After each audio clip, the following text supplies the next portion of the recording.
he extends all of you a heartfelt welcome and gratitude to sharing your precious times with us and agree to be part of our first ever FICCI FISHTECH event.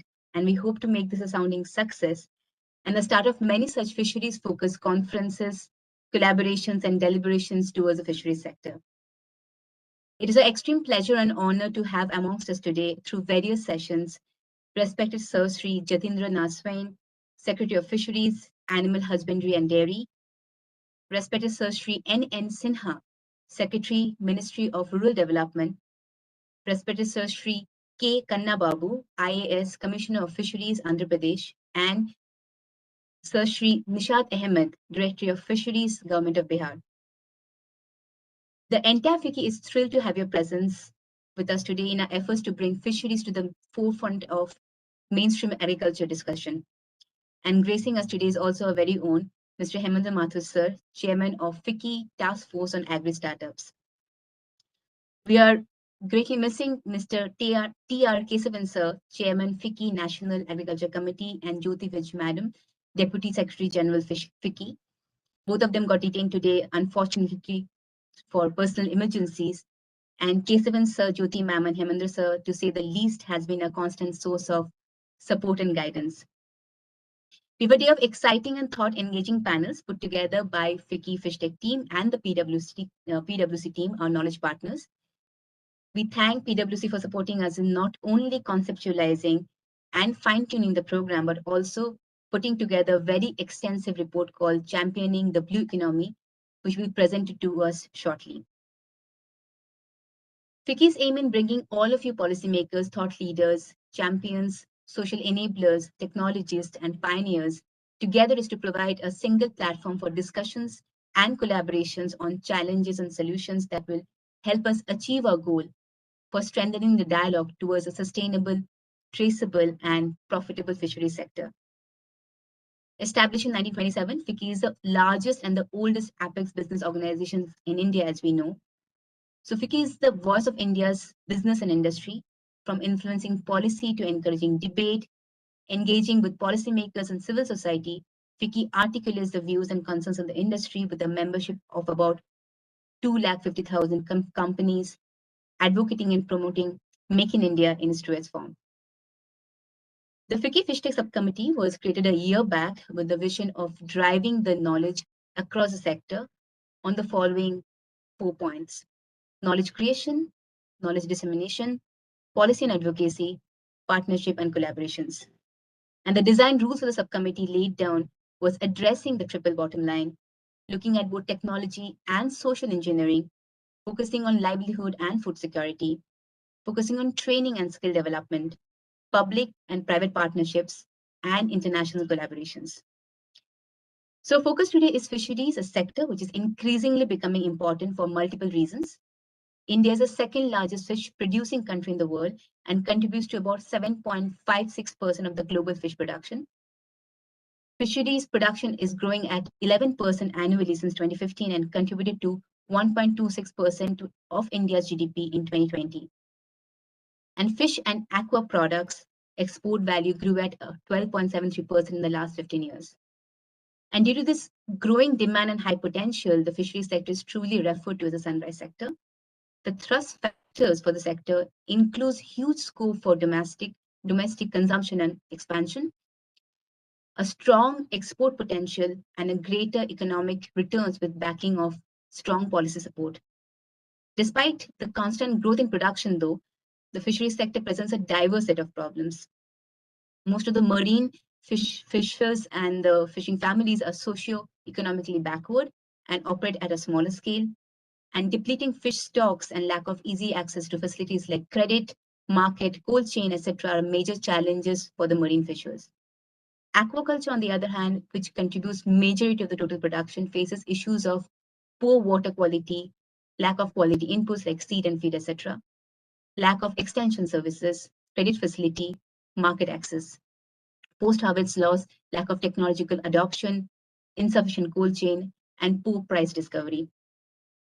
We're going to discuss all of that today through our multiple sessions.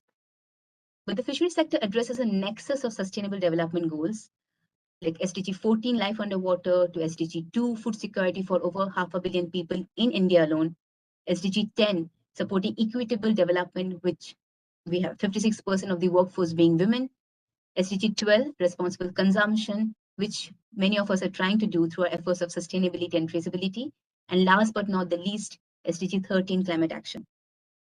And since 3/4 of the planet is water, fisheries is a sector that is critical to reversing the effect of climate change on a very large scale. So what we discussed today is a dialogue we wish to take outside to the real world towards the real change. Our agenda today is an inaugural session, followed by 3 plenary sessions and 1 startup pitching session. We have 3 startups participating in the pitching session today. And our plenary sessions, the first one is on strengthening fisheries from the grassroots and improving end-to-end supply chain, moderated by Mr. Shashikant Singh, Executive Director, PwC, with a special address from Mr. N.N. Sinha, Secretary, Ministry of Rural Development. Our second plenary session is on technology initiatives in improving the post-harvest domestic and export consumption of fisheries, moderated by Mr. Ajay Kakra, Managing Partner, JU Agri Sciences Private Limited, and with a special address from Sri K. Kannababu, IS Commissioner of Fisheries, Andhra Pradesh. And we then have a startup pitching session followed by a final plenary session of the day. This will be on blue economy, ESG, labor laws, and entrepreneurship, moderated by me with a special address from respected Sir Sri Nishad Ahmed, Director of Fisheries, Government of Bihar. And now, without any further delay, I'll open the floor for this wonderfully crafted program today. I now invite Mr. Hemendra Mathur, Sir, Chairman, FICCI Task Force on Agri Startups, to deliver his special address. Hemendra Mathur, sir, as we all know, has over 25 years of experience in venture capital, private equity, management consulting, investment banking in India, Southeast Asia, Europe, and the USA. He has over 13 years of experience in early stage and growth capital investing, working as venture partner with a deep tech sector agnostic fund. He has raised a private equity fund and managed a portfolio of mid-sized companies across the food supply chain. And he has over 12 years of management consulting and investment banking experience in the food, agribusiness, retail and consumer goods industry for corporates as well as the government of India and state government. His vast range of experience across multiple sectors like venture capital, private equity, entrepreneurship, building and scaling startups, and platforms for public good investment, banking, mergers and acquisition, management consulting, and policy making. So we kindly welcome you to deliver your welcome address today. Thank you. Thanks, Devlina, and thanks very much for setting the stage and leading the FISHTECH committee at FICCI. I think your leadership has infused a lot of energy into this committee, and really thank you for all the hard work that you're doing in building a FISHTECH ecosystem in India. I think this is really creditable. So on behalf of FICCI, I welcome all the participants, delegates, panelists to this very important event that we are organizing on FISHTECH.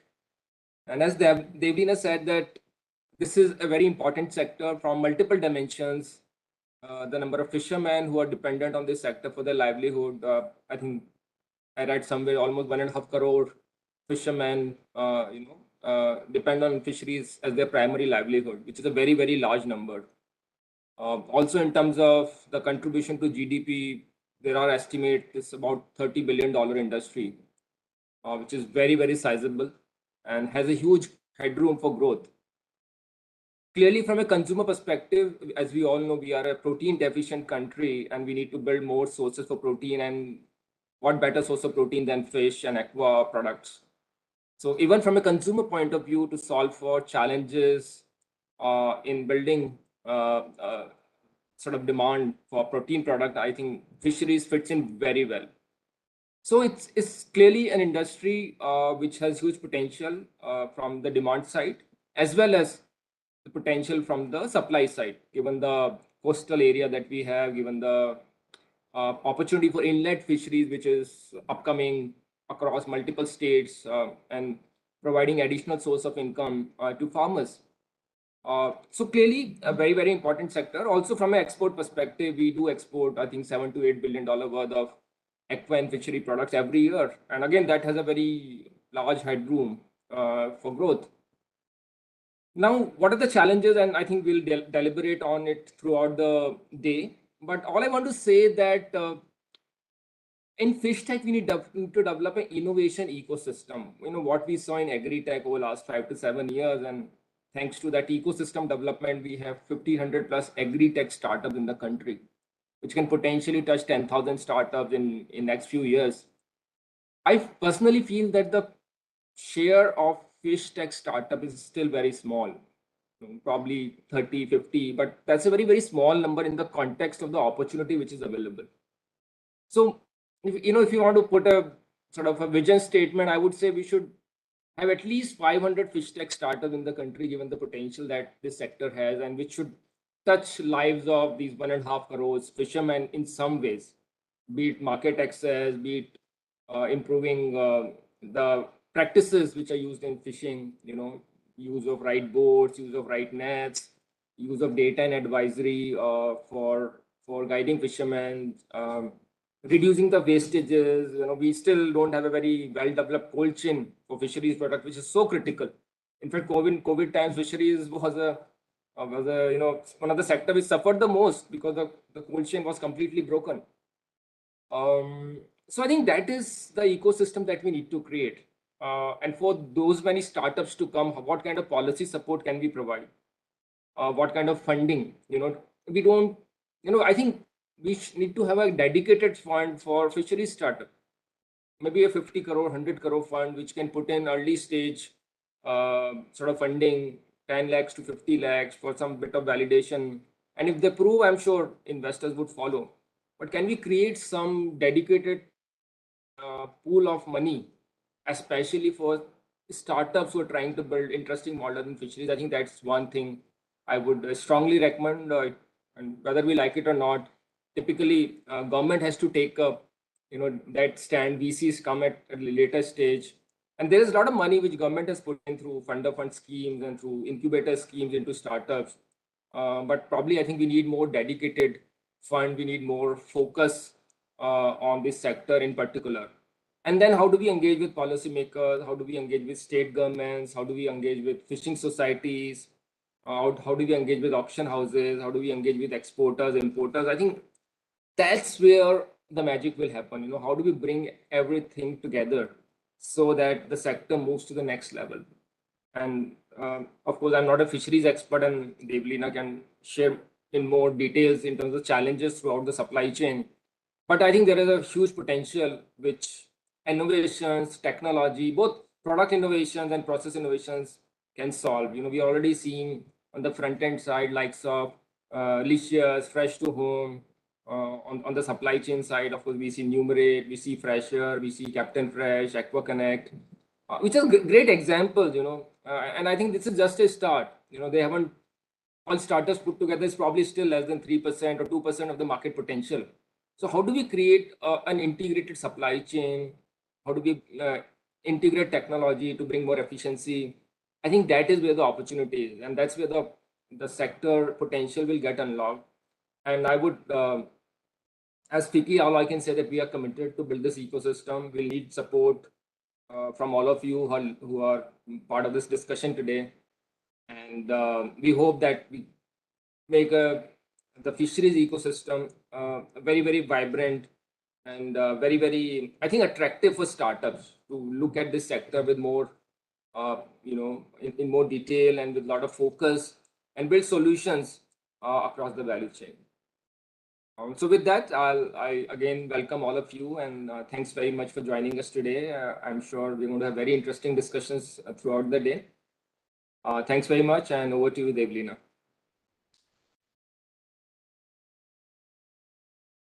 Thank you for the lovely and thoughtful message, sir. And I think it's a great idea, the word innovation ecosystem, and you drawing examples from how the agri tech was designed. And I think the key issue that even I face from day to day of interacting with the sector is that there's a high risk associated with the sector. So if there's this kind of a fund can be set up, even with the smallest of investment, I believe it will be the first step in de-risking or even, pushing people to think more with the sector and come in more, be more forthcoming about investment and innovations and seeing much more foliage. Yeah, so lovely message. Thank you for that. And we will put together a note from our end and we'll work on that, on how can we start building the ecosystem. Next, we have the presentation from the PwC team about the knowledge report. So over to you, Shirish Tripathi, sorry.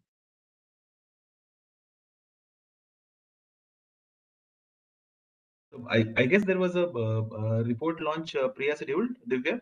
Uh, After that, we shall. There's a report launch. Yeah. Okay.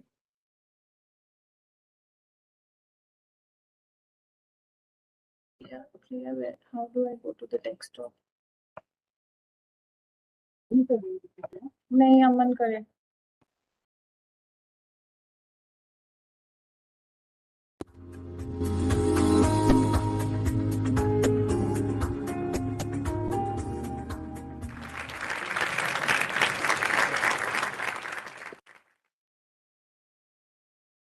Sure. So I think so. Thanks, Devlina. So before Sirish starts the detailed presentation, first of all, I would like to say thank you to you, Devlina, first to lead this FISTECH committee. And when we started discussing this as a part of our first meeting, we were really not sure how do we shape this up.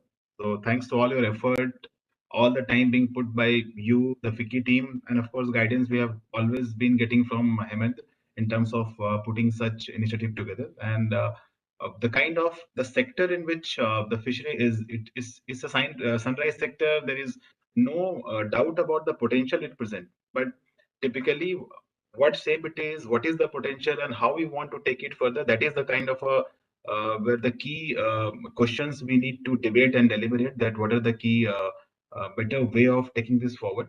Because if you look at the kind of production we are doing, and the kind of consumption we are doing is not kind of in a balanced manner. So if we are producing the second largest producer, and if we are only one third of average consumption, which is global consumption, probably domestically we are not doing that great. So while there is a great headroom in terms of how we can increase the production, how we can increase the export, there is a huge potential available within domestic market to address that need. And as Hemendra indicated, we India being always a country where a lot of nutritional supplement is required, and fish can be one of the best way. Of course, I understand for vegetarians, you must be thinking fish is not the solution, but we have a set of population who likes to eat fish. That's one part. If you look at the fishery sector, uh, in last 4 to 5 years, I would say there have been a lot of policy support, ecosystem support. There are very well designed programs, schemes which are there from government of India side. There have been some state level support at key states. Still, we do see a lot of opportunity for the fisheries sector to improve on use of technology, on improving the quality of the produce, and in terms of also ensuring that farmers and the fishermen are getting their share. Because we have been always debating if a consumer is paying X, how much the fishermen are getting, and probably that's also one of the key drivers and thought process which we debated as a team while working on this report. So if you next 15-20 minutes, Shirish will take us through the in detail, but in if I say in snapshot, this report will give you a glimpse where India stands at present, what are the key challenges, and what are those 5 6 policy level decisions or supply chain solutions or technological innovation this sector needs to go to the next stage of growth. That's in crux about the report. And thank you everyone again for joining the call. Thank you our co-panel members, and I look forward to interact with you all more during the upcoming sessions. So Satish, over to you for presentation on our report. Thanks again. You are on mute, Satish. I think you have to also project. Yeah, thanks, Sasi. Yes, sorry, I was on mute. So let me share my presentation.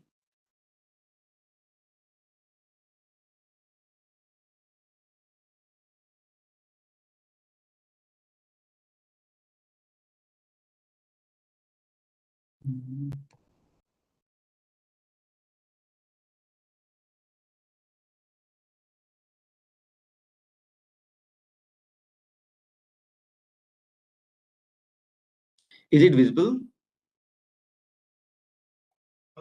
Not yet.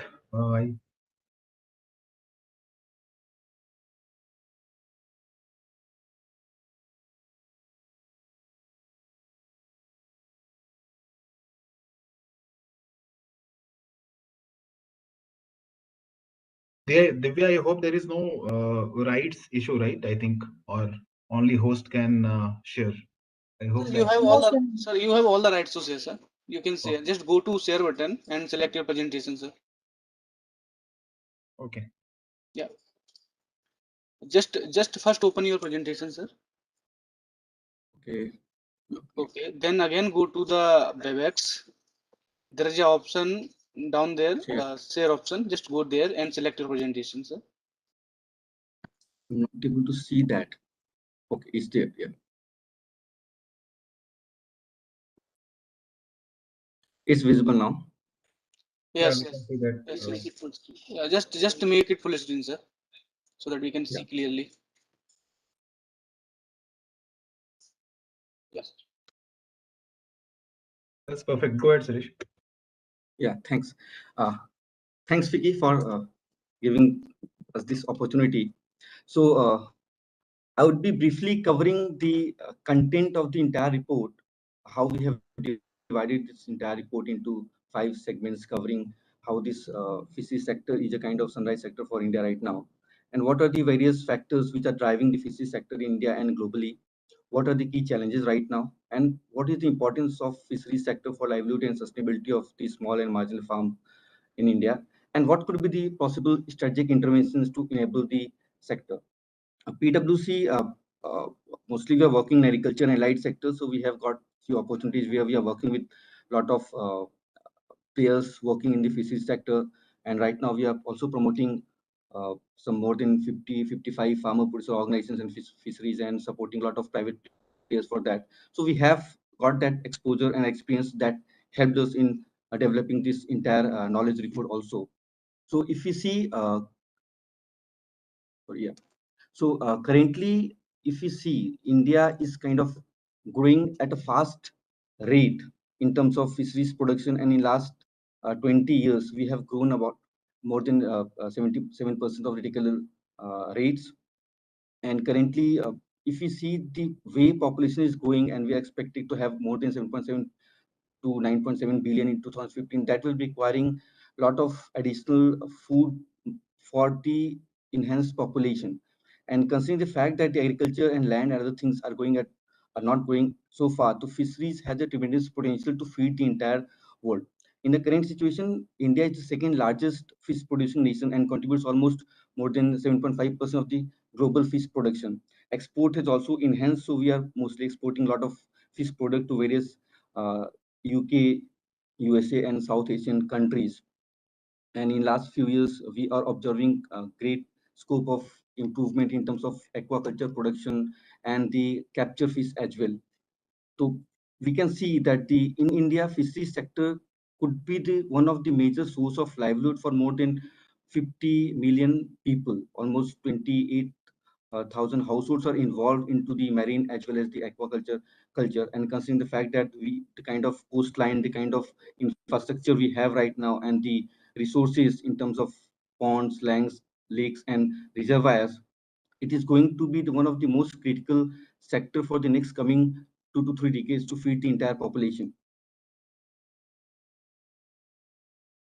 So how this fishery sector is important, we are well aware that in India, almost most of the coastal states, Kerala, Andhra Pradesh, Tamil Nadu, Odisha, most of the smallholder farmers residing in the vicinity of the coastal area, they are dependent on the fisheries or the aquaculture production. Their most important livelihood source for income as well as for food is aquaculture. Almost 91% of the marine families are from the traditional fish families, which are very small and marginal farmers. They don't purchase any kind of land.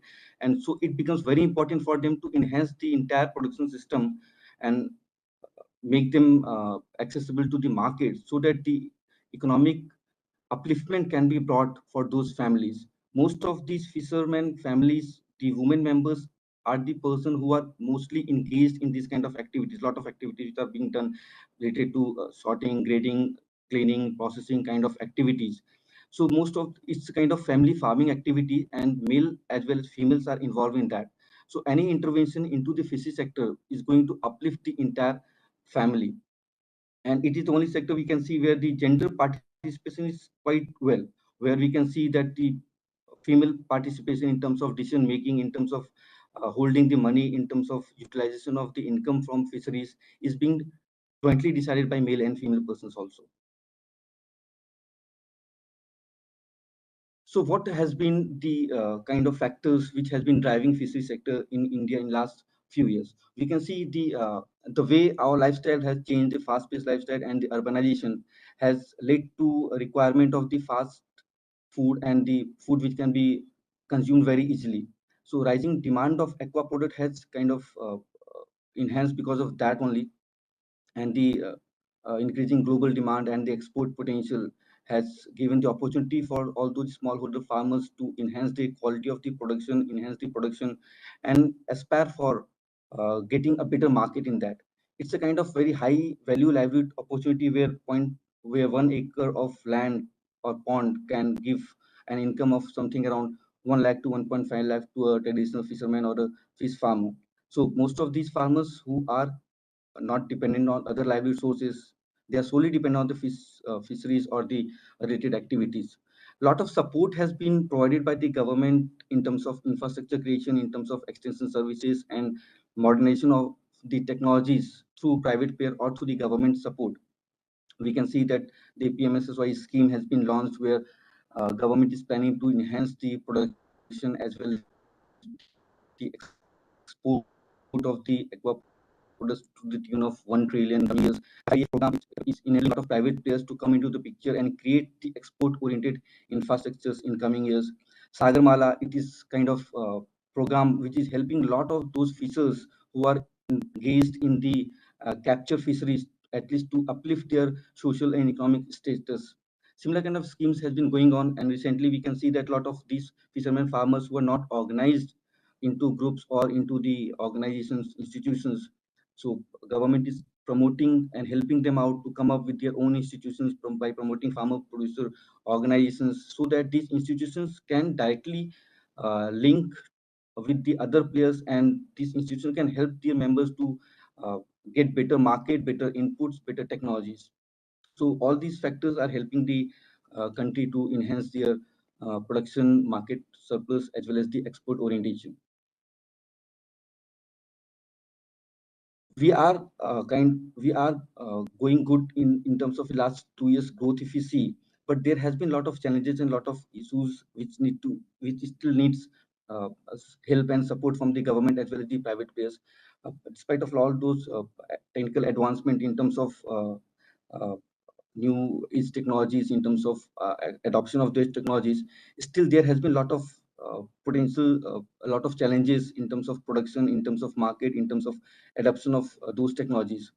Mostly these technologies are being adopted by large farmers who have better access to technology or better market access, but still small and marginal farmers, they are deprived of these technologies. We need to develop some kind of extension mechanism so that these small players having owning say 0.5 or 1 acre of pond can also adopt technologies like biofloc or RAS or other things.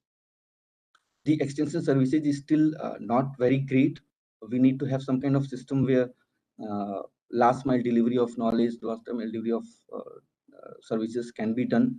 The quality of input is still a concern. Most of these places which are very remote, they don't have access, they don't have those kind of players who can provide quality inputs on time to these members. There has been a lot of challenges related to the economic and infrastructures. The cold chain facility is not very prevalent in this kind of mechanisms. We have very poor price discovery mechanism, and the entire retail chain is very fragmented. So a lot of things still need to be done to at least establish some kind of mechanism where the markets are connected, where the price of uh, market can be shared with larger population, larger people who are into the business, so that they can take an informed call on transporting their materials, transporting their product from a state to another state. So if we consider that if these challenges can be taken up collectively with the government's support and the involvement of the private players, I hope the future of the fishery sector could be very bright.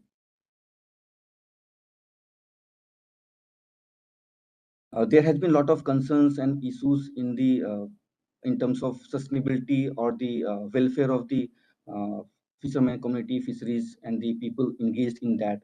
There has been lots of instances where the marine fish stock has been declining, and there has been report which says that by 2015 almost most of these stocks will not be there right now. The stress due to excessive use of water bodies in terms of high density production, or in terms of excess use of insecticides and pesticides is being done right now, which is creating a lot of stress in the aqua ecosystem. Disease incidence has enhanced in last few years. Uh, the reason could be climate change. The reason could be a lot of use of uh, insecticides, antibiotics, and pesticides to get more and enhance production. Harvesting and distress harvesting to get money easily is also one of the concerns. And the practices which are being adopted right now are not very scientific. There is high possibility of use of better fisheries practices which will help these farmers. So these critical factors need to be addressed right now to enhance that we produce fish which is very responsible, which ensures the welfare of the farmer as well as the welfare of the fish, and it can create a sustainable and viable ecosystem for the development of the entire sector. Uh, there is a chapter in the report which deals with the nutritic techniques and technologies in the fishes. Here we try to give examples of how these RAS or bioflag or aquaponics technologies can help the farmers to uh, have better production by use of limited resources. There has been a lot of engagement of private players for better adoption or better use of these technologies. But the concern is how these technologies can be adopted at a large scale by the small and marginal farmers. So these technologies has been they have proved themselves. The proof of concept is available, and a lot of small players are now using these technologies to enhance their production and other facilities. The last chapter describes the strategic interventions which would be required to enable the entire sector. The first deals with the enabling policy environment, where a lot of effort from the government sector is required to induce some kind of safeguards and for the fishermen as well, the supporting these members to organize themselves in a better way, so that the market can easily reach to these members. So the policy environment with support from the institutions which can be created into the sector, like FFPOs or the cooperatives or the fish welfare societies. These can help to at least address a lot of issues which right now not being addressed by not these smallholder farmers, which are not able to access those infrastructures or supports. So that can be done. A lot of technologies, extension services can be provided through a lot of private players who are right now, and startups who are right now engaged with a lot of these institutions. So these traditional practices of these farmers, they need to be kind of taken away, and by the involvement of other players. Resource non-intensive techniques such as biofloc, RAS, cage cultivation needs to go for a large-scale replication so that the production can be enhanced. A lot of sustainable and responsible fisheries value chain needs to be developed. We can use a lot of technologies related to AIS transponders or satellite imagery, adoption of drones, and traceability systems. These kind of things need to be established in the field so that the export potential, which is right now standing something around 43,000 crore, can be enhanced to 1 trillion. Integrated supply chain management by use of digital technologies, and validation by use of infrastructures, and establishment of cold chain, establishment of processing units, decentralized processing units at the production level, can be very beneficial for the development of the entire ecosystem and the entire fisheries sector. So the report describes all these chapters in detail, and we expect that in coming days, we see a lot of policy movement as well as a lot of support from the private sector to enhance the production as well as to develop the entire ecosystem of the fisheries. Thank you. Thank you, Shirish, for the detailed report and the wonderful presentation covering not only the problems, but the possible solutions that we can bring to the sector. especially the point about FFPOs, I think is vital. We saw how FPOs has, enabled grassroots innovations and grassroots efficiency. So I believe the point about FFPOs is something that we, all of us need to drive through the fishery sector across the country. And a point to Mr. Shashi's point on how can we increase domestic consumption for for vegetarians for the fishery sector. I believe seaweed is your answer. If you can increase the consumption of seaweed, it's increasingly being termed as superfood, and with all the people engaged in various health concerns post COVID, I believe seaweed can be promoted. So yeah, but thank you. It's a brilliant report. I believe it will be referred within FICCI, outside FICCI for years to come. Thank you for all the effort you guys have put together. Thanks a ton. Thanks, Evelina. All right, I think we have successfully completed the inaugural session, and we are just right about in time. If there is no other comments from Sir Hemendra Sir, you or Shashi, then probably we will go forward to our rest of the programs of the day. Devlina, just one comment from my side. I think it's a great report and compliments to PwC for putting it together. My only request to PwC and and everyone on the call is that we should create more research and knowledge papers on this sector. I think that's another gap in the market. Like we talked about demand side story, how to build demand for fisheries product. So can we get some data in terms of how consumers think when it comes to fish vis-a-vis other proteins, right? For example, so there are multiple hypotheses which one can validate with some bit of research, and that can guide innovators and startups in building products and solutions. So I look forward to more such quality reports in time to come. Thanks for that, sir. We'll definitely work on it. I believe this sector needs to be discussed more than, and the fact that it is intricately linked to climate change, climate resilience, a lot on sustainable livelihoods. So it's something reports that definitely something we can work together. Yeah, and also just wanted to add, probably the blue economy story, India has been kind of pushing a lot in terms of what kind of success we can get. But I am very sure if the blue economy story has to be a success in India, the fishery is going to be one of the key segment in that. We understand that there are a lot of scope in other segment, deep sea mining, and there are a lot of minerals which you can get. But unless we are making a headway in fisheries, for us the blue economy is not going to be that successful. That's one. Second, while Sarish has touched upon very briefly, this report also talks about sustainability as an important angle. The moment we talk about fisheries sector, how we are maintaining the main stock, are we not? Are we doing overfishing? So while we always talk about we have a lot of production headroom we can increase, but yes, at the same time we need to see how we are managing wherever there is a risk of overfishing. Probably that part.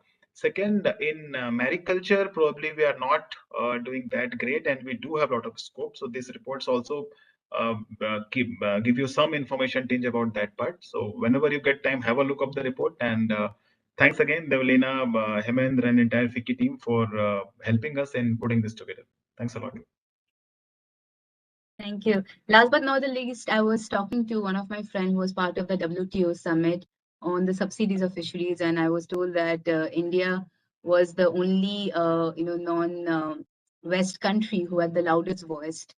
So we do we do have a strong representation of fisheries across the world. So I think any kind of blue economy adaptation we can do in-house can be taken globally.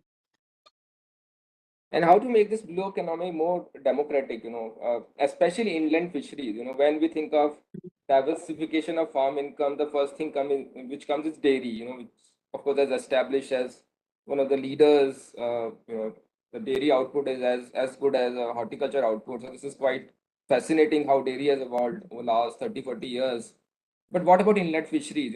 If you really want to double farmer income, I don't think that's going to happen without diversification.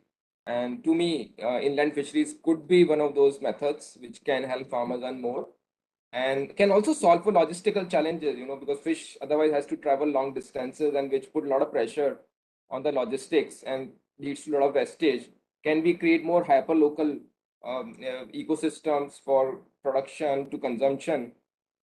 So, what I've seen in Uttar Pradesh in last couple of years is quite fascinating how farmers are adopting inlet fisheries, and thanks to government, a lot of schemes in driving it. But I think fisheries should also be one of the key diversification themes, in my opinion, and which can, I'm assuming the demand side story is good enough to absorb the production which is going to come from these small ponds and other water resources available in the country. But that could be a great, it ticks all the boxes: sustainability, farm income, nutritional sort of challenges, as you said, multiple SDGs. So that's why I feel very bullish about the sector in time to come. And then thanks, Samantha, for bringing this stage, because for the audience who are tuned in, the next session is going to be on those factors. We'll be talking a lot about, of course, being Hemendra being there, we'll be talking about in terms of what kind of a startup ecosystem is working in fishery sector. That's one. We have few guests who will be telling you about the core supply chain in fisheries, what kind of a financing we're going to get. So stay tuned in for the next session. Delina, over to you. Thank you. Yes, so exactly. We'll be discussing this and more throughout the day. So next session, Divya, I think we're going to start at 11:15 by the clock. Yes, ma'am.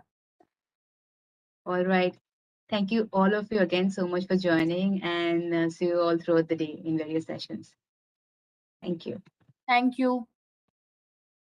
Thank you. Bye-bye. Bye. Thanks, yeah. Bye-bye.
Okay.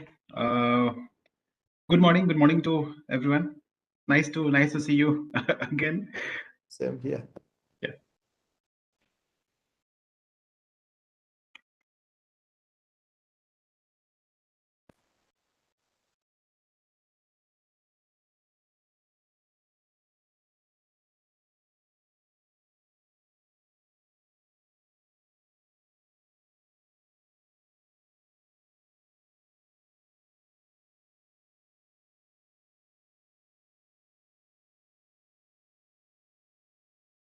I think Hemendra has also joined. Hi. Hello, welcome back through a different link. Hemendra. Hi, Neil. Good to see you. Hi, sir. Hi, Dharam. Good to see you. Hi, Samalya. Samalya is also there. So I am. Hello. Hello. Hi. You're on mute. Yeah, hi, Samalya. So I was just ensuring that my co-panelists are there or not, because that's the main worry of the moderator. So thanks again for joining on this. So Divya, I think we'll wait for your indication on being live.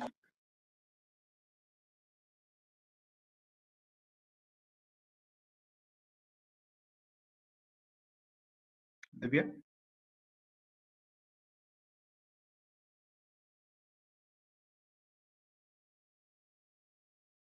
Divya, Priya, can you just confirm? Are we live or?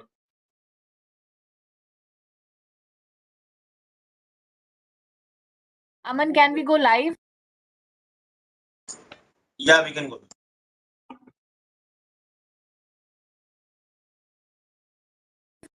Sir, we can start. Okay, thank you. So good morning, audience, and good morning everyone who has joined, and good morning to my co-panelists. So first of all, this is a very interesting session which we'll have for next 1 hour or so, and probably we'll be talking a lot in terms of how to strengthen fisheries supply chain, and right from the grassroots level to the final on the plate of a consumer. So that's one of the key, I would say, discussion point, and that's probably the key agenda in all the commodities, but in fisheries becomes more critical because the kind of commodity we are discussing. So probably that's the topic of discussion. And before we go further, let me introduce uh, our panel member to audience. So we have with us Mr. Hemendra Mathur, who is chairman of FICCI Task Force and Agri Startup.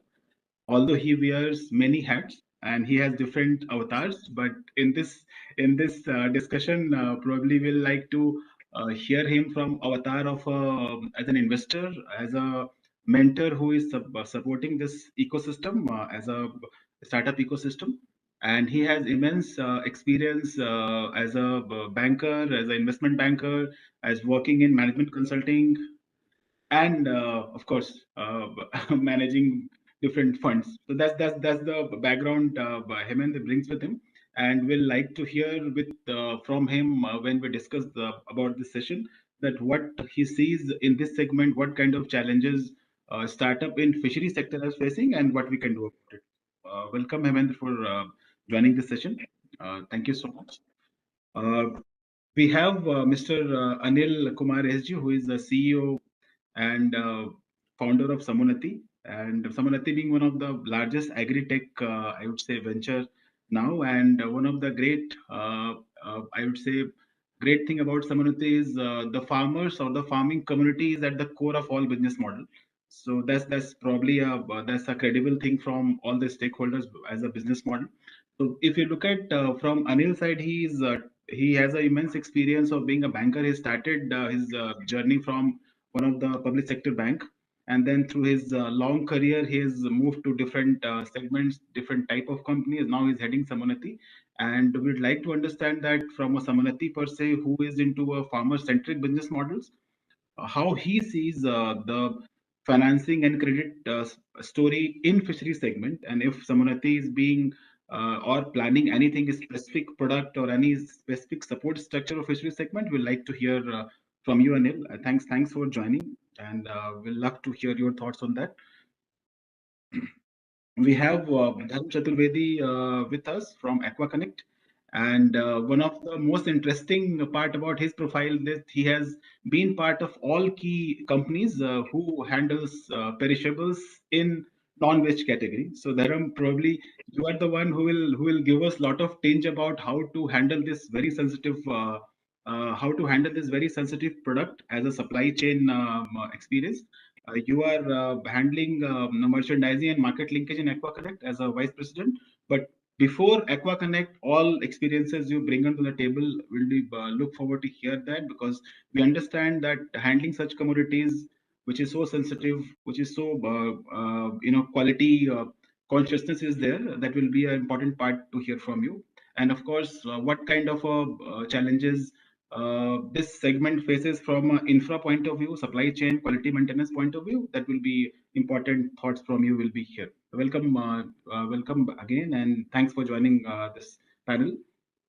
Then I think our last but not the least, we have Saumalya Mukherjee, who is a techie by his background in education, and he has been doing some credible work as a part of co-founder of 1090. And we'd like to hear your work in terms of your phase-changing material. That's one part, of course, which we have got. We know that thing the moment we talk about you. But apart from that, whatever new innovations your company is doing and how it can help fisheries sector, that's something we'd like to hear from you. So this is about a brief introduction of our panel member.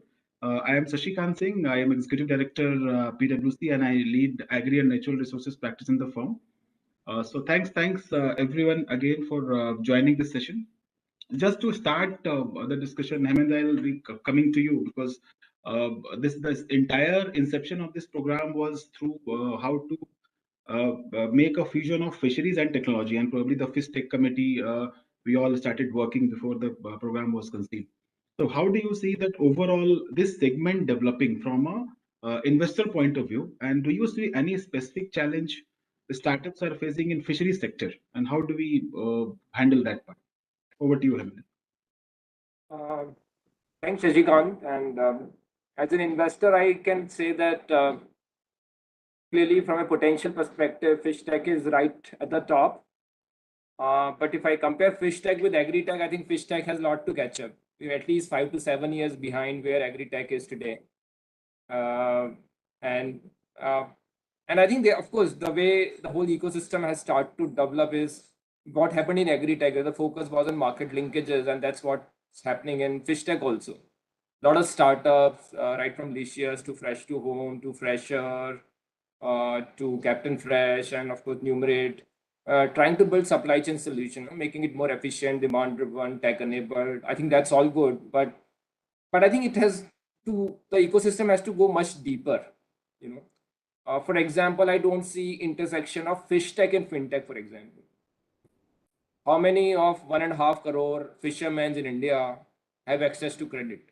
I have that data for farmers who do cropping, right? That one sort of 2/3 of smallholder farmers don't have access to institutional credit. But we don't even know how many fishermen have access to institutional credit. And I believe that they need working capital, because when they sell in auctions, the payments comes in few months, not just weeks. So how do we solve for that challenge, right? What about deep tech, hard tech solutions in fisheries? Still the kind of boats which are being used for fishing in coastal areas are very outdated. A lot of them are running on diesel. Just imagine, we talk of sustainability and we're polluting our oceans and coastal lines with so much of use of diesel. How do we move to other fuel which are more eco-friendly? And I think Devlin is an expert on fishing nets. I don't know much about it, but what I understand that you need to do a lot in improving the quality of fishing nets.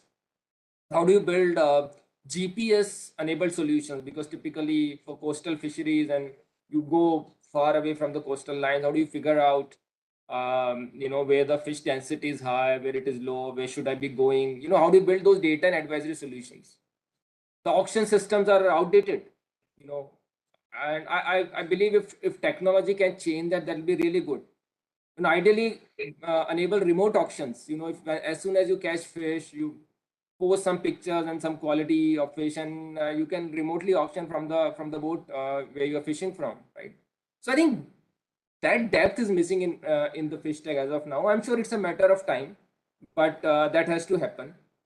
I think investors clearly, are interested to invest in the sector, but the opportunities are limited as of now. As I said in my previous session, also probably the 30, 50 fish tech startups in the whole universe of 1500 agri-tech startup, which is a very small number in the context of opportunity.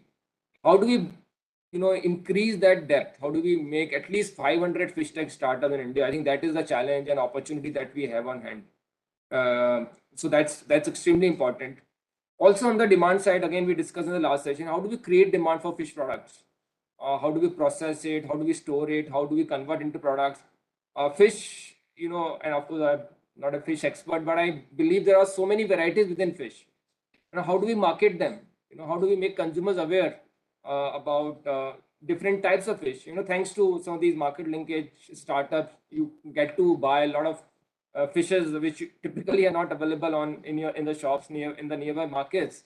So that range has gone up, but I don't think consumer is well educated on the type of fish and what is the nutritional content of a particular fish. How do we create a strong demand side story? How do we create a product story? Is also yet to be seen. And as we all know, fish is a very rich source of protein and a good quality of protein. It's been recommended to a lot of patients suffering from heart diseases and other diseases. This is a very good protein. How do we create some awareness around the nutritional benefits which fish brings to consumer, right? So I think there are multiple white spaces. All I can say as an investor, which need to be solved. Someone will pick it up. Even the market linkage startup, I'm sure, will start integrating some of the tech which I talked about, and that's the way forward. But all I can say that we've not even touched the tip of the iceberg, and it's a large sector. It's a very important sector. It's a high potential sector, and we need many more startups. The ones who are already there are doing great job, and of course, EcoConnect can talk about the phenomenal amount of work they're doing in this space. But all I want to say that we need many more. Don't think funding is a constraint. I think investors are, in general, sort of sector agnostic as long as they see a interesting tech and enough scale, enough adoption in the supply chain. So I think the funding will follow, but we need to create that critical mass. How do we build catalytic fund? How do we build a dedicated fund for fisheries sector to create that critical mass? I think other things that we need to think through. What do you, Shashi? Sure. Thanks, Amanda. I think few of the points which you mentioned as very critical, and maybe that is also triggering the next maybe a query in my mind, but probably that I'll come to as a next round. Maybe the way the investment is flowing into this AgTech or a FISHTECH system, there are a few investment where people are really thinking that how much time that will take to give results. And many investments people are categorizing as a investment as a part of fear of missing out, right? Because as an investor also, you don't want to miss out in any new. So that's one part where I'm just sparking. Will get your feel after something.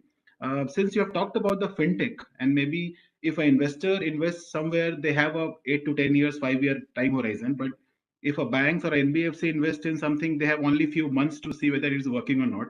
So Anil, coming to you, because since you are there in that entire segment, so your early thoughts in terms of as a fisheries segment from a large NBFC perspective, how do you see? Like, it's a potential sector. There is a lot of risk. How do you see that? Over to you.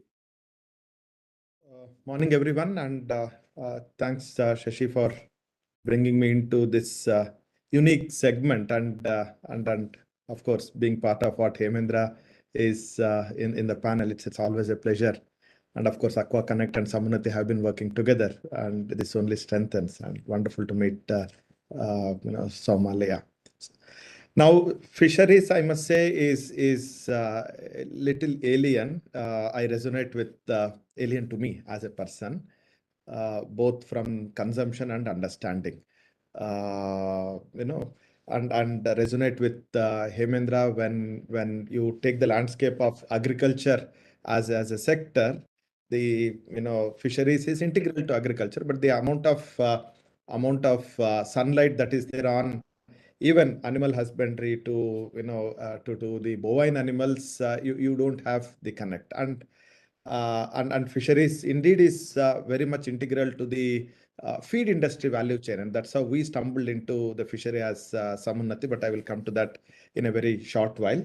But from a funding perspective, I got an opportunity to explore the fishery sector in my previous assignment, where we were working in the coast of Orissa, and we looked at structuring products which are equated installment loans for one, the upkeep of their boats, which actually understood at that point in time that it is actually a asset owned by a set of people, not necessarily by one or two people. I'm talking of the bottom of the pyramid fishermen, and most of their working capital was required for maintaining the nets. And how do you structure a product around it? And the fishermen as a community also have a very nice mutuals, a co-lending and co-supporting structure, where depending on whose catch is on a particular day, would get to support those who did not have a great catch. This is all I'm talking of 2008, 2010, when I got exposed to this particular dimension in Orissa coast. But fast forward, Samunnati, we stumbled into the fisheries sector from a feed perspective, because we started with dairy as a value chain. Then we looked at animal feed as an important dimension of dairy as a value chain, and then we understood that the maize and soya, which go as raw material into the animal feed industry, actually brings in the fishery and poultry as a as a supplementary sectors that the animal feed goes in. And I was a little surprised that the best of the feed actually goes to the fisheries. Then not so good comes to the poultry, and bovine animals being big end up getting the next quality is how we got introduced to fisheries as a segment. But then our engagement specifically in the value chain perspective, Shashi, if I may link it to the topic and end to end from farmer to the consumer, our engagement has been more at the market linkages in terms of the deployment of our capital and engagement at a business model level. And we started working at the farmer level, basically in the shrimp value chain in Bhimavaram. It's about 2.5 years since we have been working, and slowly from we have gone both north of east from Bhimavaram all the way to now. We have just crossed the peninsula on the western side as well, inching towards the Gujarat coast sooner than later. And what we have realized, in this particular segment, the shrimp segment, is the importance of working capital. We started before pandemic, but then realized before pandemic that the buyers and processors are starved of working capital. And most of them are 100% EOU units. They actually export to US and China, and none of these businesses are LC backed businesses. None of the shipments are LC backed business, and the payment comes to the processor only after the shrimp is tested at the location, not necessarily prior to that. So from a banker lens, if you see, every leg of it is laden with risk of rejection, and this is a perishable commodity. It involves both the storage and logistics challenges. So how do we work with the growers, the farmers, the buyers and processors, and then all the way to the intermediaries who basically import shrimp in US and China? And our experience has been the following. The processors were paying the farmers in 7 to 15 days of taking the fish, irrespective of when they are getting the money, because there is shipment involved in that. And over a period post-pandemic, what we have realized is this payment period has gone up significantly, to an extent where, on account of China insisting on every container being checked post-COVID, and payment getting released only after the container is checked, has stretched the working capital cycle all the way to 60 days now. And the processor having the ability to hold on the payments is just not possible, because 60 days is too long a period. But at the same time, the margins have gone up, so it is still worthwhile to continue with a longer working capital cycle, because the domestic prices, of course, I understand, have been stable, but then the prices on the exports have gone up. I certainly would want Somalia and Dharam to validate that. As I said, I'm out of depth in terms of the commodity per se, क्योंकि neither समझता हूँ ना खाता हूँ, तो I don't know what it is. But then from an economic perspective, it still makes sense to go through the entire working capital cycle. So we started engaging as Samunati Agro, not Samunati Finance, between the farmers and the processors. We started buying in cash from the farmers, so that the farmers' money is not stuck with the processors, and then started engaging with the processors so that we'd be able to remove the working capital constraint between the processor and the farmers. Because as you rightly said, the smallholder farmer is at the core of what Samunati does. So our engagement started with how do we remove the working capital constraint for the processors, so that the longer working capital cycle does not impact the smallholder farmers. The other dimension we also started understanding is is the logistics and storage dimension, and the startups that are coming up. Of course, Aqua Connect is one entity that we are happy to be working with. We were in a fellow panel discussion few months ago. That's when I realized we work together. But then the startups in aquaculture is something that Samunati would be very keen to engage with through the Samaram platform, so that we would be able to remove the credit constraint or the working capital constraint for the Aqua Connect kind of entities, so that the bridge between the fintech and the aquatech that Hemendra mentioned could be bridged through the sectoral intervention that all of us can take.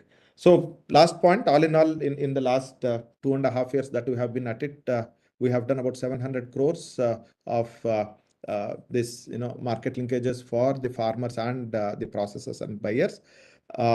We understand the informal markets operate anywhere between 4 to 5% a month in the absence of a working capital structure from an entity like Samunati. So segment is critical, and hopefully we do the backward linkage from the working capital of the farmers.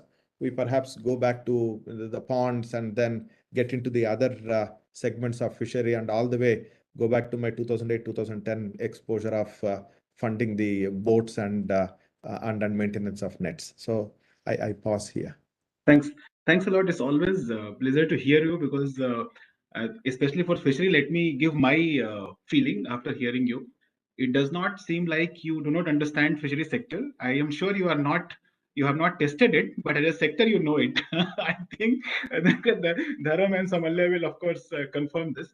So it is very interesting to notice, Anil, because from 7 to 15 days to 60 days, that's a huge increase, like almost fourfold increase in a number of days you have to manage as a working capital management. That's one.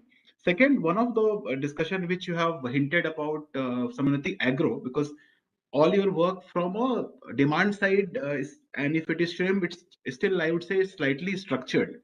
But moment you go to a fisherman side or a aggregation side, it is not that structured. And maybe that's where one of the point it is getting triggered in my mind is how to explore the blended finance model, because we have been also working a lot with at different agencies in terms of, do we have any possible blended financing tool for smallholder farmers in different value chains? So that is one topic we'll try to get your thoughts in maybe next round, and we'll come back to you again on that blended financing. So thanks again for your views.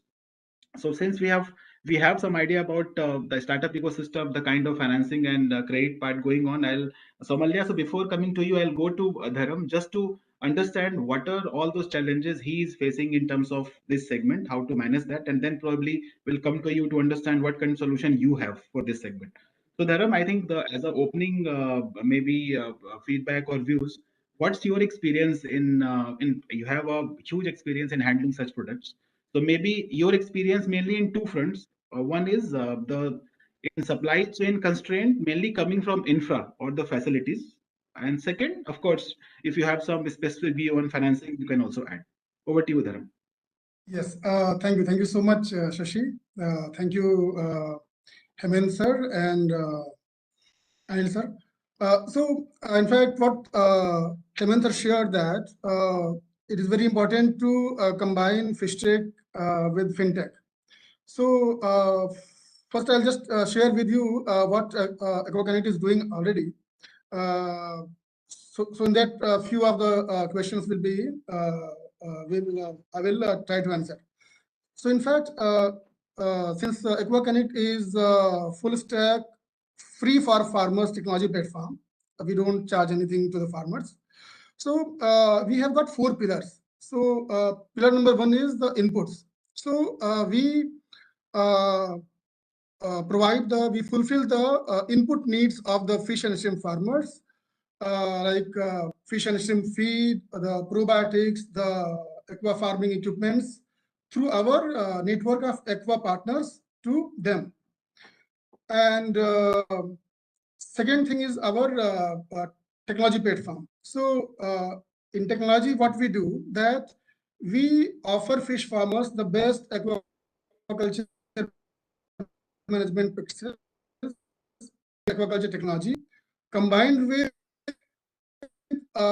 GIS and digital technology. So these entire things, if we combine, we are able to tell farmers when, what to do and how to do. First thing is that even we are able to estimate the biomass of the farm or the pond, that how much of the fish, what size, what quantity is there, and what shrimp is there.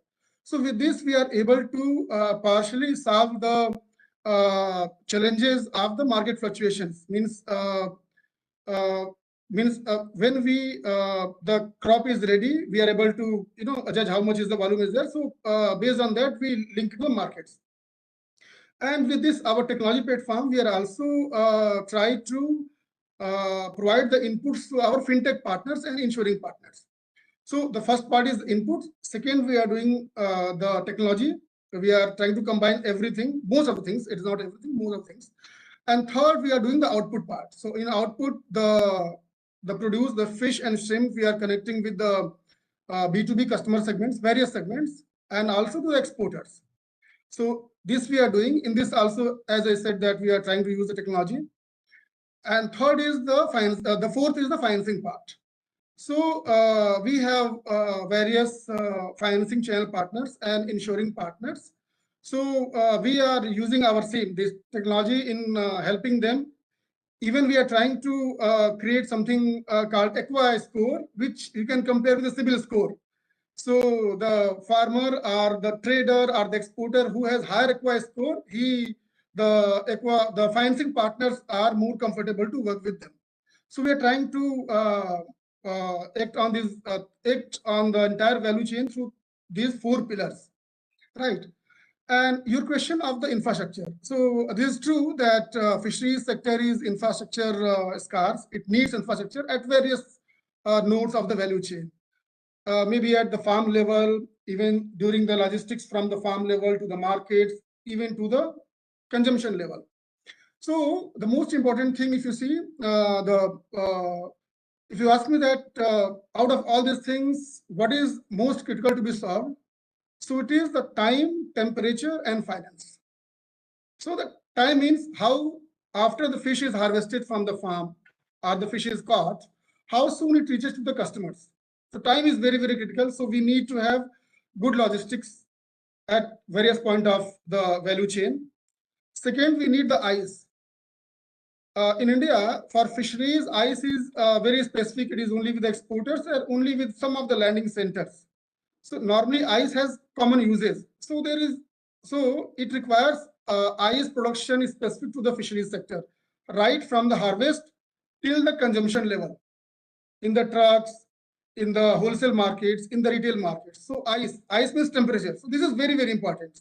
So, and third is of course finance. So we are working with our aqua partners. We are giving their financing needs. We are working with the farmers, their financing needs. We are working with the traders and exporters and solving their financing needs. So through all these actions, we are trying to cover and trying to create an impact in the sector. Yes, Shashi. Yeah, thanks, Dharm. I think that's very informative, and probably majority of these the supply chain part you have already covered, and it's interesting to know about TTF, the critical I would say acronym. Yeah. So one thing I think where I need your more views maybe in the next next round of interaction is, look, all maybe retailers or high-end retailers, even that matter, they are not ready, they are not prepared to procure from FFPOs. So the same problem which agri FPOs are facing, the similar challenge in the fisheries as well. Whatever quality we produce, they are not ready because for them it is easy to procure from one of the vendor or supplier because he manages all that back-end work, right? So maybe some of the view from your side will like to hear if we need to connect retailers directly to FFPO, what kind of fine tuning we need to do in that value chain or supply chain, right? That's the part we'll take your views in the next round. Thanks for your views there. So Amala, coming to you, and I'm coming to you at the last, but believe me, it is a sequence which is done in a particular mode. It is not to keep you at last, but I was trying to get all the views in terms of infra, supply chain, and startup ecosystem, so that you have a broader view in terms of where you can chip in. Because from a 1090 perspective, you have a very fabulous product to offer. And if I look at the temperature range, I think it was minus 24 to 15, right? If I'm not wrong, that's a huge temperature range to manage through PCM. So maybe as an opening remarks, your view from tech side of it, that how that PCM is working and what kind of potential that solution has in fishery segment in general. Your views. Thank you so much, Shashi. And it is a great pleasure for us to be a part of the panel, along with Hemendra sir and Anil sir, and get to learn from Therm as well, about the challenges in the supply chain. So, as you told, the problem with cold storages that has been there over the past few, whatever work has been done. If I talk about on the technical aspect, much more work has been done on harnessing renewable energies. It can be solar, it can be biomass, or it can be anything. But not much of the work has been done on thermal energy storage. So it is very important to couple energy harvesting and energy storage, because until unless you have something which can store energy at a high efficiency level, you'll not be able to use it for the later part. And that is where actually we come in. We research and develop a specific type of chemicals which are termed as phase change materials, PCM. So basically, they are like electric batteries. Just like electric batteries store electric power or energy, PCM can store thermal energy. And we specifically focus on inorganic phase change materials, PCM, and we are actually the only company in India who has phase change material in the positive range of temperatures is plus 15 and plus 20 as of present. And also, so the range that we cater to is about plus 24 to minus 24 degrees. And there are advantages of this inorganic PCM. Or the inorganic means it has a larger capacity to store energy, number one.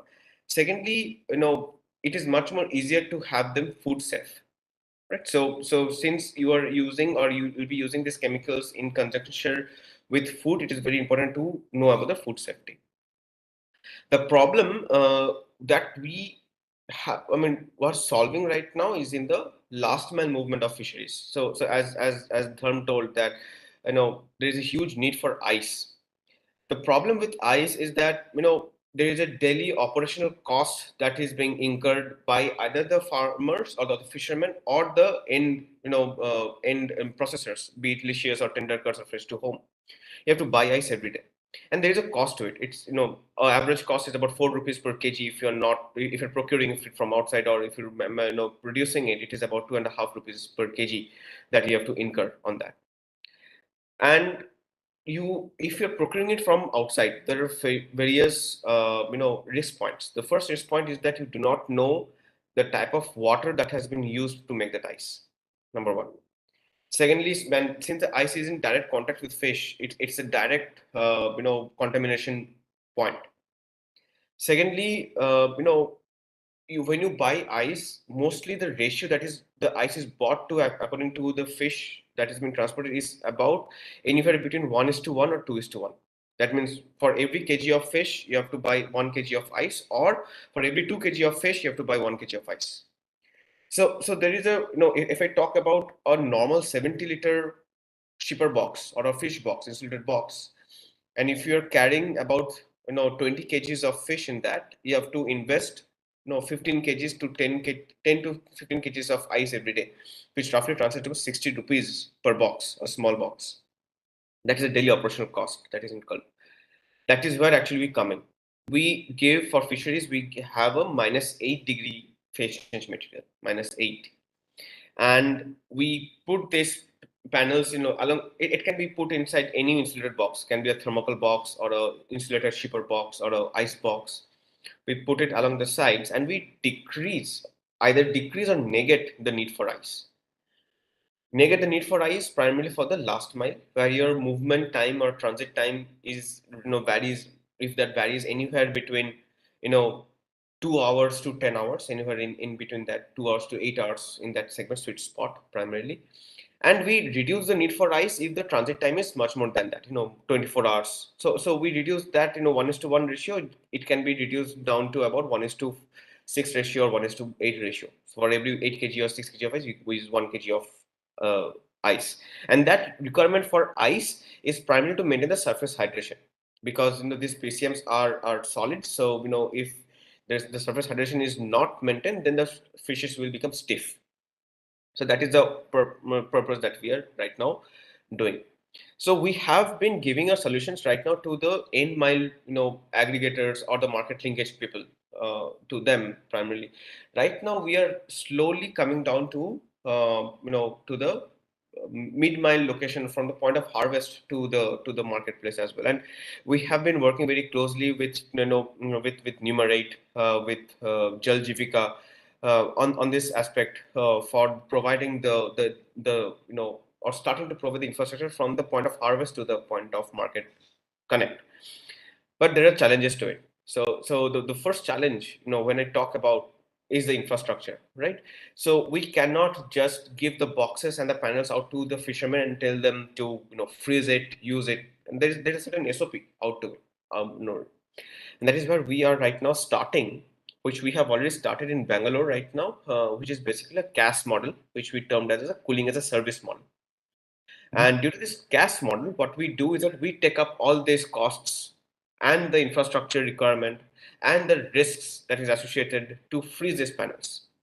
So it can be -8, -16, +15, whatever it is, right? So we freeze the panels, and we provide to the clients, on a per day basis or a rental basis. So what happens is that for the client perspective, they do not have to think about the infrastructure costs. They do not have to think about the inventory cost. So we reduce the cost there as well. Now, Dharm mentioned a very important aspect, which is time for the logistics, right? The time is of essence in any cold chain. And that is where we are actually coming in. We have been doing the transportation of perishables by trains. What happens by railways is that you can cut the transit time by about 50% as compared to roadways. And today, as of present, we are actually working with Suguna Foods. That's a different segment from fisheries. But just to give an idea about what we are doing, is that we are taking this railway coach, and we are converting it into a cold chain infrastructure within 15 minutes. We have flexible pallet shippers, which gets opened up into the coaches. We put the cooling panels along the sides, fill it up with the products, attach it to a passenger train, and believe me, we move from Bangalore to Guwahati within about 1.5 to 2 days. This transit time, if it's taken by roadways, takes about 4.5 to 5 days. Similarly, we bring products from Delhi to Bangalore, fresh juices at 4 degrees, within about 1.5 to 2 days. If again in the same transit time by roadways, takes up 4 days. So time is, if we're talking about cold chain, time is of importance, and also it is important for us, because if the time requirement for maintaining the temperature is lower, we require lesser amount of cooling materials. The cost cuts down from our end as well, right? So these are the few things, just to, as you told, and it is very essential to understand the problem statement that everybody told here. And Therm, was the problem statement that Therm told was the, icing on the cake. And then, the solutions that we have right now. We have just started the CAS model in Bangalore, and we hope to scale it up in the next few months to other cities as well. So I think that is one of the problem statements that we're trying to solve at the middle ground level that we have right now. Okay, thanks, Amalya. That was very informative, because maybe the way you explained, you have a solution for a small size based business model, and when you are converting the entire coach into a temperature controlled infra, that's I would say a decent large size in terms of volume. That's thanks for your views. Probably one of the point which I also wanted to understand in terms of expanding this product, because look, you have a different temperature range, you have a product suiting different kind of a commodities requirement. You can handle smaller volume, you can handle larger volume. So what are the key 1-2 point you are facing in expanding this solution to be adopted by others?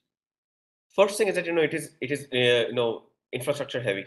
So even if we have to go or scale up to different cities, we have to set up the charging stations in each of these cities, right? So it becomes infrastructure heavy for us. If you're going for a service based model on that front, it becomes operational heavy as well. One of the major problem which is quite funny that we face is that we sit idle for the whole day, and when the sun sets, we have to work our we have to work our this off. So the thing is that everybody, all these companies, the packaging happens during the night time, all these companies. So Right. and during the day there is nothing. So the resource management is a bit of a challenge that we are trying to solve right now. To put it on aspect of the people, or empowering these people who are doing to do business development as well on that front, on the product development side as well. But what happens is basically when as I told you, the major problem when it happens, when all the loading happens during the single point of time, and everybody wants the cooling panels within a very specific time period, 9 o'clock to 12 o'clock, everybody, because after 12 o'clock everything gets packed up, put up into the trucks and is moved out. So having resource planned out to maintain or to provide all these frozen panels to all these clients is a challenge that we are trying to solve. But it is a solvable problem. That is not a big problem to solve. Number one, the only thing that we face is the infrastructure cost. So there is a backdrop to it. But having said that, we are actually in Bangalore. We are setting up a charging stations which can freeze about 10,000 panels at a single shot. So what happens is that we, in a single shot itself, we can cater to big clients as well, both in fisheries, frozen, and other segments as well. And we are trying to target so that we can have one charging station in one city, so that the capital cost dependency can be brought down to the lowest point, and the return on investment for us is also can be brought down by about by a significant percentage. So that is something that we are trying to still work out on. But yeah, these are the few problems that we face. Thanks, Somalia. I think while you understand that technical challenges better, but on terms of your resourcing, because your work starts after evening, I would say a lot of our millennials are semi-nocturnal. So I hope you won't face that challenge in terms of availability of resources. So yes, thanks a lot for putting your thoughts. So Dharma, I'm coming back to you on one point, because as I was saying, that in terms of listening to you, in terms of how to connect directly from retailer to FFPO, that's one part. Second, in terms of which Somalia mentioned, why the quality of all produce or the drive of the businesses to be very quality conscious depend upon how customer is behaving, right? So even if in a very high-end retail chain, if consumer is not asking for a traceability, or if a consumer is not asking for from you where you have sourced it, how the supply chain temperature was maintained, how do you see this entire thing panning out? Like is the investment worth in terms of is customer asking for it? That show me that you have maintained the cold chain in a proper way for that fish item. Yes. Just I'm trying to answer first the first question on connecting retailers with FPOs. So at present there are not many FPOs focusing on the fish in the country, but these days the FPO formation is happening quite fast. So a few of the FPOs I'm aware. So the challenges I'm sharing. So in fact, the retailers need specific size of the fish at certain for a certain period of time. They will require 1 day, 2 days before the weekend, or in the winters it will be required something. In the summer there will, or in the rainy season there will be less requirement. So this requirement and the production with FPOs, most of the time it doesn't match. Second is the sizes. So suppose the market requires the rohus, a simple example, rohu size suppose 900 gram to 1.5 kilo. So these FPOs, they will offer 500 gram itself.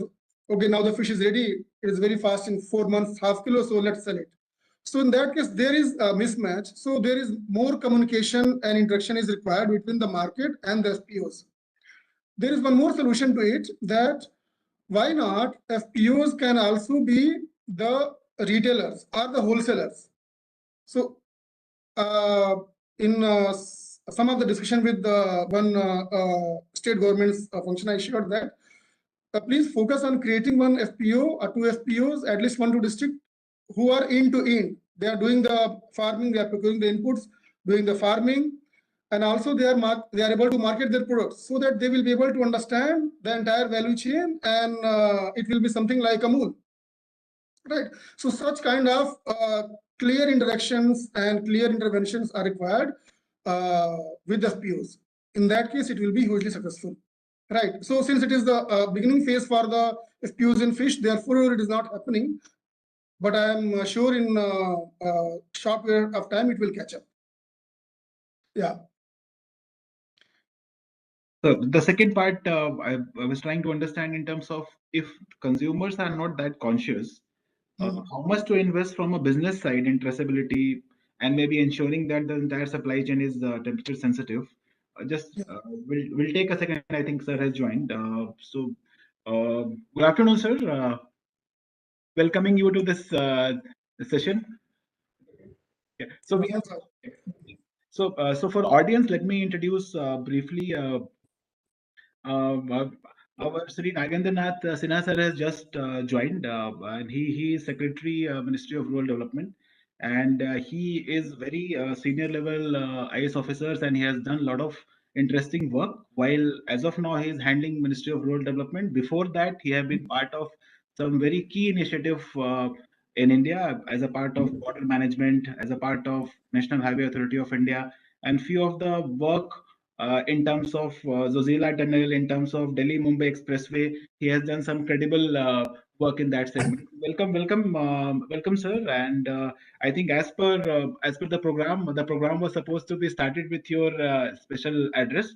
And since you are here, I request you for a special address so that we all and audience get to know your views on this, sir. Over to you, sir. Thank you very much, colleagues, in this FISHTECH conference. I'm not, let me start with a disclaimer. I do not have much of an experience in the fishery sector, and my department also has limited exposure to this area. However, I've been peeping into this sector from time to time. Started way back in '92 when I was posted as the development in charge in a place called Gopalganj in Bihar. I was DDC, Deputy Development Commissioner then. And we learned a very interesting thing. That was the areas of Gopalganj used to be flooded with the flood waters of River Gandak. And usually people thought that nothing could be grown in that. However, we found an enterprising farmer who, what he used to do is to overstock the fries or fingerlings into a pond and then release them as soon as the flood waters entered to his area. And because of good availability of the nutrient-rich water of the flood and availability of enough space and water for fish to move around, he was able to reap good crop of fish in a short period of 4 to 6 months. So there I learned many things. Similarly, when I joined the Principal Secretary of Rural Development in Jharkhand, I had developed a program known as Johar. This was a World Bank funded livelihood program, and there we developed a livelihood acceleration and upgradation activity out of 4 activities identified therein. One was the fish production also, and there also we were able to engage about 20,000 odd farmers out of about 2 lakh odd farmers who had been engaged under the program. Now, usually one feels that many parts of the country, for example, Jharkhand, etc., have very low potential of the fisheries because of the seasonal nature of the rainfall and its undulating nature of the terrain. However, if colleagues here have the good fortune of visiting Jharkhand, they have done extremely good work in terms of being able to propagate cage culture on a very large scale. Also using having an integrated chain production starting from the Matsmitra at the grassroots level, who acted as the grassroots mobilizer as well as supplier of different services as well as feed and fingerlings or fries, etc. So important thing when you try to organize fish farmers, particularly those who are poor at the grassroots level, is to have a integrated chain of activities which mobilizes the poor with some resources at the grassroots level, identifies what could be done by them at the level that they are, identifies a resource person and develops its capacities to cater to the need for services ones which I mentioned earlier, for example, a supply of feed, supply of fingerlings, looking into the issue of quality of water, etc. So then the level and quality of production grows, and then of course the issue of marketing, etc. comes up. I feel that the fisheries sector, because of the nature of its production, as well as probably lack of imagination, failed to develop the kind of integrated structure that was built for the milk sector. Today also there is a lot of scope for developing such a value chain. It is incumbent on all of us to contribute towards this. I'm aware that there are many startups who are associated with this FISHTECH conference. So we need to engage with these startup aggregators, etc., in this value chain where the farmers' contributions are recognized and adequate remuneration is paid. Remuneration and payments are made for the production, the yield that they generate. In my opinion, the Rural Development Department, as well as the Department of Fisheries, as well as their counterpart departments in the state governments, they are keen that such partnerships and such chains develop. For our side, let me mention that we have the program under Mahatma Gandhi NREGS, which develops farm ponds and community ponds. While farm ponds cater to the critical irrigation needs, community ponds can certainly be used for promotion of aquaculture operations, and their maintenance and renovation of water bodies is a permissible activity under Mahatma Gandhi NREGS. Let me also mention that the farm ponds also could be utilized for fish production. And I can speak from experience because as Principal Secretary Jharkhand, I had organized development of a large number of farm ponds, numbering in lakhs, and there the water stayed for about 4 to 6 months, and many farmers took advantage of this opportunity of growing fish in their small farm ponds of about 30 feet by 30 feet size or 40 feet by 40 feet size. So not very large, but still the farmers were able to obtain significant amount of production from their own ponds. In the NRLM and NRET programs, fisheries clusters are being promoted, so this is again an area where we have been working as part of the initiative under the NRLM. About over 2,000 Matsyakhis have been placed to support the community in the implementation of the fishery intervention. We have also encouraged the rural self-employment institutes to train Matsakhis as entrepreneurs who will use their business skills to get into the value chain and provide the necessary critical services. So these are also some of the people who could provide these services and fill the critical gaps in the value chains. I've also been told that there are a number of technologies, for example, biofloc fish farming and RAS, etc., which could also be helped to help the poor to adopt fisheries as a livelihood option. Let me mention a few more things.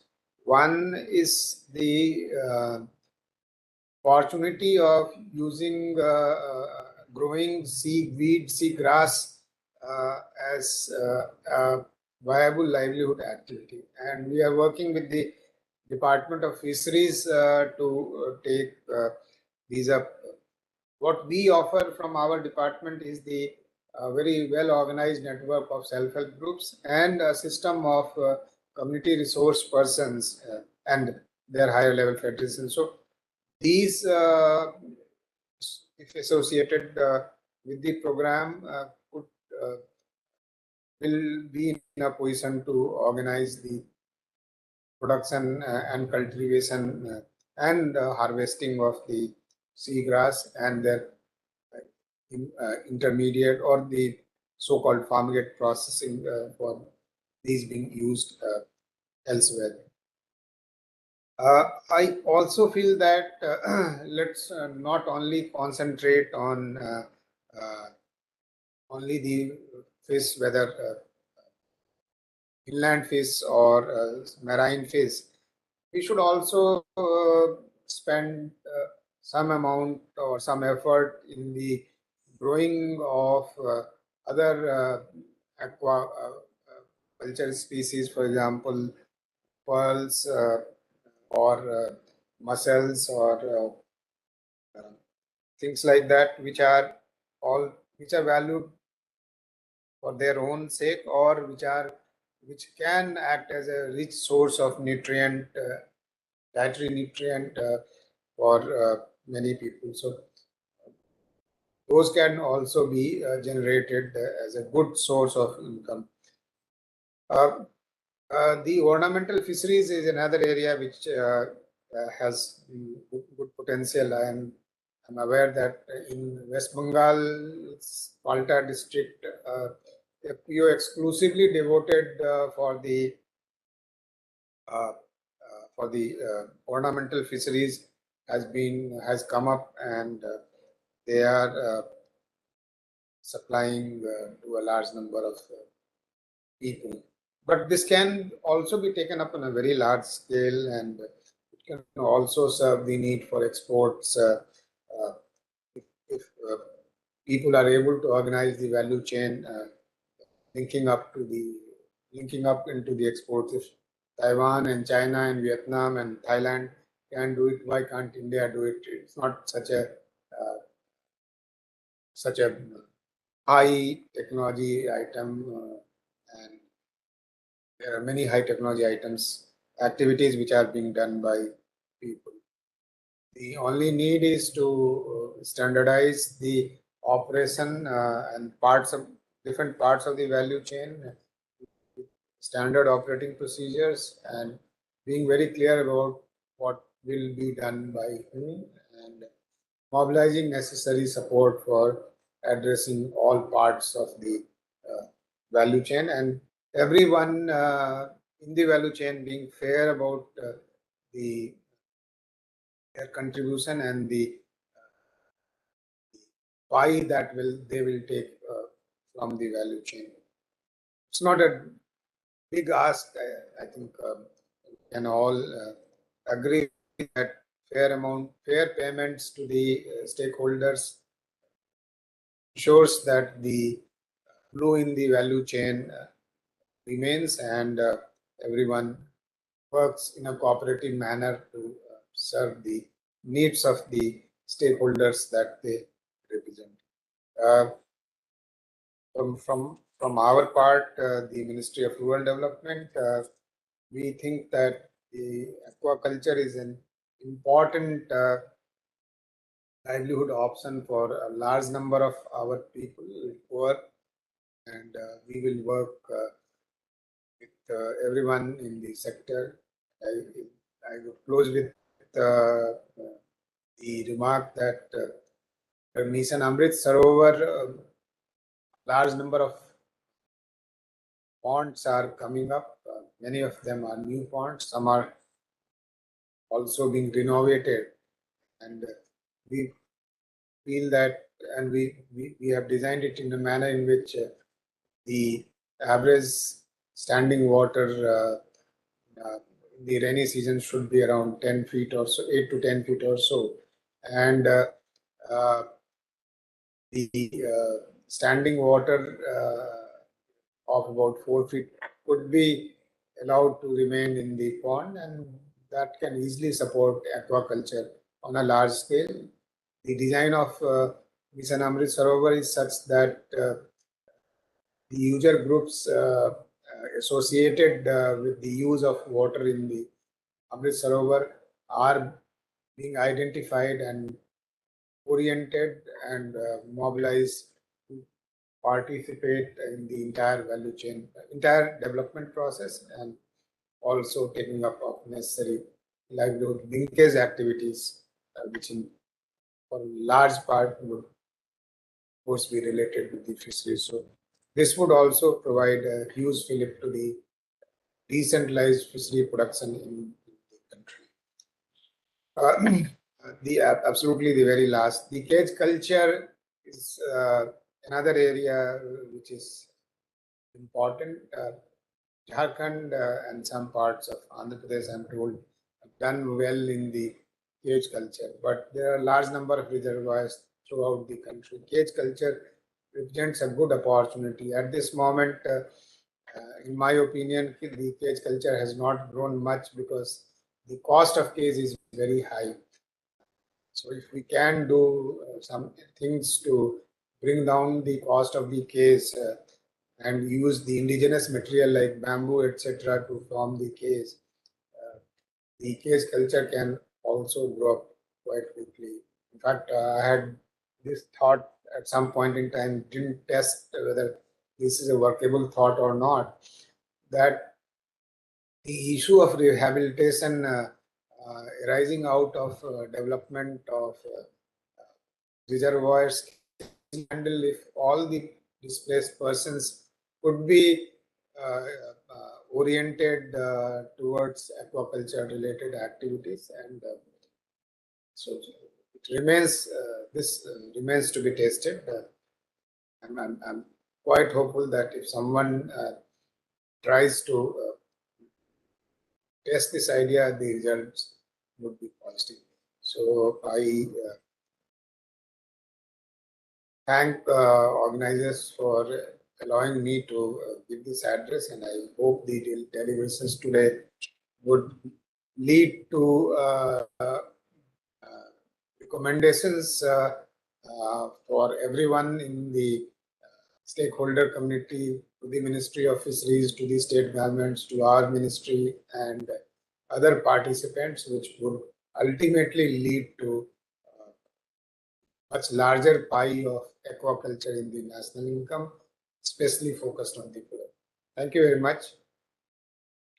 Thank you so much, sir, for your valuable inputs and this special address, and probably your indication towards ornamental fisheries, cage culture, seaweed production, and how do we integrate these with our rural base what we have. And we are aware, sir, from a MORD perspective, we have a base of about 8 crore plus household. And if you recollect, sir, a few days back when we were discussing in FICCI about the RISE platform, where we're trying to link the base, the consumption base you are offering, or 8 crore household plus, and how do we link startups. In that ecosystem also, I think this the fishery segment looks quite adaptable, and we look forward to get your views, your support in moving in this direction, sir. Thank you so much, sir, for joining this session.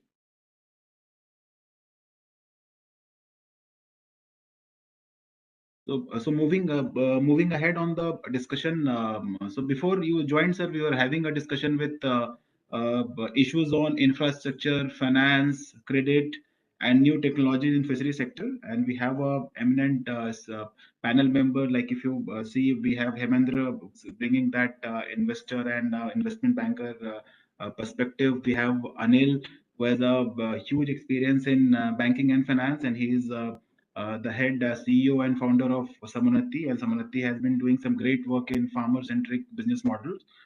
We have Dharm from AquaConnect, who is bringing perspective on fishery supply chain, what kind of issues this segment is facing, and Shomalya is the co-founder of 1090, and they have a very innovative product which is called phase changing material, and which maintains a temperature from plus 15 to minus 24.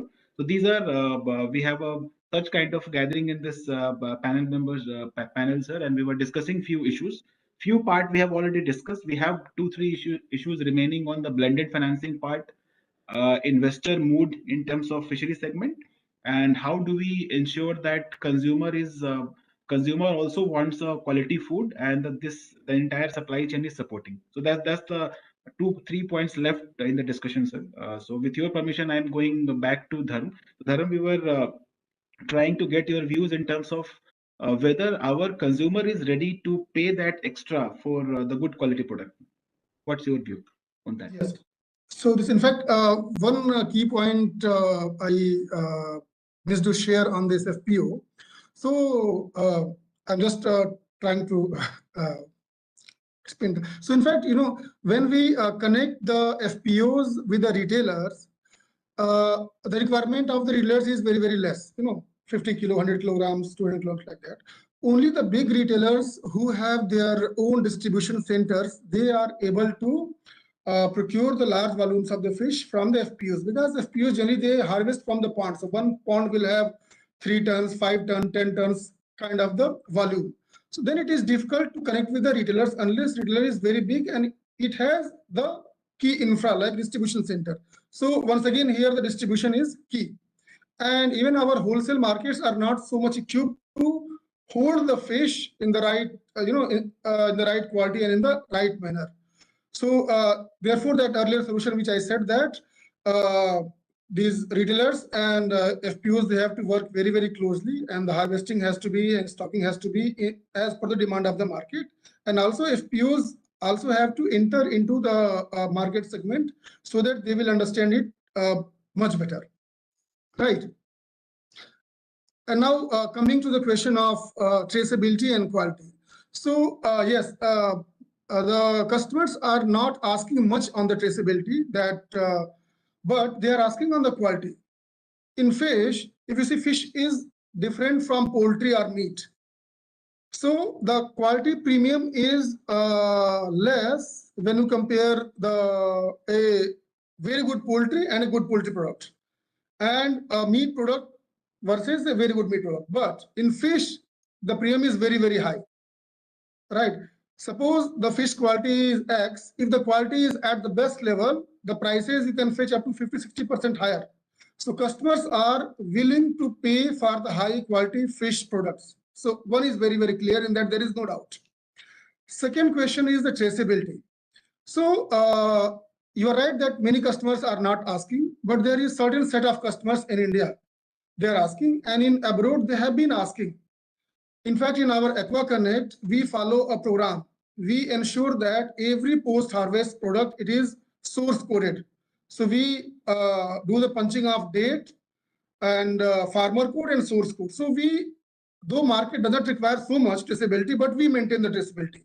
So when the producers are offering which is not commanding a premium, when it is not there, then customer will feel the pinch. Okay, why this source information is not there?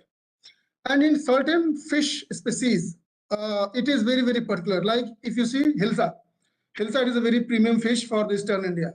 So when the hilsa is there at the retail market, they will ask, oh, this hilsa is from Ganga, this is from Padma, or even whether it is the low quality hilsa from Gujarat. So they will ask this kind of questions. Even the rohu fish, if you go to Delhi market, they will ask whether this is coming from Andhra Pradesh, or it is coming from Haryana, or coming from UP. So nowadays customers are very, very smart. This including the seer fish. Seer fish is a very premium fish. They will ask that whether this is from the Nagapattinam, Chennai, this Nagapattinam, Tamil Nadu, or this is from the West Coast, or this is from the Odisha coast. So customers inquire these kind of things, and they are ready to pay the premium for this. But those set of customers are still few. But things are moving in the right direction. Great to hear that. Because, great to hear that, because you are the one who can give us that actual on-ground feeling, because you are handling both sides of the challenges and of course opportunities as well. Thanks, Dhanam, for that. Coming back to Anil, yeah, thanks. Coming back to I will be slightly fast looking at the time because I know Divya will ping me on the timing. So coming back to you, Anil, we in the previous round of interaction we just ended in terms of how do you see blended financing giving a solution to the kind of a challenges our farmers are facing. Any views on that?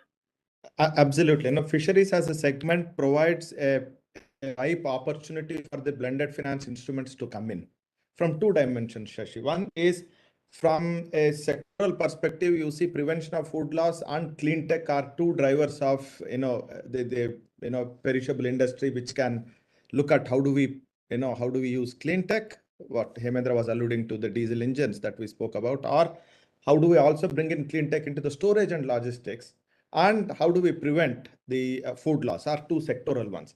But what I am most enthused about is the FFPOs, right? FFPOs as vehicles for both the infrastructure creation and capital investments, and FFPOs as vehicles to bring in the working capital dimension to their operations for both the input and output linkages, and providing the precious working capital for the farmers during the cultivation process. This would be an important dimension, and we are seeing guarantee structures coming from DFIs, specifically on women enterprises, specifically on the clean tech, specifically on prevention of food loss. So we are enthused by the specific nomenclature of the FFPOs, and double clicking on the FFPOs by all of us would augur well for the farmers engaged in fisheries through their collectives. So given the time, I I stop here. Yeah, thanks. Thanks a lot. And for more from a PwC perspective, since we are directly into FFPO formation in the state of Bihar in Kosi region, in Andhra we are promoting more than 50 FFPOs. So we can understand that the challenges because FPO is in agri and FFPOs, fishery FPOs are slightly different, behave in a different manner. So of course, look forward to understand more and take this segment in a more forward-looking manner. So thanks Anil for your views. Maybe the last point which is left, Hemendra, coming to you. The way the entire last 1 year, more than a 1 year now, and maybe the kind of the broader indicators, inflation, investment mood, from a larger macroeconomic perspective, what we see, we do realize that there is a slightly slowdown in terms of our investment appetite from an investor, right? Probably now you are thinking more towards profitability. What is the return cycle? Am I okay to invest for 10 years, 5 years? When do I get my money back? So do you see any fallout of that entire change in investment mood for fish tech? Because look, fishery being slightly new, you only said that probably is slightly lagging behind in that cycle, and now the investment mood is changing a bit. So do you see that fish tech and this fishery segment will get some kind of hit in that? Thanks, Shashi. I don't think so that change in investment scenario will impact fisheries. I wouldn't say that the investments have slowed down. Investment has become more disciplined, and rightly so. I think this correction was much more needed because the whole focus of investment was to drive top lines, but at the end of the day, the market pays for sustainability and profitability of the business models, right? So I think in a way, this correction which is happening is good. And I think fisheries could, in fact, be a beneficiary of this correction. If we can build a good, sustainable, and scalable models on it. We talked about the TTF approach, the time and the temperature and financing, right, to drive this sector. And I would say we should marry it with a AAA approach. AAA is awareness, um, uh, accessibility, and affordability. I think that is equally important. You know, how do you make consumers aware about the products? How you make it accessible? You know what Somalia was talking about, the time difference, or the time it takes to move fish products from Bangalore to Guwahati. If that can be halved using train transport, you know, the accessibility goes significantly. I want to eat hilsa, I want to eat basa, but how, do I have access to those products? Even if they are accessible, they are extremely costly. You know, jumbo prawns costing 2,000 rupees a kg. You know, how do you bring that cost down to 50%? So that's where the affordability comes in. I think that's where we need to look this ecosystem both from demand and supply perspective. And I think if we do these supply chain innovations, which I think both Dharm and Songalia talked about, I think they are extremely important in driving the demand. Right? And as an investor, all I can say that it's just the beginning, and there is a lot which has to happen in the sector. There are many white spaces, as I said in the beginning, which need to be solved for. And I think investments will come. I don't think investment is going to be constrained for anyone. But yeah, I would, since Mr. Sinha is also on the call, my request to the government is to how do you support these startups at an initial stages where they struggle the most, through connecting with FPOs, through helping them with government schemes. I think government has a huge allocation for fisheries now, and build some catalytic fund for some early stage validation and early stage scaling of these models. And I'm sure we are going to get a lot more investment in the sector in time to come as we see more and more startups coming into the sector. Thanks, Samendra. So this is broadly we have discussed all key points on infra financing and overall supply chain per se. What are the constraints? Good thing to notice is while there is a more scrutiny in terms of investment, but in terms of appetite to invest in fishery has not fallen down. And if there is a robust business model, there all stakeholders are there to support. So I hope the FICCI team has taken note of all the key points discussed and recommendation. So, sir, we are just reaching the kind of end of this session. Any closing comments, sir? If you have, Sinha, sir, then we can take and then we close the session.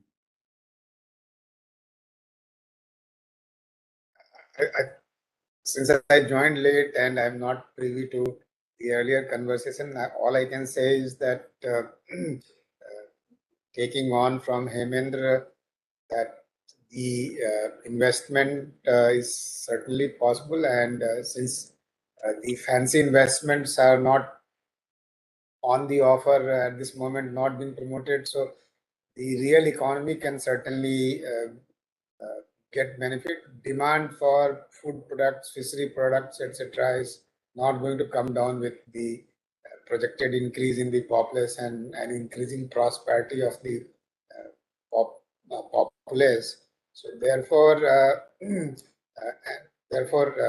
as you mentioned, affordability, accessibility, and awareness, all these issues need to be focused. And also the fact that good cold chains and storage solutions can avoid a lot of wastage. I was struck by this number of the onion. We generate about 260 million tons of onions, while the need is only about 160 million tons. So, or maybe then maybe million or lakhs there could be issue.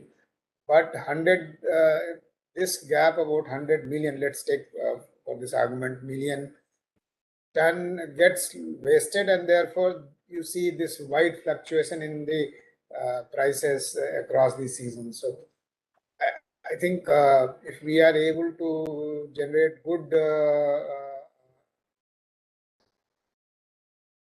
storage solution, we are generate good distribution networks, also ensure that the fish vending, etc., gets accepted through the organized retail chains, not only through specific startups, but also in terms of malls, etc. Then it could probably give a huge fillip to the fishery production on a very organized scale. The point about FPO being supported, FFPO being supported through a very systematic approach is certainly a valid point, and I think we should work towards that. Thank you. Sure. Thank you so much, sir, and thank you all panel members. It's been a interesting discussion, and I hope few of these recommendations and suggestions we take it through FICCI in a more of a policy intervention, and those suggestions come into implementation mode. Thanks again, everyone, for joining, and thanks, audience, for listening to us. Thanks again, and take care. Thank you so much. Thank you all. Bye. Bye.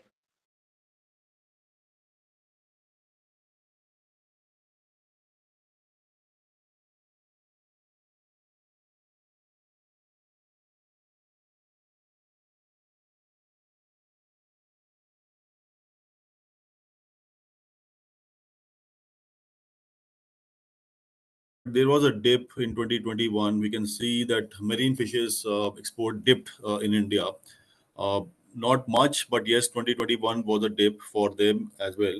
And even the frozen shrimps segment, which is the major segment for our frozen produce, that also dipped in 2021, maybe because of COVID or maybe because of something else.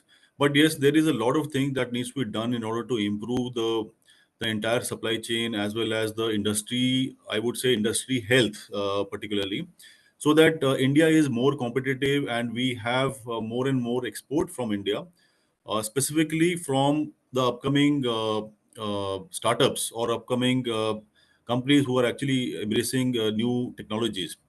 Now, in this entire thing, technology plays a very important role, whether it is harvesting or it is monitoring or it is post-harvest storage or maybe logistics, quality management, anything that we see. Even I would say that documentation as well as process improvement would also be a part of technology, which can improve our competitiveness vis-a-vis other large exporters like China or maybe other countries. So that's that. Given that context, we would now start off the discussion. And for the brevity of time, I'll go series wise, requesting one of the speakers panelists to speak on specific areas. So what I'll do is I'll start with Dr. Shankar Goenka. Dr. Goenka, I would request you. Hello. Yes, sir. Can you hear me? Yes, I can hear you. Yeah. Yes, sir. So Dr. Goenka, we just wanted to have a kind of overview from you on you've been into a lot of capacity building, training, development part. Have you also been into different roles? And I understand that you are also into drone technology-based applications of fisheries. So Yeah, just wanted to have a viewpoint from you on how things are Yes, sir. evolving around technology capacity development, plus from a human aspect as well as from a people aspect as well as technology part, for say specifically on the drones or any other technology that you are doing from an industry perspective. Yeah. So good afternoon and namaste to everyone. Thank you very much for giving me an opportunity. So, sir, apart from capacity building, that is how I came into the picture of drones. So what happened? A brand ambassador product uses liquid urea, which has been invented by IFCO fertilizers. So when I went for the marketing of these drones, this nano urea, I got to know that Indian agriculture is a culture, and there is no culture in agriculture. That is why there is so much of challenges Indian agriculture is facing. So then we realized, for 1 acre spray, you need 125 to 200 liters of water. I'm coming to the fishery, sir, but I'm just giving you an outline in 1 or 2 minutes. So then through the drone, you take only 10 liters to spray in 1 acre. One person sprays pesticide or anything into he takes whole day to spray in 2 to 2.5 acres. With drone, you can do 30 acres per day. You need 10 liters water. So you save 90% water, you save labor, you save energy. It is very much accurate. Then one of the exhibition I was in Gujarat, and there the picture of fisheries come into my radar. Okay, how we can help fisheries. So with very little knowledge on मैं vegetarian और fish देखता रहता हूँ, बहुत बड़ा aquarium है मेरे schools में भी and at home also, but I thought कि how we can help them. So I started talking to them in the exhibition. We were 3 days, Vibrant Gujarat, and there are many fishery companies. They came in to participate there. So I said, how we can help you? He says, आप drone तो नई technology, हमें नहीं पता कैसे help करेगा. मैंने कहा आप कैसे करते हो? So I try to understand the whole process, how they operate and how they do. Then I got to know कि जो feeding करते हैं, तो वो क्या करते हैं कि जो is it okay if I speak in Hindi English mix or you want me to speak in English? Yeah, that's good. That's okay. Okay. So then I got to know कि जो ये fisheries के अंदर जब वो feeding करते हैं, and when they put dana, they all put at one place. And when the fish start coming in to eat that dana, तो जो बड़ी मछली हैं उनको जल्दी मिल जाता है, जो छोटी मछली उनको धीरे धीरे या बचा हुआ या बाद में मिलता है. And then I said, wow, then it's a good opportunity. And then we created a drone. You feed at tank size is 12 kgs. So depending on the requirement, you can put as much as dana you want to put in there or the liquid you want to put in there. And then the drone flies, and what it do, it sprays and it put dana to the whole fish tank in an equal manner. Okay. So when we started doing this, all of a sudden we realized, and over a 2 months time, we got to know कि जो fish को जो दाना है वो अच्छा मिलने लगा है, and the health of this thing has gone up. Then the second round, when we came about the medicines which they put into the pond or the liquid, other stuff they put into the drone. So instead of putting at one place, and when they put it from the top, and what happened when you put the liquid into that pond or the water tank, and the fan, the propeller का जो speed है, that is about 8,000 RPM. So it flies from 3 feet height. from the water. So all of a sudden, it also helps in, getting it dissolved in a proper way. Then further, क्योंकि training का आदमी हूँ, मैंने कहा इनको training में कैसे मदद कर सकते हैं. So then we started talking to them in terms of training. And then we got to know that if we help them in different ways, we can create a lot of value, because I got to know there is almost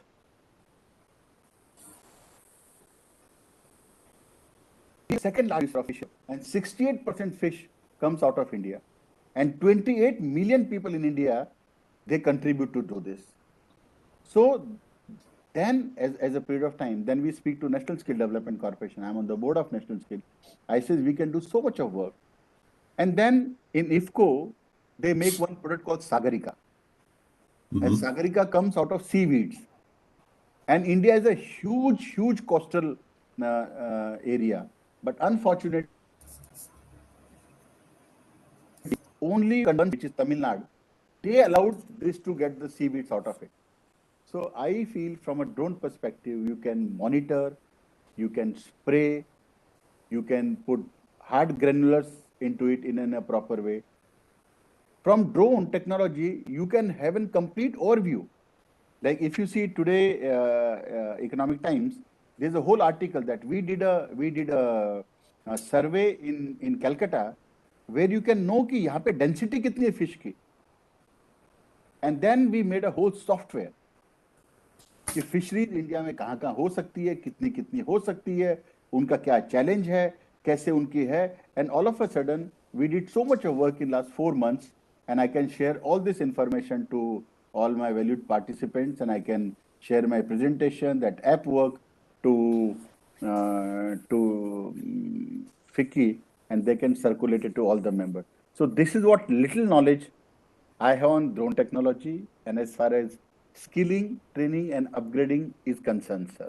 And I see huge value add from drone and technology. A lot of technology can be added, and you can take it to next level. So thank you very much for the opportunity given to me, sir.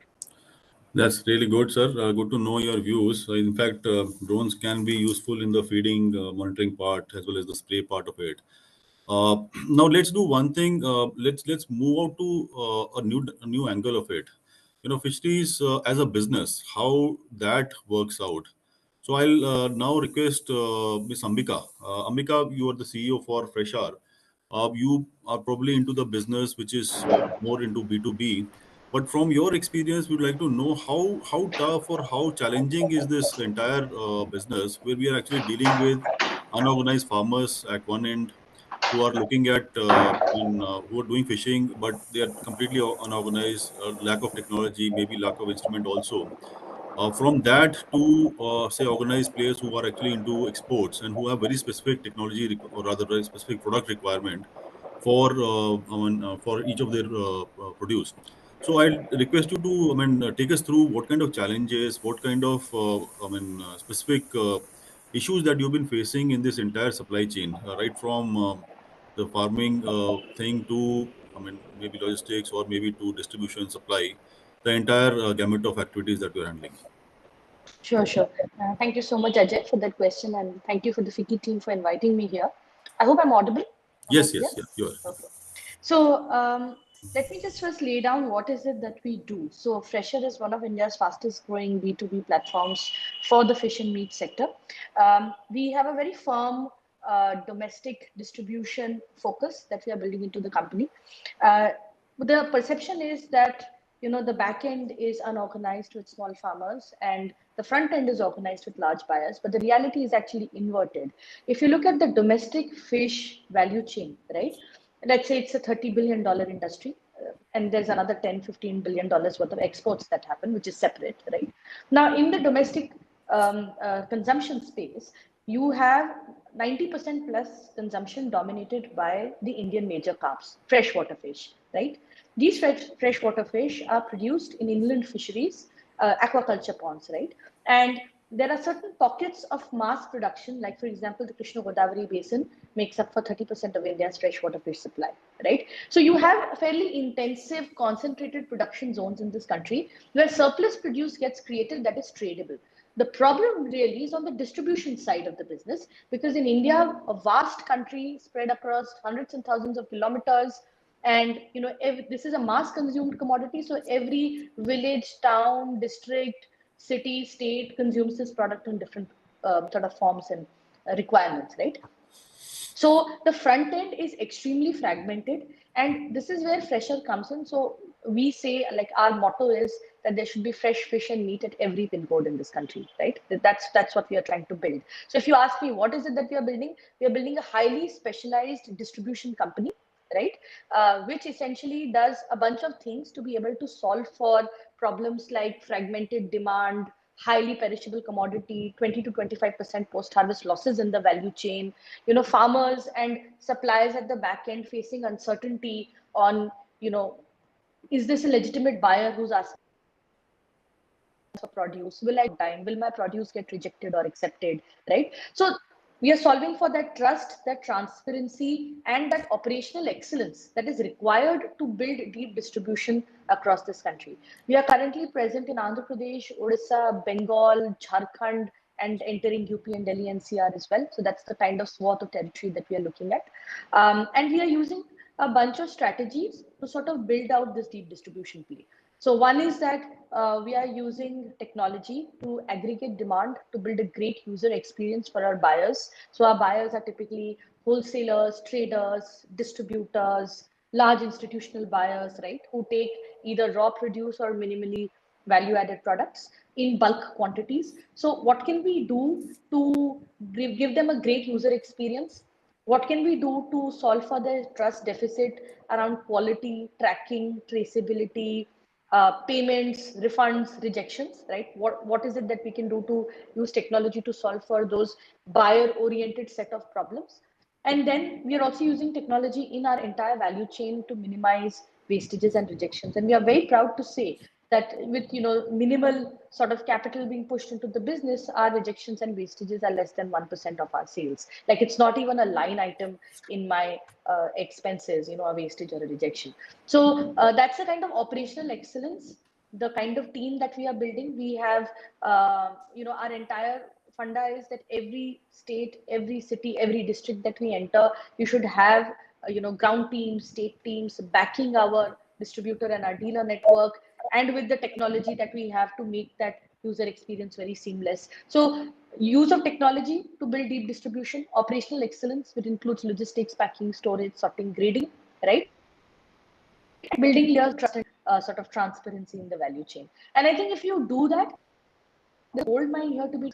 I think what has happened in our sector, and fish and meat, I would say, if we take it as a category, what has happened in the sector is that some companies have found small niches to build a business in, right? Somebody is doing D2C, somebody is doing some particular variety of exports, somebody is doing something on the input side of the business. But there's this large opportunity that remains untapped, in which something can be built at scale, right? Something that is a replicable model. If you get it right in one state, you can replicate it in 6 states, and then you can replicate it in 28 states, right? Because essentially, this is a problem of the supply chain that is faced by every pin code of this country. So I think there is a big sort of white space that is still remaining in building specialized distribution companies. But that's a sort of a play that is not everybody's cup of tea, because it's operationally extremely intensive, technology designed to suit that operational intensity, and that is sort of what we are comfortable building. So that's essentially the problem and solution matrix that we are up against. Ambika, so just a continuation of the thought here. I mean, is there any specific technology that you would like to mention here, which has an implication rather not only on your business, but also on the entire ecosystem as well?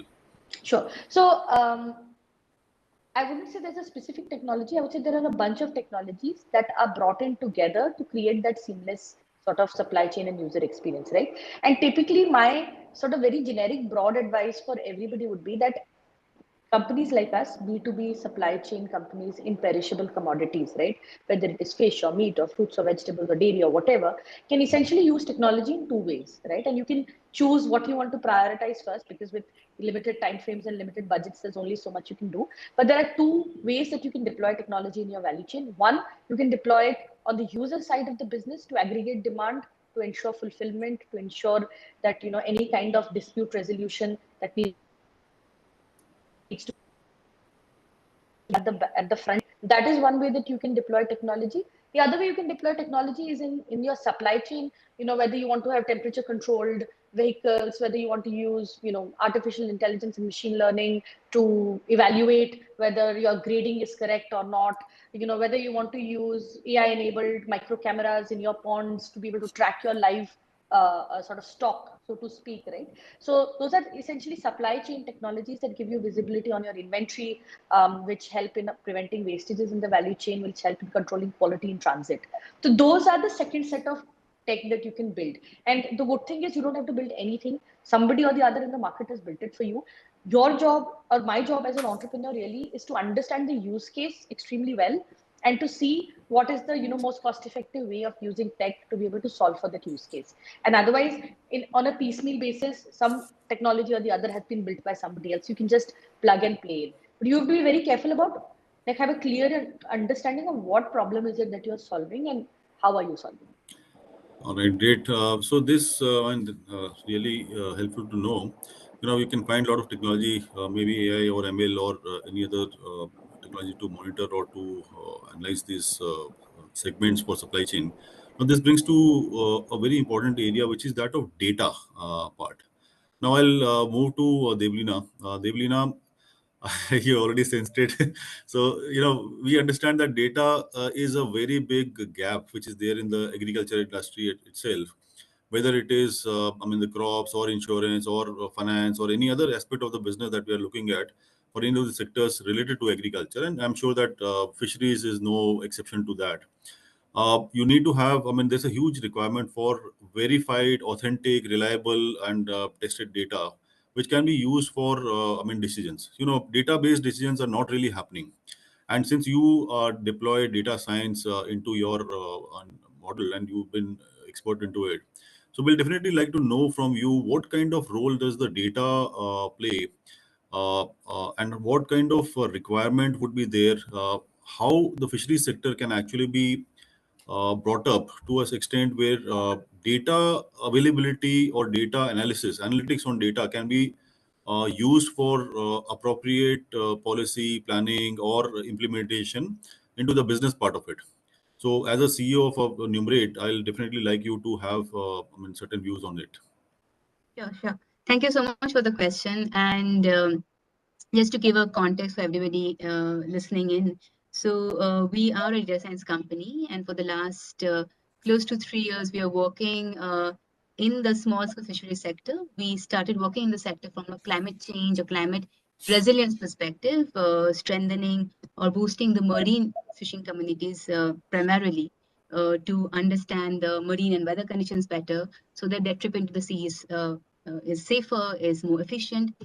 And then going forward, we have also added market linkages to the platform, both backward and forward. And we have added also finance and insurance, access to low-cost financial insurance. So the question here is about the data sufficiency or insufficiency at this, to be honest. And at every step of the supply chain is where you see the gap of data that is so pronounced, and the fact that the sector is suffering so much. So let me take it step by step. So at the very source, we're talking about either fishermen, marine fishermen, or fish farmers who are in need of various kinds of inputs for their business.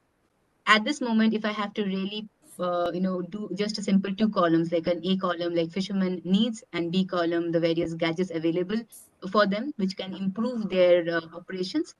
There is no such database, or there is no such information which will tell me, okay, this vendor can help this locality fisherman, or this fisherman needs this kind of equipment for its benefits throughout the season across various sectors.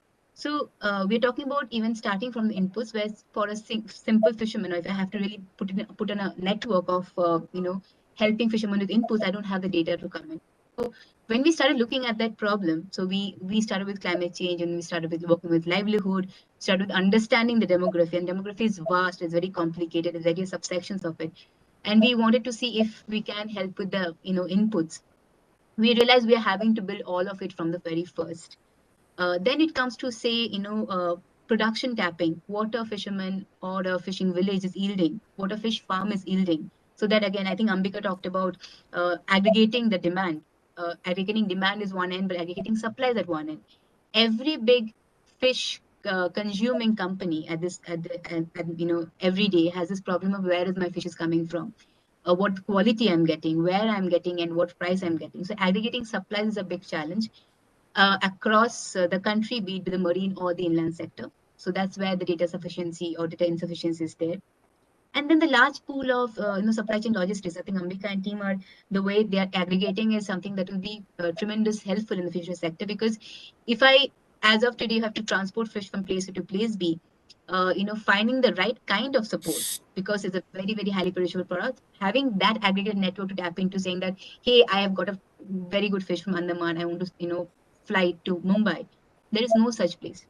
But now, where we look in, and I would like to highlight that, Ajay, because that's, I think, the root of the problem is that the fact that when we started talking about agri-tech or agri-tech 10 years now, the way it has grown, because we have been able to support the farmers financially, support the farmers through various financial products or insurance products, so that they have become they have been able to improve their input, they have been able to improve their outputs, and the whole productivity has gone up. That because many banks have come out with products that will be applicable to them either pre-harvest, post-harvest, or during harvest. As of today, the lack of data, the lack of understanding of the demography is is nowhere there, so that even banks or financial partners look at the sector as a very high risk sector. So if I have to really help a fisherman, be marine or inland, to have a necessary working capital, to be able to get the right kind of inputs, be it be nets, gears, or be it be feeds or seeds, and to promise a certain production quality. I mean, if a farmer has to promise certain production quality, definitely needs high quality inputs. Where are they, financial instruments? They are not there. So I believe the main application data that is as of today critically needed, is collecting this demography and putting it in a way that can talk quantitative evaluation of it, credit evaluation for the farmers, for the fish farmers, for the fisherwomen, so that they can use it for their livelihood benefits, for the extended support. And I mean, I can keep talking about it. So we use satellite data. We use satellite data for site analysis, where fisheries are going. I think Dr. Shankar Goenka was talking about we are assessing where the most fish productions are, which we are doing on a daily basis, where the most fish productions are, what are the site beneficial for marine, what are the site beneficial for seaweed. So that is other form of data altogether. So which will help us initial assessment center where we should focus. But beyond that, the livelihood needs a farther more addressing of data gaps at this moment. So just one more thing. I mean, when we are actually looking at sustainability, so that's a very important thing.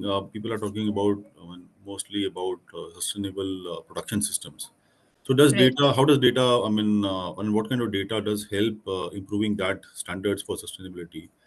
We've been talking about traceability part of it, so that's still a part of it. But yes, I would also like you to just have Sure. one or two lines on what kind of sustainability initiatives you are also looking at. Correct. So there are three parts of sustainability thing that you do: sustainability in the source, sustainability in the supply chain, and also sustainability at the consumer level. At the source, will typically what we do, because we work directly with fishermen, fisherwomen. There is a certain kind of dialogue that, not that they don't know, but certain kind of dialogue that goes with them, telling them which fish is sustainable at which part of the season. And this is typically for marine fisher folks, a bit around inland as well, but uh, so certain fish has breeding season, so you don't catch a pomfret during the pomfret breeding season, so on and so forth. There's the first part of sustainability. Then not catching fish below a certain length or a certain size because of juvenile. So not to catch juvenile fishes, not to use the net size that will catch juvenile fishes. So below beyond a certain net size or mesh size, you have to make sure that the unsustainable fishing is not happening. And then it goes into various different dialogues of the kind of fishing methods they're using, starting from laser lights to dynamite fishing. The fishing methods have been abused and overused in various forms. So making sure that that is not happening. So all these sustainability are sitting at the source, where the fishermen are educated, are incentivized to use the right means of fishing, are given access to the right kinds of nets, because just going and giving them gyan saying that use this kind of nets without giving them the right supplies and incentivizing them to use those supplies won't really make a change, right? So because whenever you talk to them about change, there is a sense of loss. Am I losing on something? So you have to make sure that they will be profitable. So that's a source. When it comes to the supply chain, it's largely traceability, as you mentioned. Traceability is being able to kind of not only track the sourcing, as in which fisherman, what fish, how long what type of fish, what is the grade and size of fish, what kind of fishing methods are used, but also being able to make sure that the handling of the fish is being done in a certain way. So that way you can code this traceability information into a QR code, which we do for our buyers, and which makes sure that the buyer is able to see the entire the sourcing, the logistics. What in the sustainability framework, globally, there's something called local produce. Like, for example, if I'm eating avocado today and I'm getting my avocado from in Latin America, there's a high carbon footprint fruit. But if I'm getting my avocado from, say, Nagpur, just for example, it's a low carbon footprint. So then something called local produce. So if I'm getting local produce from, I'm in Mumbai, I'm getting local produce of mackerel from the Sasundok, which will then figure in your traceability, because you are figuring which all different logistics handovers will happen. That's way of your applying sustainability to the supply chain. And the last but not the least, I think that is the maximum, or the place where we should address is the responsible consumption. Because at the end of the day, we are only saying we keep on complaining that fishermen are overfishing, they are catching too much of mackerel, pomfret has gone for toss. But at the end of the day, we as a society, we only say that we will only eat pomfret and we will only eat mackerel and we only want fish. For everybody who is fish, they will know. So there is a large need for educating the consumer to open the basket, or not to focus on a single species, so that at the end of the day, the fishermen are not facing the pressure for fishing a certain species. So that's responsible consumption, that's consumer awareness. We might need programs where every other, so we used to have this program about eating eggs. I think national television should start talking about programs for eating fish. So these are the various kind of sustainability, and all of this can be traced and tracked through the ecosystem we have built at every point, collecting data and making sure your checks and balances are there in the system. All right, that's thanks a lot. I think these are like really good views on how to make your supply chain sustainable, right, from the source to the consumers. Now, bringing it to the consumer part, I can now shift it to Mr. Dayalan. Sir, you've been into Spar hypermarket. You got loads of experience about the retailing part of it. Now, from a consumer and retail point of view, we'll definitely like to have your views on how fish industry is set up and what are the nuances of the retailing part of it, extending the logic of sustainability to the consumers as well. And I also understand you've been working on the World Fish project in Orissa. So that's again, I mean, from a state perspective, maybe Orissa or any other state, how they should actually be looking at developing this segment, this sector particularly, in order to make it more efficient, effective, as well as sustainable by the use of technology. Please. Sorry, we can't hear you, sir. You're on mute. Can you hear me, sir? Yes, yes, yes. Yes. So first of all, thanks for the question, and thanks for my introduction also. And this is a very good platform. I'm very happy and excited to be a part of this. And thanks to so coming to this, if I had to share my experience, and as you said, the front end, the retail part, right? I think there are a lot of things which is happening in the back end with respect to support to the farmers or the marine, like government themselves are doing enough of it. But still, that is a place where it is still unorganized. And when you look at the front end and the people like Rishiyas and Fresh to Home and are taking it to a different level.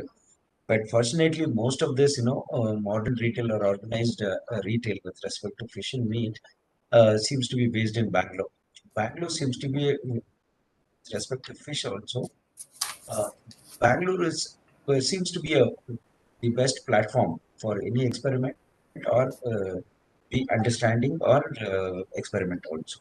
I just want to take it, talk only about the post-harvest, because when we talk about post-harvest, that is where there is a immense opportunity. What we call it as, the gap. Potential versus the gap, there's a huge potential which is untapped, and it is definitely worth from every angle. Now, when I talk about post-harvest, it majorly depends on the what is that, surplus and the short supply, right? And when we talk about surplus and short supply, the examples are Kerala. Kerala is, though they have that production, but there's the what is it? The consumption is higher, like Kerala and Bengal. Like, but if you take Andhra, like in Andhra, the case is different. It is surplus because the consumption of fresh water is lower than their production. The production is much higher. And similarly, when you take Orissa, Orissa is also a state where it's predominantly a freshwater consuming population, where most of the marine goes out of the state, and fresh water comes into the state. Right? There is a shortage of fresh water with respect to the consumption versus production. Okay, and when you look at the front end, majorly on the what do you call major cities. We talk about Bangalore, Hyderabad, Chennai, or NCR, Bombay, Calcutta, right? The potential, though if you look at not many people know that fish consumption in India is much higher than chicken consumption. Chicken, I think our consumption per capita is only 3.56, and whereas fish is around 9.3. So when we talk about this, not like as an excitement, mostly in the major cities, like the importance given, or what is it? The assumption is a chicken is much bigger than, in terms of a market size, is bigger than fish, which actually disproves if anybody can Google it, it is available in per capita consumption of poultry versus fish. Now, the point here that I'm trying to make is, uh,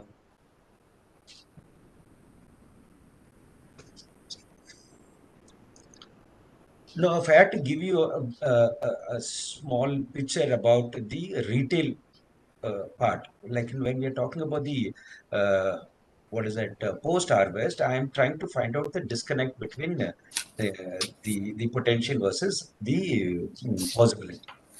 When we talk about that, you have generally everywhere, not only in India, anywhere the thing. Uh, Fish will be fish has a different sales channels. But now, if you look at 10, 15 years back, in a city like the NCR, or Bombay, or Bangalore, right, we didn't have a little modern retail uh, fish is sold.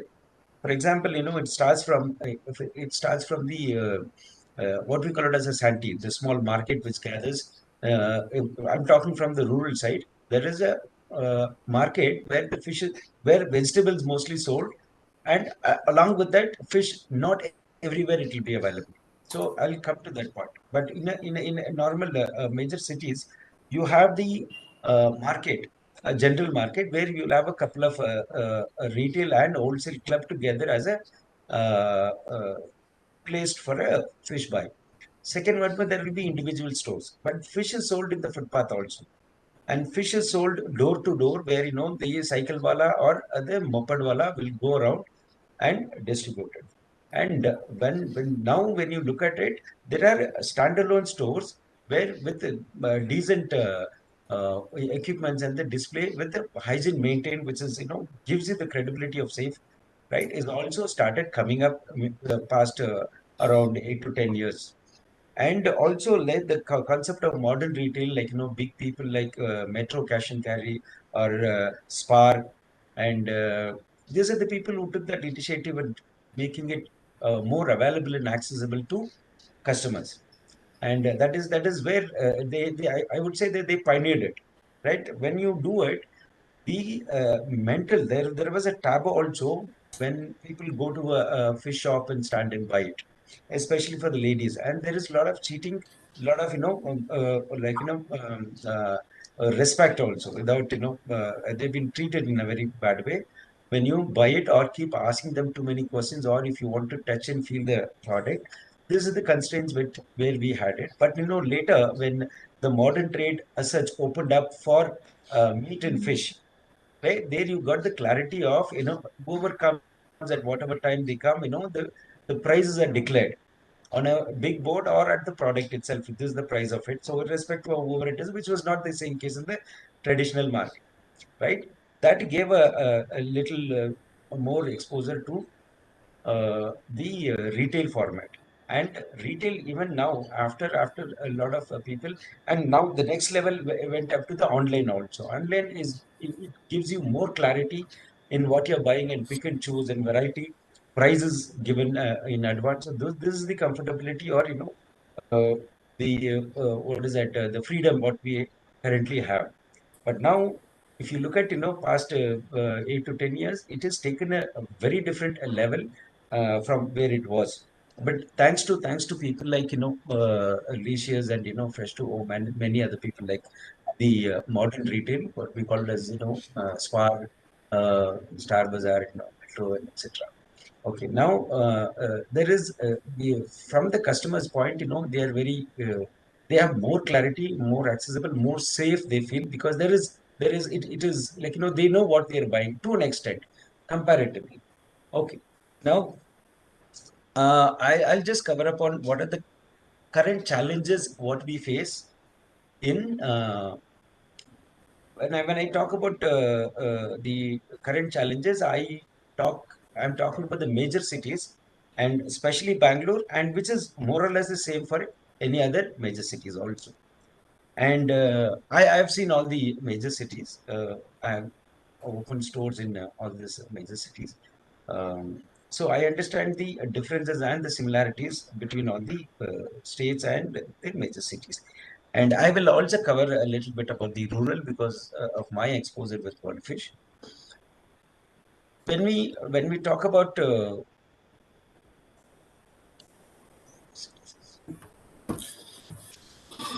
sourcing, when I talk about sourcing, the constraints what we face here, I'm also covering the wholesaler and the retailer part of the major cities. So, for an example, Bangalore, what we face.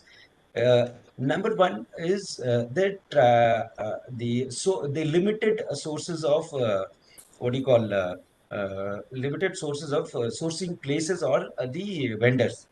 I have we will not be able to cover the entire stretch of the coast, be it is West Coast or East Coast, any other.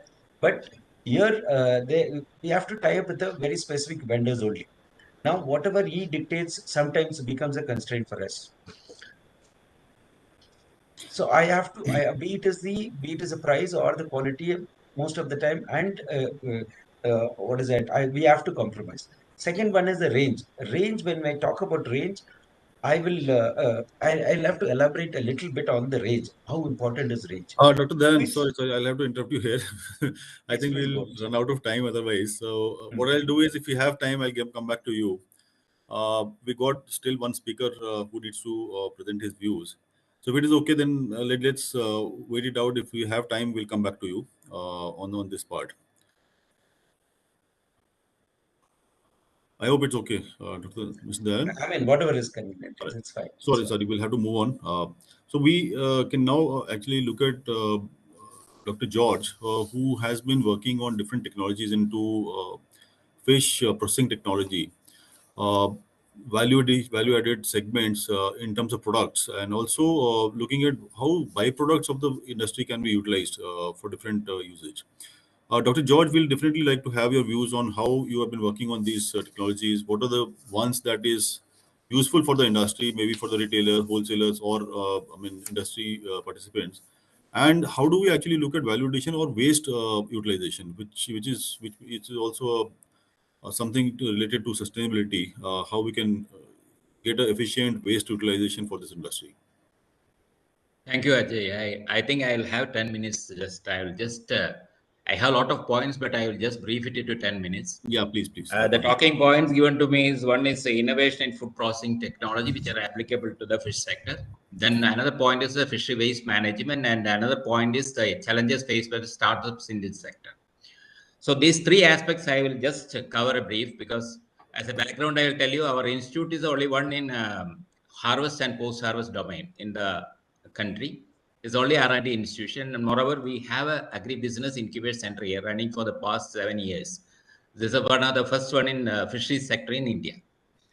I have heard my previous speakers. They have covered so many aspects, and basically they are on domestic marketing and export marketing of fish in whole or chill condition. So I think here we need to have a shift in our innovations and in our retailing of fish, and we should know that fish has a lot of value as a functional food.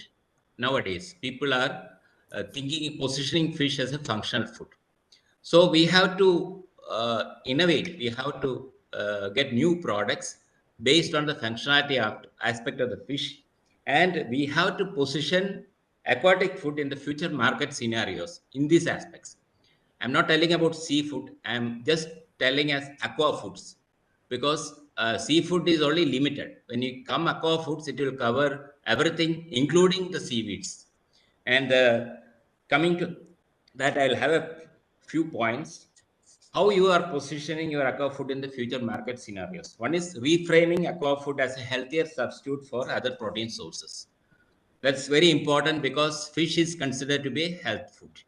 So we have to reframe our aqua food as a healthy source of diet.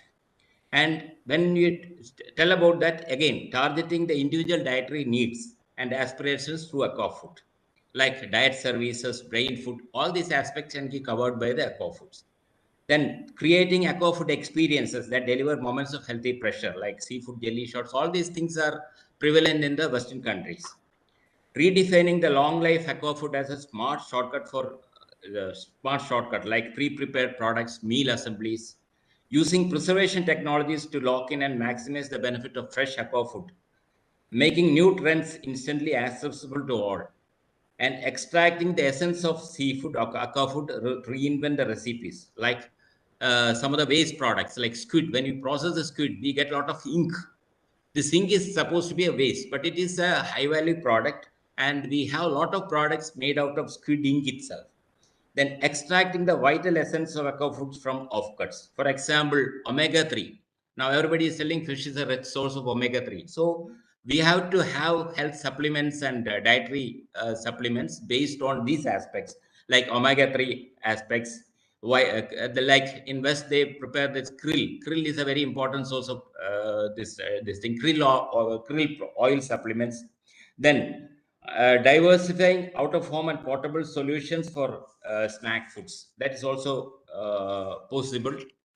Creating high engagement with aqua food through the no contact preparation, and providing universal building blocks that can be easily customized to local tastes, like ready to eat meals, analog products, and reducing. And finally, all your products should have an with the context of your reducing your carbon footprint, because our product should be able to reduce the carbon footprint, and there should be carbon credit point for our aqua products.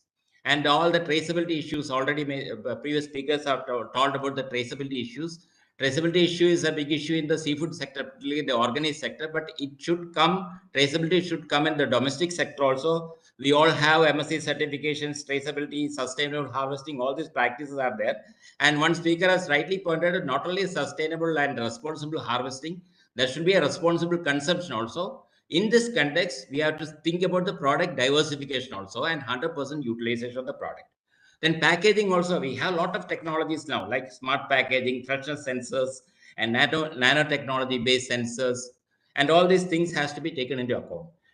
Coming to the second point regarding fishery waste management. Now we don't consider, because as a thumb rule, if we process fish, 50% is generated as waste. But now we don't consider it as a waste, but we term it as secondary raw material, because high value products are obtained from the secondary raw material, which is more valuable than the primary product. A classic case is the chitin. which is obtained in the prawn shell, and that itself is a much valuable product than the prawn meat itself. So this, we have the technologies. Only thing, the essential thing is that how we collect your raw material. This is the problem of logistics, because if you want to use your secondary raw material, definitely you have to treat the secondary raw material as well as just like the primary product. You should have a efficient cold chain management for your secondary products, because take the case of China. They have a lot of tilapia farming, but all the tilapia which they farm, the scales are now being used for the preparation of the collagen peptide, which is a high value supplement. Even India imports that collagen peptide and make preparation out of that. So we have to think in that aspects. We have to reframe our products. We have to think about the future scenarios in which not only you are selling fresh fish or chill fish, we should have more options to put fish as a healthy food. So these are the two talking points: fishery waste management. Fishery waste management, lot of products, I can tell you umpteen number of products.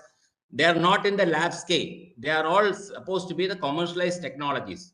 Chitin derivatives, collagen peptide, all these are commercialized technologies which can be easily accessible.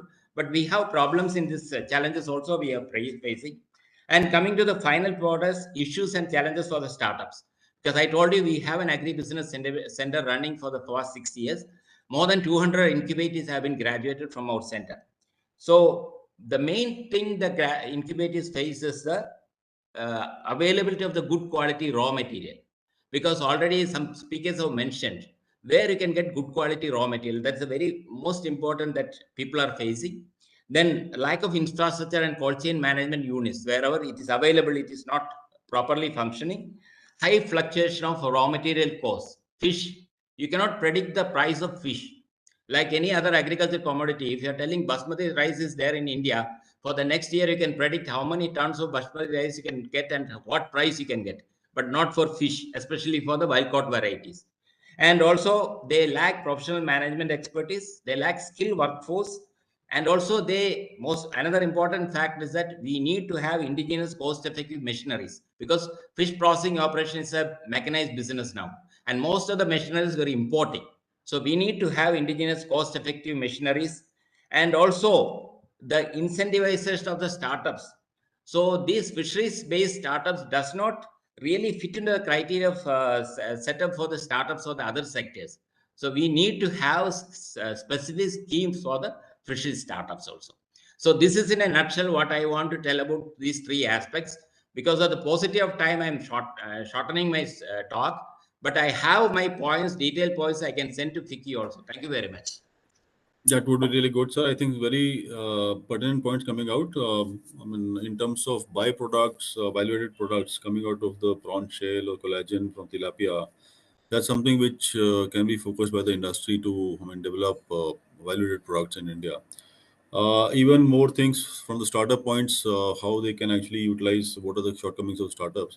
But one of the important points was on the carbon footprint. That's one very important aspect which will be linked to all aspect of the business. That's again a great point.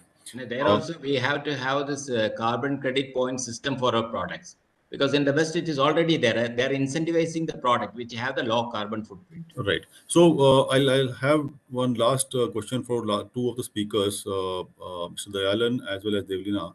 So Devlina, for you, from a data point, how does carbon footprint, look at how does it appeal to you from a data point? And Dayalanji, how does it come out as an important characteristic from a consumer's point? Because that's very important. I mean, we may do anything, but if the consumers are not aware or they're not into it, I mean, it doesn't make too much of sense. So, Devlina or Dayalanji, whoever wants to take it up first. Yeah, Just so I can, 1 minute each, please. I don't have time to yeah, to spare, right. please. So a very vital thing, a vital point at this moment, the world is fighting and the world is complaining about unsustainable fishing, but 90% of our boats consume diesel, right? And nothing is being done to really either give them an alternative fuel or give them something advisory which will make them use the diesel less. But just coming to a point of carbon footprint, what we do is we our app helps fishermen reduce their fishing efforts by almost 30 to 40%, 30% in large boats and 40% in small boats. So we do measure that. The gap or the difference that they are gaining in using less fuel is our carbon credits for us. But at this moment, unfortunately, I cannot do anything with that carbon credit. I can gather as much as possible, but where am I selling it? Is there a CSR program that can say that, okay, some fuel company that, give me the carbon footprint, I will, give you benefits for the I fishing think it industry. can be Unless tokenized and to sell until, in the open market. If that is required, then it can be tokenized and sold in the open market. I think that's where most of the people are doing. right, and I think where Mr. Dallin can come in. So ESG as a space is growing. Every other corporation, be it investment firms, be it large corporates, are concerned about ESG as a space where you're talking about selling those carbon points in a broader market and benefiting it in various different ways. I have a few folks who are working with corporates saying that, hey, you're using a polythene bag for your logistics. Why don't you swap that with a bag made of seaweed? That time basically you're improving your carbon or decreasing your carbon footprint, or having the local produce. So we can do the interventions, but I think there is a big gap in measuring the carbon footprints across the supply chain, adding them up and having a market to sell it, having buyers to buy it, having the consumers be aware about it. So and yeah, data is data is the building block for it. How do you really otherwise measure what kind of climate impact, what kind of carbon emission does a boat has, what a kind of a carbon footprint does a certain logistics supply chain have? That's my short and brief point. So yeah, over to Mr. Dallin. Yeah, I think that's useful. Dalanji, any views from your side? Just quick views for this. Sir, you're mute. Again, mute. Sir, when it comes to when you look at it from the customer point, like there are so many varieties are there. What sells more, right? We have hundreds of varieties, but what actually contributes more than 70% is from 15 varieties of fish in terms of value and volume and value. Like if you look at what are the things, what is it based on? There are fishes which is very fat or a chunky one, a bony one, a slim one, and expensive one. But what it drives down is there are just few factors. Number one, the customer he has a preferred variety. Very constantly he buys only that. For example, sailfish or white pomfret or black pomfret. That every time he buys that, and when it is not available, he go for another alternative. Second one is the affordability.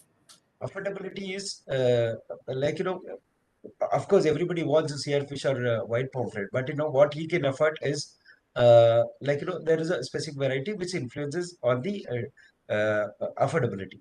Like what sells more is around 250 to 350 is the price point which contributes more than 70% of the sale, right? This price point is very, very critical when we talk about commercially.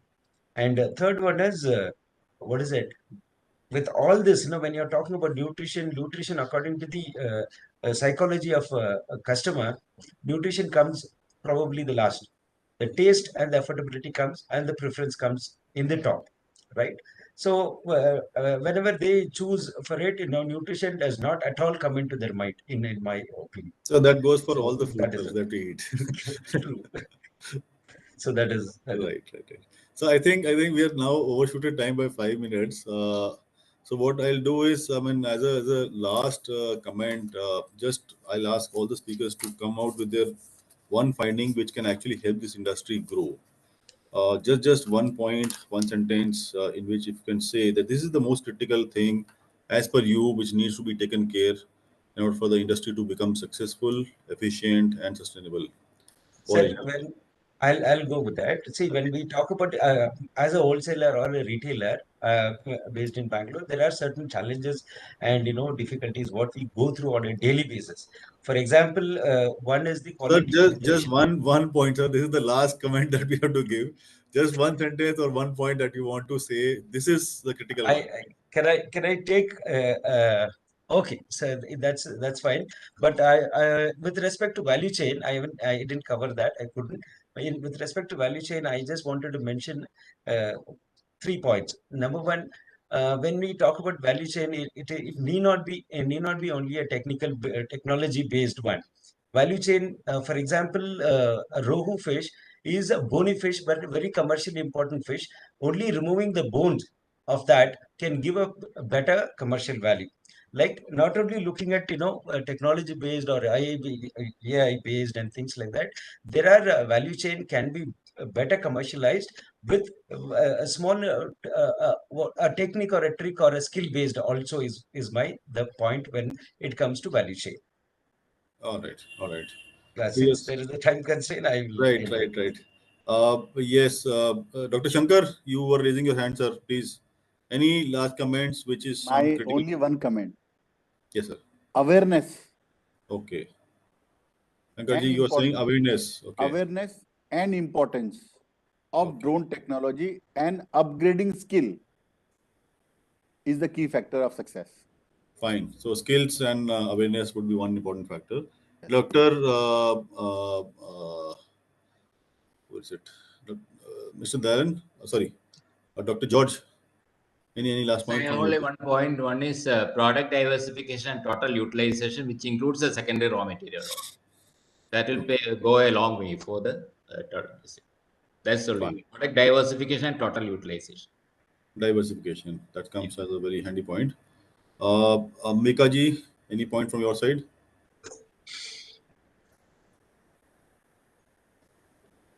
Sorry, you're on mute.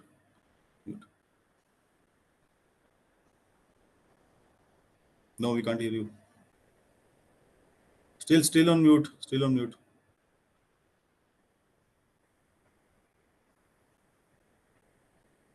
No.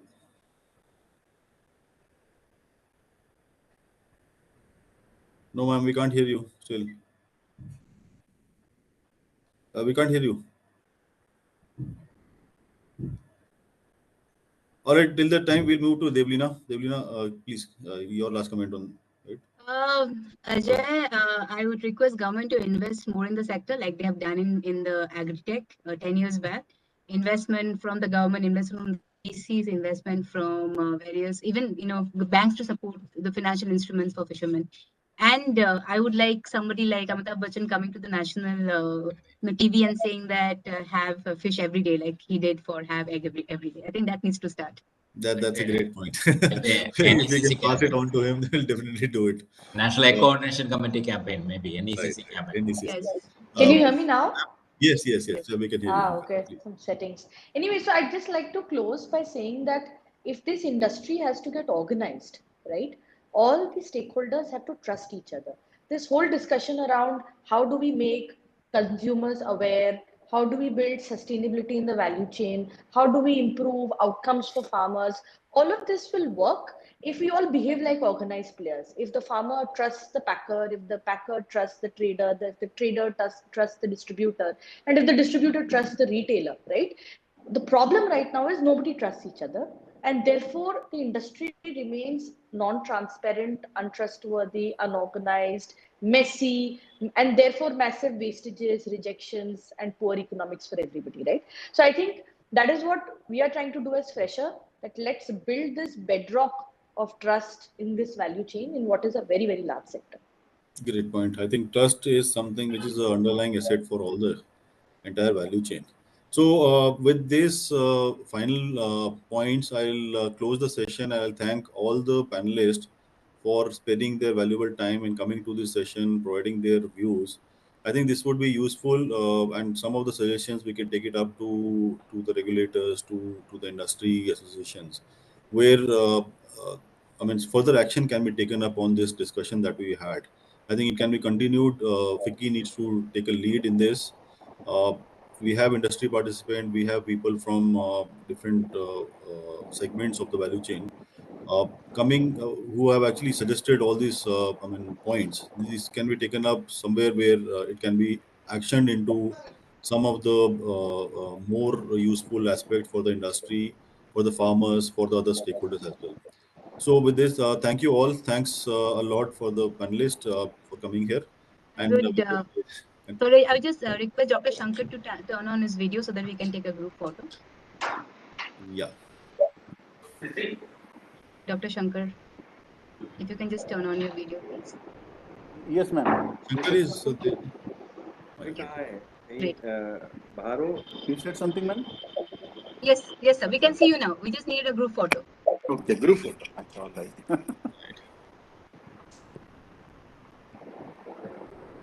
Thank you. Thank you. All right. Thanks a lot. Thanks a lot. Take care and have a Thank you, nice everybody. Have a good day. Bye. Bye. Bye.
it is vital that we create a pitching forum or a startup ecosystem or a startup innovation platform for only and only fisheries or fisheries allied startup to come and pitch their solutions, and where we encourage more entrepreneurship in this area. So in that spirit, it's a very small forum for us today, but I'm hoping this only grows in time. We have an investor panel. We have Mr. Ajay Kakra, who is managing partner JU Agri Sciences Private Limited, who is joining us today, and we have Sagar from Omnivore, who is joining in as our investor panel. We do have Hemendra Mathur sir. I think he's detained for some other reason, but he should be joining soon. He is the chairman FICCI of FICCI Task Force for Agri Startups. And joining us today from the startup ecosystem is Lakshya and Jaljivika. We did have one more other participant, but unfortunately, I'm not seeing them there. So Nilkant Mishra from Jaljivika will ask you to present first, sir, because I believe you have one more other session. So you can go ahead, and then Lakshya, Sonal, and Ishant will come to you after that. So I'll just quickly say the rules is very easy. We have asked you to keep it short, like a one-pager deck. You have 2 minutes to pitch. And then Divya will remind us of the time here, and we have 1 minute more time to wrap up on your pitch.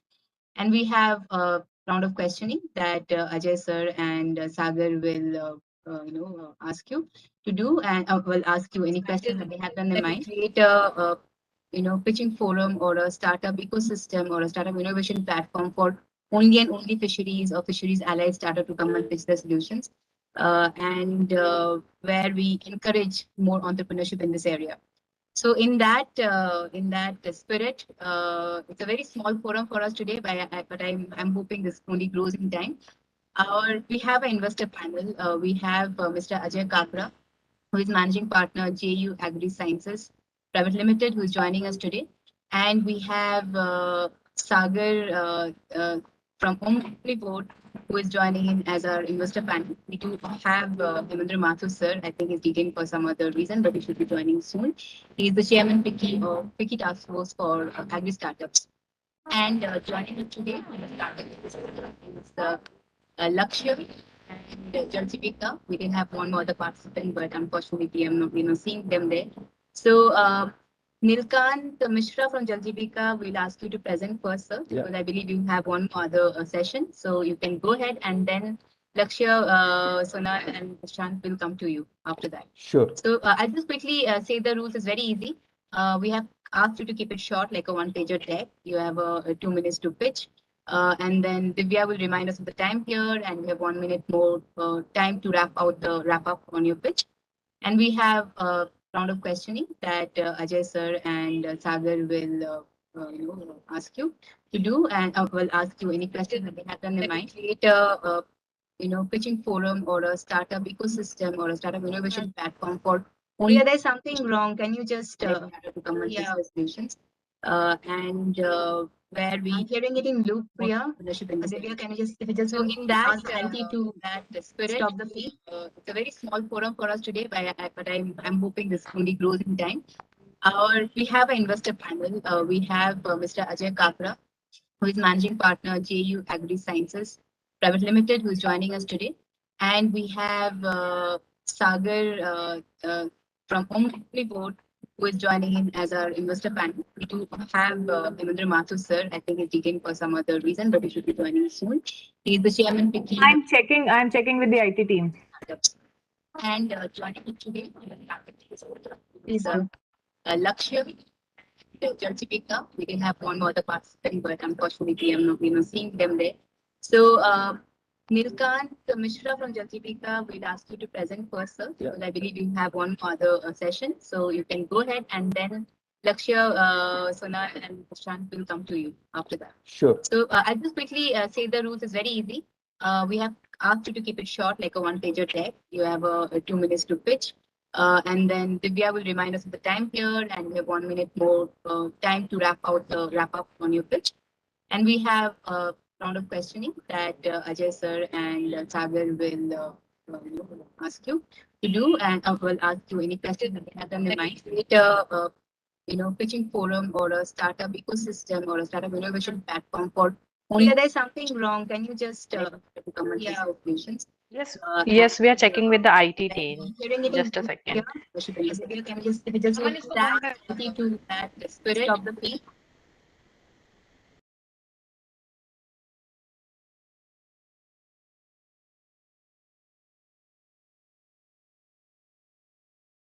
Did I stop talking?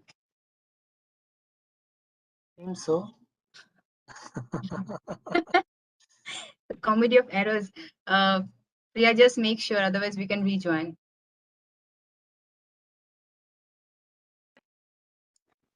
I think it's better that we can rejoin again. So we are asking IT team to reopen the link. I have rejoined actually. Okay, okay. I think the voice is stopped now. Yeah. We are very sorry for this. I don't know what happened with the IT team. Okay, so I think we are, I don't see Nilkan sir. I think he's going to rejoin. So I think we more or less gave the introduction. So Nilkan, let's wait. Yeah, we gave it twice.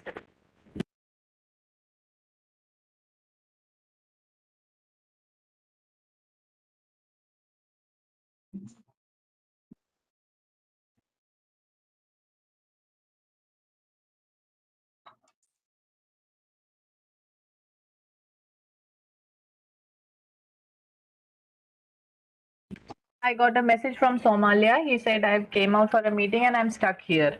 So he won't be.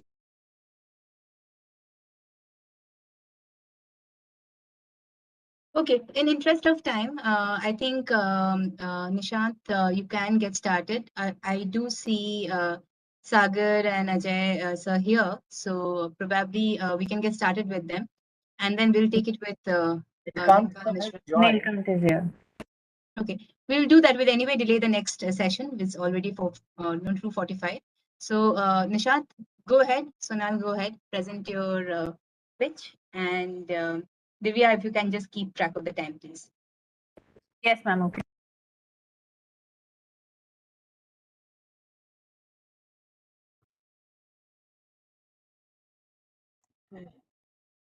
So hello everyone. I have kept it very brief. We are Team Lakshya, and we work on providing or improving the financial health of the low and moderate income segments. Okay, so that also include the fisheries sector, fishermen, and fishermen.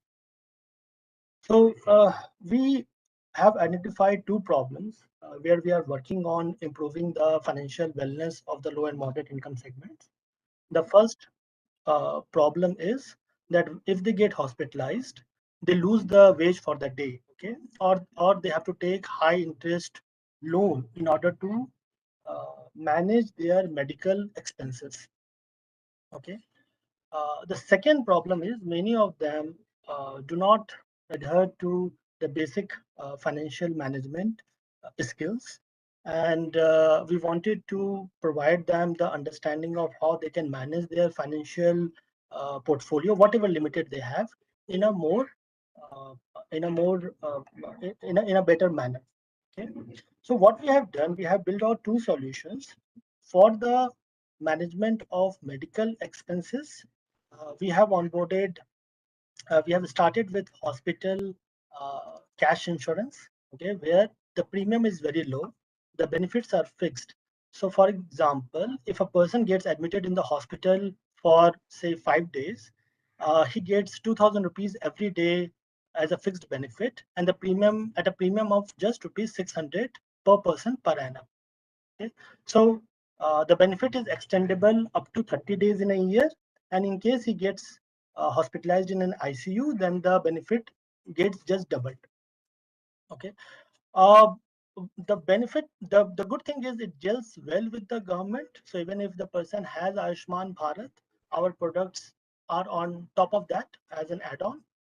So he can get the free benefit under the Ayushman Bharat, and then he can get the reimbursement after he submits the discharge summary after getting out of the hospitals.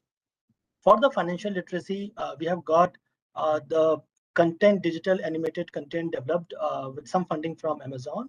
And now we have onboarded, leveraged WhatsApp in order to disseminate it at a very low cost. So we are working with associations, business owners who have some field force on the ground so that they can leverage our tech stack in order to provide the basic financial literacy to their workers or to their customers at a fraction of a cost, right? So our business model is more of a B2B2C. So we work directly with the business owners or decision makers, foundations, NGOs. Till date, we have provided financial literacy to more than, I think the number has increased significantly after our tie-up with Amazon, so close to 60,000. And we have ensured upwards of 8,000 people through our model. Our segment includes fishermen, artisans, farmers, gig workers, blue-collar workers. And through this presentation, we would like to get associated with more number of businesses who are associated with FICCI, who can leverage our tech stack and our products to provide solutions to improve financial health for their workers or for their customers. We are backed by Netherlands-based impact investors, and we are also part of CIE IMA Bharat Inclusion Lab. That's it from Team Lakshya. Thank you, Nishant. Thank you, Sonal. Over to you, Sagar, Ajay. Any questions that you have for Lakshya team? Lakshya, any other competitor operating in this space? So not the model that we are working. Normally, the products that we are providing are accessible to MFI customers, but as a mandatory product when they take the credit. Our mission is to sort of decouple it with the credit and reach out to the workers and associations who are not necessarily taking credit, and therefore this is an add-on product. So we don't see the competition, but yes, the challenge is in order to build this relationship, and because the business owners with whom we are working, they don't have very large base like 50,000 or 60,000. These are the small business owner. So it takes some time for us to sort of make our own space and get the word of mouth going from them.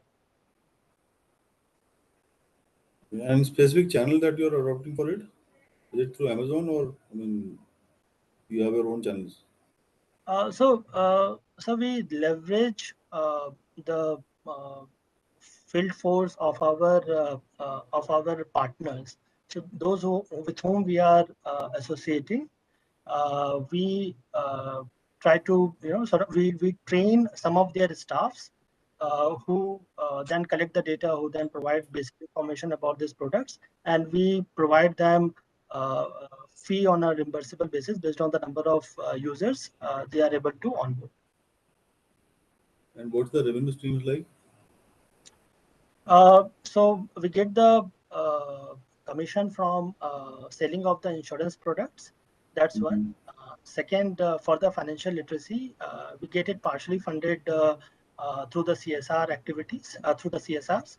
And we are also looking to increase our product portfolio, where we are working, it's in the pilot stage, but we are working on Save Now and Buy Later model, as well as some of the very specific segment-specific OPD products, because HospiCash gets benefit only when you get hospitalized. But some of the, for example, in case of artisans, operations for a cataract, it is a day thing. They don't need to get admitted in the hospital for that.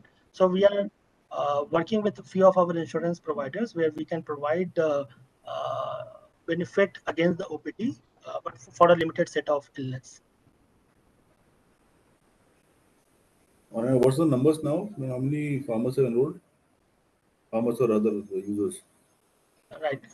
So, sir, we have total around 8,000 people who have benefited from our program, from our product. 8,000 in how much time? This is since when? This we have initiated since December 2020.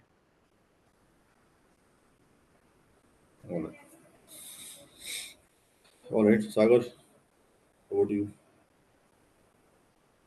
Are there any questions you have for Team Lakshya at this? No questions from my end. I think I've talked to these folks at some forum, so nothing as of now.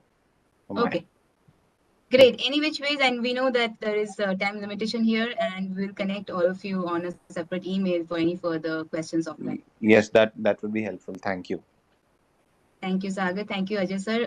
Off to Nilkant sir. Sir, you have 2 minutes to present, and then you have 2 minutes of questioning.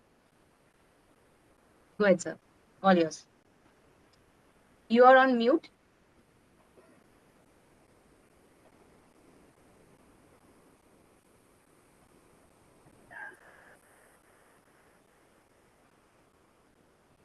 So you're on mute. You have to unmute yourself, please. Yeah. So yeah, am I audible We can now? hear you now. Yeah, we can hear you. So And we can see your second slide, not your first slide. So first slide. Yeah, so this is thank you Devina and FICCI for providing this opportunity. So we are Jal Jivika and we are helping freshwater fish farmers through technology and through the power of the data. And if you look at the problem area, there are more than 4 million hectares of unutilized water body in India. And if you look at the other smaller water body, which is unaccounted in government records, there will be another 2-3 millions water body, which is not used by the fishery sector. And we all know that at this moment, 70% of India's fish production is through the freshwater fishery segment. So if we start utilizing all those water body as per their different productivity channels, we can create more than 5 crore livelihood opportunity in this sector in the rural area. So that could be a new game changer in the coming decades. And as our experience, we have created a kind of bundle approach. So there is a provision of the Aqua School, where in the community level, people come together and they learn all the technology related to aquaculture. So this is the extension mechanism, which is partially funded by CSR, government, and sometimes through the FPO and community. And we also brought a new model of the low-cost mini recirculative aquaculture system. So even in the backyard, aquaculture and agriculture both can be done together, even in a limited space area of 200-300 square feet, which is also the solar powered. So the farmers are not supposed to be totally dependent on the electricity in rural area. And each of this mini RAS unit can produce nearly 300 to 400 kg of fishes. And the high valued fishes can be provided to the market. And recently we have launched this Aqua Fund, which is the peer-to-peer credit program for this small farmer segment. So as a bundle approach with the extension, technology, and credit together, we can introduce a new production system in the rural area and create the new more number of livelihood, which can be supported by other ventures in the entire value chain model. So this is our proposition. And as asked, we are looking for the FICCI supported CSR who can pilot these models in their program area. Recently, we are putting 120 such mini RAS unit in one of the tribal part of Madhya Pradesh, Alirajpur. So looking forward for more such intervention. Thank you. Perfect, right on time. Ajay sir, Sagar, anything for Nilkant? Nilkant, just want to understand, you said that they can actually look at agriculture as well as fisheries in this. Does it also support irrigation in some way, or Exactly. was agriculture Exactly. included? Exactly. This is the one. Each tank is having the 15,000 liter of capacity, and entire water is already fertilized because of those fish waste and fertilized thing. So that can be used for the backyard farming model uh, to cultivate their vegetables and ensure the vegetable related food security at household level. But you said that in the pitch, you said there are 4 million unutilized water bodies. Right. So these are like water bodies which are just lying idle somewhere in some Right. village. Right. How does the ownership and the ownership get established? Because that might be a government body, that might be under the municipality. So most of this government water body, these are being leased to the cooperatives. So this is only thing is one has to approach the right entity. Getting lease is not a big issue. So the cooperative, or I mean, can you also link it to the FPOs? Yes. Farmer organizations which are now Yes. operating. Yes. But then how is the utilization? Then the question will come कि वो पानी कौन utilize करेगा? क्योंकि अगर 500 farmer का एक आ गया FPO, तो Yeah. 500 को कैसे दोगे पानी? You need to have a lot of infrastructure to let that water So go into the fields. most of those irrigation tanks, which is having 500, 700 hectare of water body. So if you look at like take the case of Bundelkhand, it is supposed to be a drought area, but there are more than 200 cooperative, and each cooperative is having 200 plus entity membership. So it's all the institutional part which has to be established, not from the startup process, but as a social innovation process. Yeah, I get that point, but my only point is that if you actually want to equally distribute it to all the farmers who are members of this say cooperative or FPO, it becomes a very tedious and a very very difficult job to do that. It's difficult, but it's possible, sir. It takes time, but it happens. Okay, and sorry, yeah, and what's the output that they get? Per hectare, we get like 1 minute, better. Yeah, my daughter, she is disturbing. Sorry. Yeah, so average per hectare productivity is 2 to 3 ton. 2 to 3 tons. Yeah. And do you also do the linkages with the this thing? Yeah, that is what I said. There are so many other startup who are into this supply chain mechanism. So if we come as a collaborative action, that could be a very good model. So the strength of Jal Jivika can be into extension and bringing community together. But maybe this supply chain part can be taken up by some other agencies. And what is the volume to which you want to, go? We were thinking of nearly to start with like 1,000 ton from the Bundelkhand and MP part. Okay. We All right. we are over Sorry, on the time. Devlina, No, I will no take a worries. leave. Yes, sir. Sir, you can join the other link, but we'll have to move on to the third startup of the day. Somalia, are you connected well enough? Will you be able to pitch?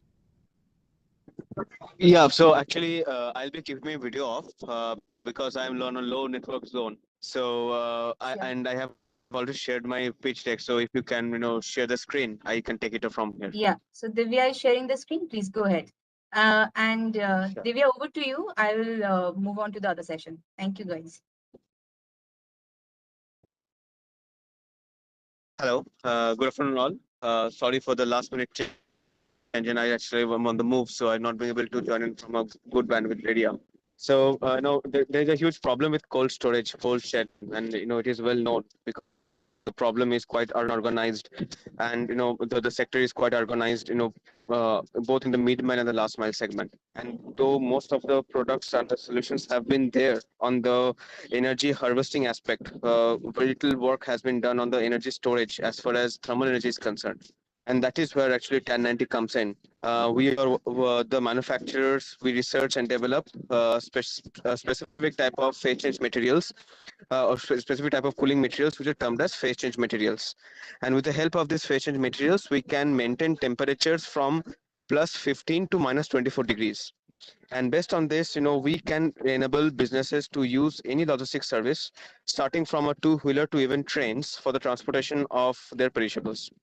In the last mile movement, we have been giving to both all the quick commerce and the e-commerce clients for the last mile movement of ice cream, frozen foods, and also in the mid mile, we have started to go and leverage the network of railways to move perishables from one state to another state and cutting down the transit time by about 50%.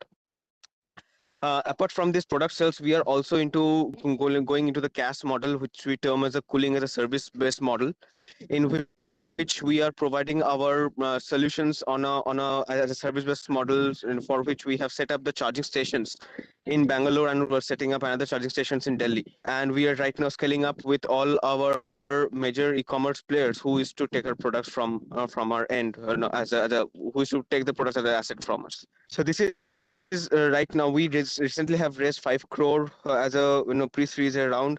We are right now looking for a series A round of about $4 million, out of which our present investors will also be contributing about $1.5 million for the present round, and we are in touch with other VCs as well for completing a round or a series A. I would like to open the platform to any questions that you might have.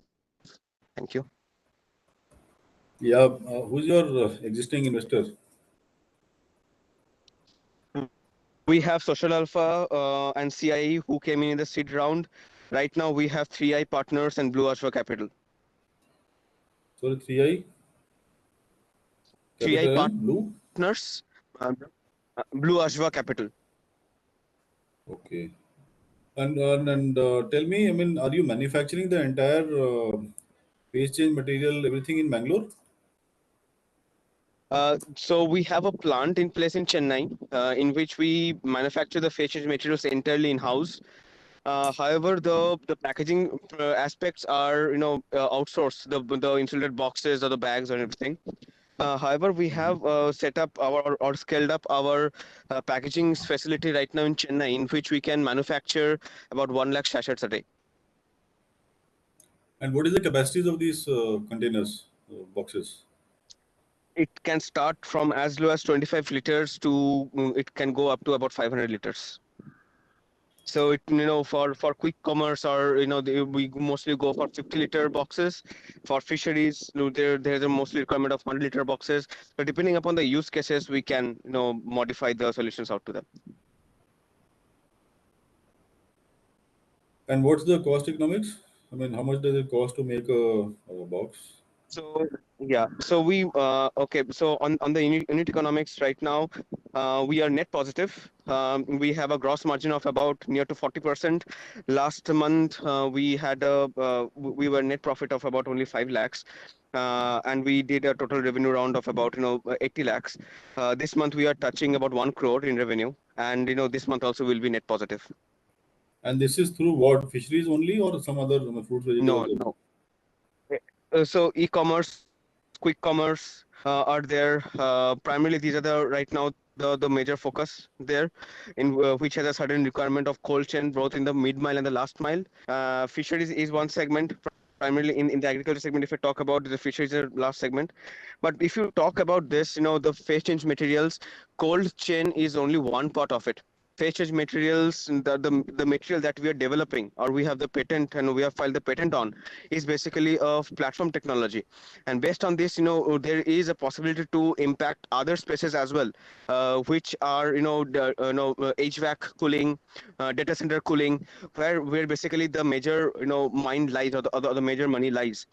This is because in data center cooling, about 40% of the energy required, or 40% of the operational cost is only for the energy requirement for cooling. And we are right now also started our R&D on using these phase change materials for battery thermal management system as well, BMS as well, which can overlay the EVs catching fire when they're idle. So as a result of this, PCM or the phase change materials that we have is basically a platform technology, and we can cater to large amount of industries. We are catering right now to cold chain, because cold chain is a low-hanging fruit, and the problem is well defined. There is a huge need for it, so we can generate some amount of revenues while we go into the other segments, the other large segments, which are basically capital intensive. That's So the are whole you idea. actually having, is the costing competitive, I mean, than the regular guys? Yes. How much? I Yeah. mean, lower? Yes. How much So if more I talk about lower? the phase change, yes, if I talk about the phase change material manufacturers in India, the major manufacturer of phase change material is Plus Advanced, which is a company which is based out of Gurgaon. They recently got acquired by Murugappa Group. And if I talk about the cost economics, and there has been several instances in which we have converted clients of Plus to ours, and they have converted into a loyal customers. Not only there are two aspects out of it. The first is the cost. If I talk about the minus 24-degree PCM, 1 liter PCM for them cost anywhere between 180 rupees to 200 rupees per liter, which we commercialize or retail it around for 65 rupees per liter. Number one. Secondly, there is a increase in change in the product. There is a change in the product characteristics as well, in which our products, the patent that we have filed on basically is basically the fast freezing of the PCM or the cooling materials, in which the minus 16-degree PCM, if you take plus a sample and freeze it, it will take more than about 20 hours to freeze it. While in our case, it freezes in about 12 hours, and this is How do you freeze independently. it? Is it through blast freeze or through electricity? How does it happen? Blast freezers can be used. A normal chest freezer, ice cream chest freezer can be used. That is where the e-commerce guys use. Right, depends upon the temperature. A plus 15-degree PCM can even be frozen in your regular household refrigerator. So Yeah, I'm depending talking upon about the the minus temperature one. of the PCM, yeah. So minus 24 requires blast freezer. Anything below minus 16 can be frozen into a regular ice cream chest freezer. So minus 4, minus 8, minus 10, minus 16 can be frozen in a regular blast freezer. And you have Regular chest freezer. data for that. I mean, how much it for what time does it keeps it below minus 20? Yes. That data And this would be is available. independently yeah, this is also independent energy audited by HLCTD program of UNIDO. HLCT. All right. FLCTD for yes. All right, For low Somalia. carbon technology development. I think this is interesting. We can come back to you. I mean, understand it a little bit more detail. Sure. Thank you. Okay, thank you everybody for joining us today. Sure. We are Thank you just so moving to much. the next session. Thank you so much, everyone. Thank you. Okay, hi, Devlina. Yes, we can start now. It's live. Awesome. Okay, so we have finally arrived at the last and final plenary session of the day, and I believe it's the most complex topic. So we'll try to see if we can do justice to it in an 1 hour of time that we have for each other. And so welcome all. And the topic of this plenary session is blue economy, ESG, labor laws, and agripreneurship. Just to give a context for everybody who's tuning in, is we're talking about sustainability being a global issue for the fisheries sector, and India is one of the leaders in fish production and has a crucial role to play in achieving sustainability goals. And this session aims to really cover various aspects of livelihoods of fishers' households and aqua farmers, operational welfare schemes, and key areas related to ESG such as health, security, climate risk, etc. And that needs a much more attention than what is currently being given, and the applicability and necessary of various laws and various policies to really formalize the livelihood and potential of this community of institutions, capacity building, aggregation, alternative livelihoods. It's a, as I said, it's a topic for an entire week maybe. But we will start with our special panel, a presentation from Dr.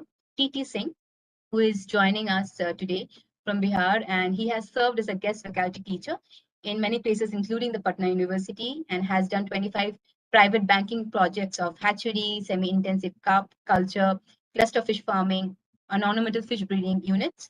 He has served as a fisheries officer in different capacities, like fisheries extension officer, research officer, and lecturer, the government of Bihar, and served as a district fisheries officer in Muzaffarpur, government of Bihar, and presently serving as a lecturer in the Fishery Training and Extension Center as Mithapur Patna. So thank you, sir, for being with us today. I know you had a very short time to really prepare it. So you have 10 minutes to go through your presentation. After 10 minutes, Divya or Priya here will be telling you, to wrap it up. And after that, we'll start with the panel. Thank you so much. All yours, sir. Thank you. Good afternoon, all of you. Namaskar. It is my great privilege at the outset.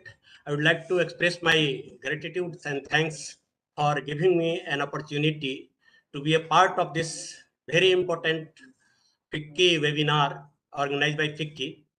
I am representing on behalf of our director, Government of Bihar, and sharing my views on investment opportunity in fishery sector in Bihar.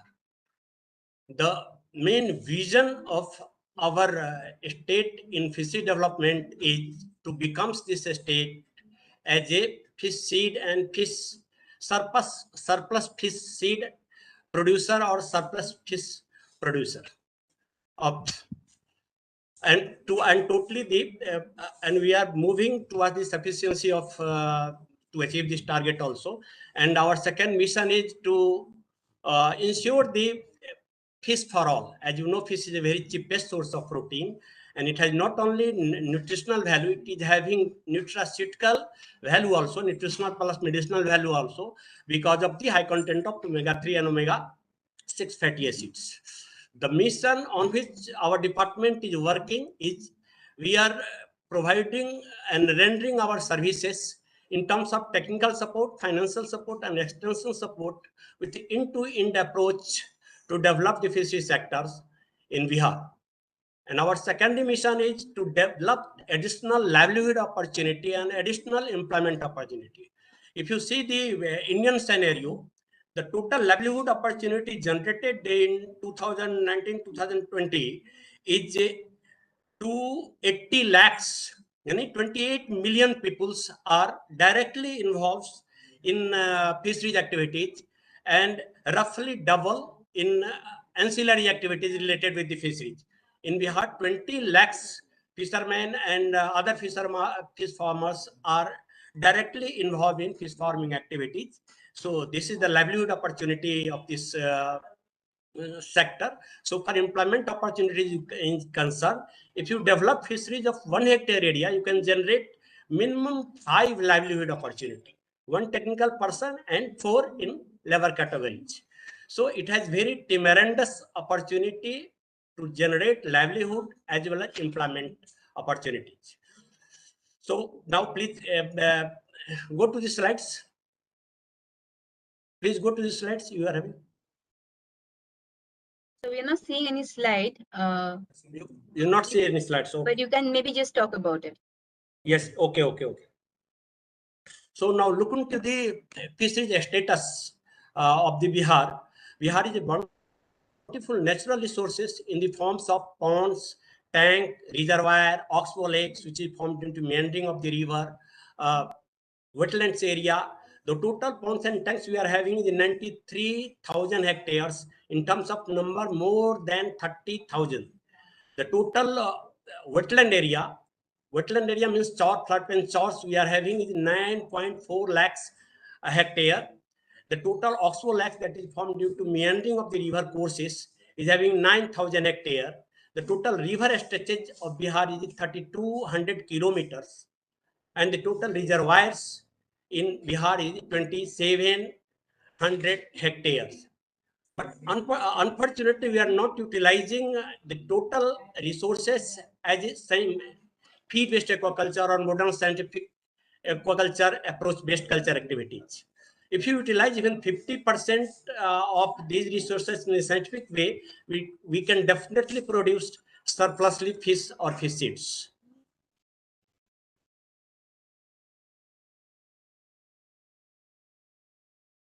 Now, if you see the production scenario, the fish production in 2021-22 is 6.71 lakh metric ton, and the demand is 8.02 lakh metric ton. Here is the seed production. The 2021-22, the seed production is 19,614. Against the target, we are producing 19,614. That is, the gap is only for fish supply 0.41 lakh metric ton, and seed is 1,529 lakhs fry. So now we are moving towards the sufficiency, and we will definitely achieve the target and produce surplusly seeds or fish within a couple of years. With the lots of intervention of the ongoing state-sponsored scheme and Pradhan Mantri Matsya Sampada Yojana.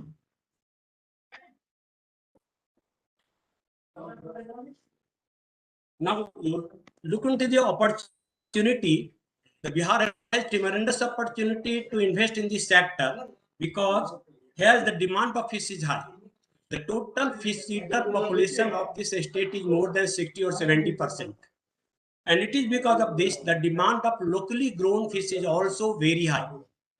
So this is one of the opportunity, and another is, as at the outset I already told earlier, because here is an immense potential, because immense bountiful natural resources in the forms of ponds, tank, reservoir, and river. but we are not utilizing even 50% of the available resources in a scientific way to produce fish. So there is a gap, there is a possibility of investment. If you look into the matter of the sector where thrust area, where you invest, is development of ponds in lowland area, means wetland area, non-agricultural land area. Lowland area is that called wetland area, and wetland is that area where at least 6-month period water is intensively occupied with higher aquatic macrophytes. It is non-agriculture wasteland. So that we are having 940,000 hectares. And it is because of this in our state government is already sponsoring one very good scheme, Mukhyamantri Integrated Wetland Development Scheme, where we get the subsidy, provide the subsidy of the farmer more than 50% in the total unit cost. And the total unit cost of the wetland area development per hectare is 5.50 lakhs to 8.50 lakhs per hectare. Now, the threat, looking into the threat of this state, Bihar is always subjected to the natural calamities, that is flood, drought, recurring appearance of the disease outbreak, and overexploitation of the natural resources, particularly in river. And it is because of this the river catch is declined rapidly, not only in Bihar but throughout the India. Next, please.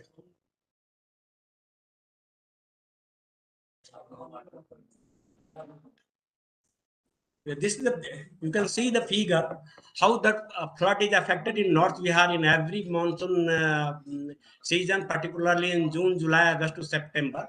More than 16 or 18 districts are very prone and subjected to the flood, and it is only because of this the farmer suffers a lot in flood season.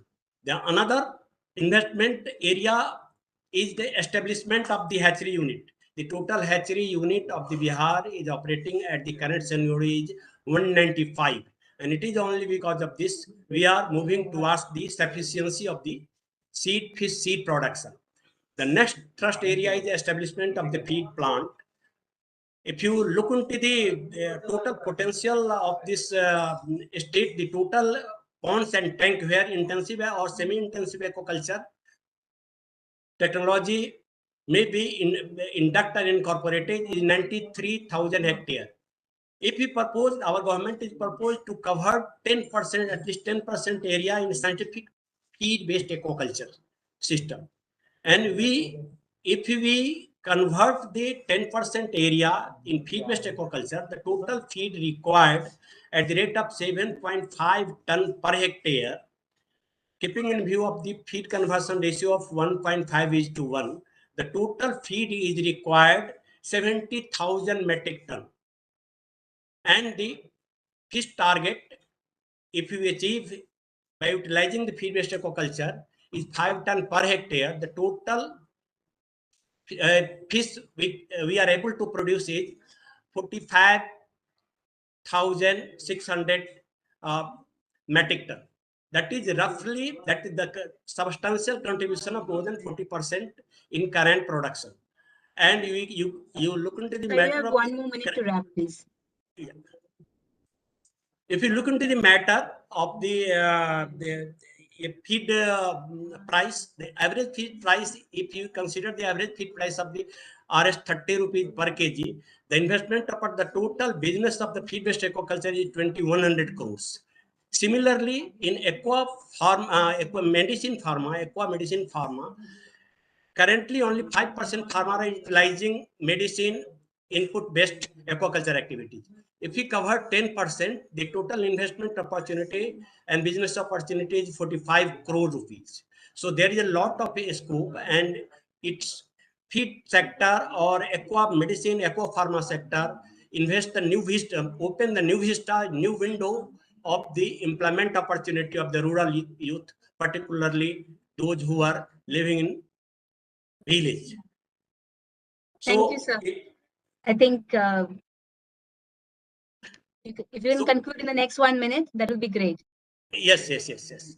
So at last but not least, I would like to say that aquaculture is one of the most promising food farming subsector of India and Bihar, the total growth rate in India is 10.87%. In Bihar is 7.62%. Growth rate is there. But if you see the agriculture growth rate is 4%.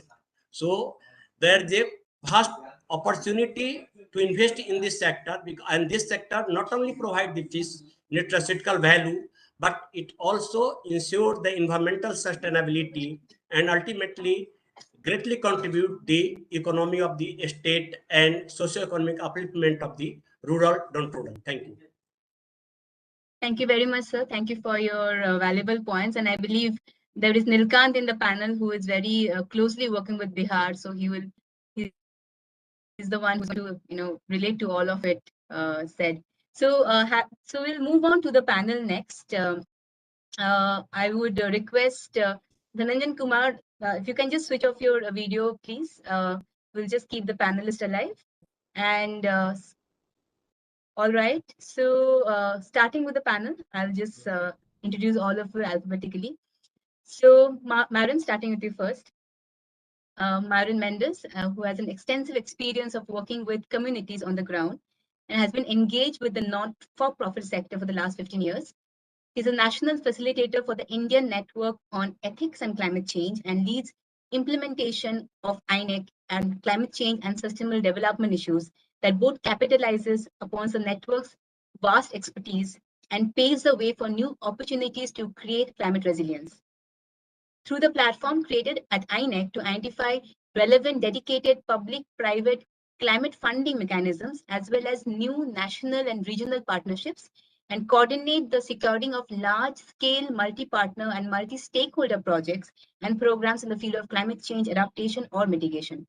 His focus is on working with underserved communities to make them climate ready through various on-the-ground interventions, education and awareness, policy research, advocacy at the local, state, national, and the UN level.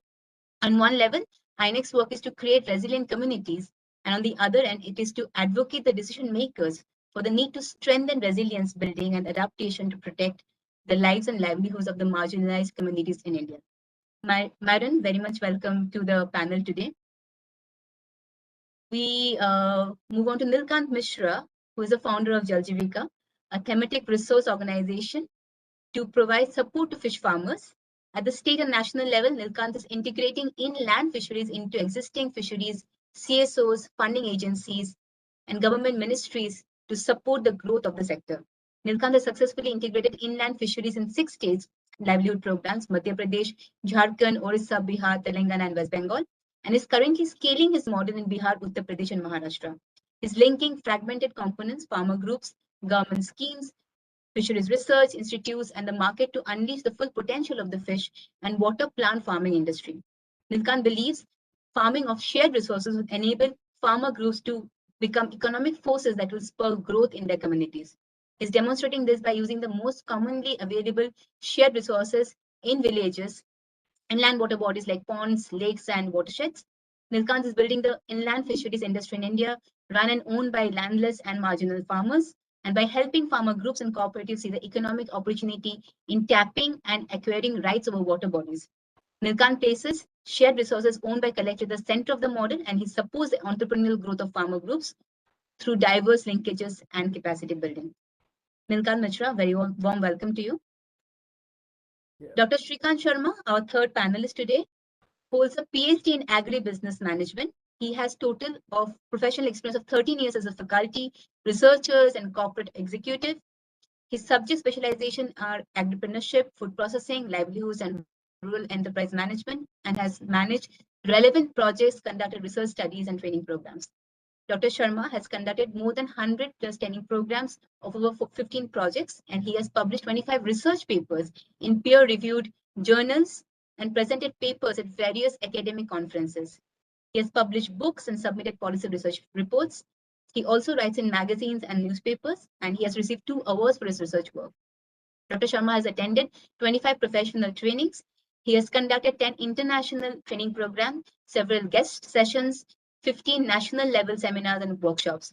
He has membership of 3 professional societies, including honorary member at the Center of Excellence, School of Vocational Education, Tata Institute of Social Sciences, and is the editor for Small Enterprise Development and Management Extension Journal, Journal of Entrepreneurship, Innovation Management and Skill Development, and International Food and Agribusiness Management Review. He has guided more than 2,500 agri-entrepreneurs. Dr. Shrikant Sharma, welcome to the panel. And last but not the least, our fourth panel member, Siddharth Chakravarti. Siddharth is currently a PhD researcher at the School of Business and Management, Queen Mary University of London, where he researches the seafood industry in India. He is also a National Council member of the National Platform for Small-Scale Fish Workers, a national-level federation of fish workers collective. He has spent the last 20 years working with oceans in various capacities, and he has worked on merchant ships, captained active ships to Antarctica, investigated human rights abuses in the fishing industry, and researches on various aspects related to the ocean-based livelihoods and seafood development. So with that, I am opening the panel for the discussions to follow. So Myron, starting with you, you have been working extensively and directly working at the grassroots level, fish farmers or farmers across various parts of India, and particularly focusing on the climate dialogue, justice and ethics as a part of your work. In your experience in the entire climate agenda, what are the most grittiest problems or the ones that are largely missing from the current picture? Yeah, thank you, Devlina, and thanks everyone on the panel as well. Um, I think I'm the least experienced when it comes to working with fishing communities from all the experiences I see on here. But yeah, I think to answer your question, Devlina, is that we at INEC largely looking at you know the impacts of climate change and how do communities, whether it be a coastal community, whether it be a farming community, whether it be a tribal community, an urban community, how do communities cope with the current crisis right now? It is no longer climate change, it is climate crisis that we're looking at. We are seeing the numbers coming in from IPCC, we are seeing the numbers coming in from various global reports that we are headed for doom, right? And the main when I was talking to you, I thought let's highlight some of these impacts of climate change on coastal communities and the ocean. Currently, we're seeing over the last 200 years, the oceans have absorbed a third of the carbon dioxide produced by humans, and 90% of the extra heat that is being trapped is also being absorbed by the ocean. And as the climate responds to decades of increasing carbon emissions, the store of energy and heat from the atmosphere is also building up in the ocean. And this is also having a large impact on a whole lot of things on the biosphere, on marine life, on coastal communities, on ocean currents. We are already seeing higher temperatures, which are bad for fish and for us as well. We're seeing the impacts on it on coral reefs. We're seeing mass migration of marine species. We're seeing development and growth of most fish species being impacted. We are also seeing rising sea levels because of the melting glaciers. We're also seeing sea level rising. If you look at the statistics, we're saying that there is only about 2% of the world's land lies at or below 10 meters, above sea level. But also these areas contain 10% of the world's human population. And all of these are directly threatened by sea level rise. There's a very latest report saying that the numbers from 2013, WMO report saying the numbers from 2013 to 2021 have shown a drastic rise in sea level. And this is going to be, irreversible in that sense. We're also seeing small island nations going to be wiped out. We're seeing this happening already at the Sundarban. We're seeing this happening at Lakshadweep, in the Maldives. We're seeing a lot of these the sea level impacts on small island nations, as well as islands that are in India as well. The warming seas are having an impact on the currents, and the increased occurrence of most intense cyclones we've seen along the west coast of India over the last couple of years now, which we have never experienced in 40 years of my life. I think the first time we ever experienced cyclones in Mumbai, where I'm based, has been like 2018, 2019, 2030, around those 2020, 2021. And we're also seeing impacts of the variance in monsoon rains, right? It's not June to September anymore. We're seeing different the patterns changing. We're also seeing increased number of heat spells because of these currents. We're also looking at the climate change affecting the chemistry of seawater, which is also another very important topic for us. If we're looking at livelihoods, and if we're looking at fishing, and if we're looking at creating a blue economy. And what does this blue economy mean? It means the sustainable use of ocean resources for economic growth. We're talking about improved and enhanced livelihoods, but we're seeing climate change that is thrusting all these impacts on us, which I don't think any of us are taking very seriously. What does this all mean for us? We're looking at, especially for fishing communities, they're one of the most marginalized communities, and they're seeing the most impacts of climate change on their lives, on their livelihoods, and wherever they live. We're seeing climate change modifying fish distribution and the productivity of marine and freshwater species. And we're also seeing the effects of sea level rise that coastal communities, which are the front line, will have to migrate, and would also probably be something what we are calling, climate refugees in the present. We are going to see it impacting production and ecology of of all kinds of seafood, and that is a cause of concern when it comes to India, when we're talking about food security and how does we address feeding 1.5 billion people. In the next year, we are going to look at India being the most populated country in the world, and for us, food security is a very big issue for us. And we're also looking at in terms of production of this thing, we're seeing the impacts on the safety and security of our fisher folk. We're seeing impacts on efficiency and cost, where also what has happened is that because of longer spells of cyclones and longer ocean currents that are bad for the fishing communities, the efficiency and cost have gone up. We're seeing looking at infrastructure insecurity that is happening, where boats are being damaged, where all the production centers are being damaged because of these cyclones, because of these heavy rains. We're seeing for the communities over there, we're seeing loss and damage to their assets, to their houses, to their documents. We're seeing risks to life and health. We're looking at increased vulnerability as once again, displacement and conflict. And what does this also mean for the wider for the wider population and the global thing? We're going to see a lot of migration and a lot of cost included for adaptation of these communities, which is going to be a cost on the economy as well. We're also going to see social and market impacts that we're going to see in terms of production, distribution, in terms of imports and exports as well. We're going to see an impact on water and other resources as well, in terms of clean water, green water, fresh water, all these things, where it's going to be impacted by climate change because of the changing currents. While this is also happening, we also have just two more slides. We also have the factor of unsustainability that is happening, in terms of we're seeing over industrialization, we're seeing overfishing, and we're seeing man-made factors have pushed 1/3 of the world's fish stocks to be threatened and become extinct. We are also seeing a lot of poor fisheries management. We're seeing illegal fishing, massive bycatch, and destructive fishing practices that have been causing the unsustainability part. So we have two major issues. One is the unsustainability part of fishing that is happening, and we also have the whole entire climate change impacts and crisis upon us. To address how do we make these fishing communities resilient, how do we make them adapt to the changing crisis, and how do we make them climate ready? This is what I want to talk about.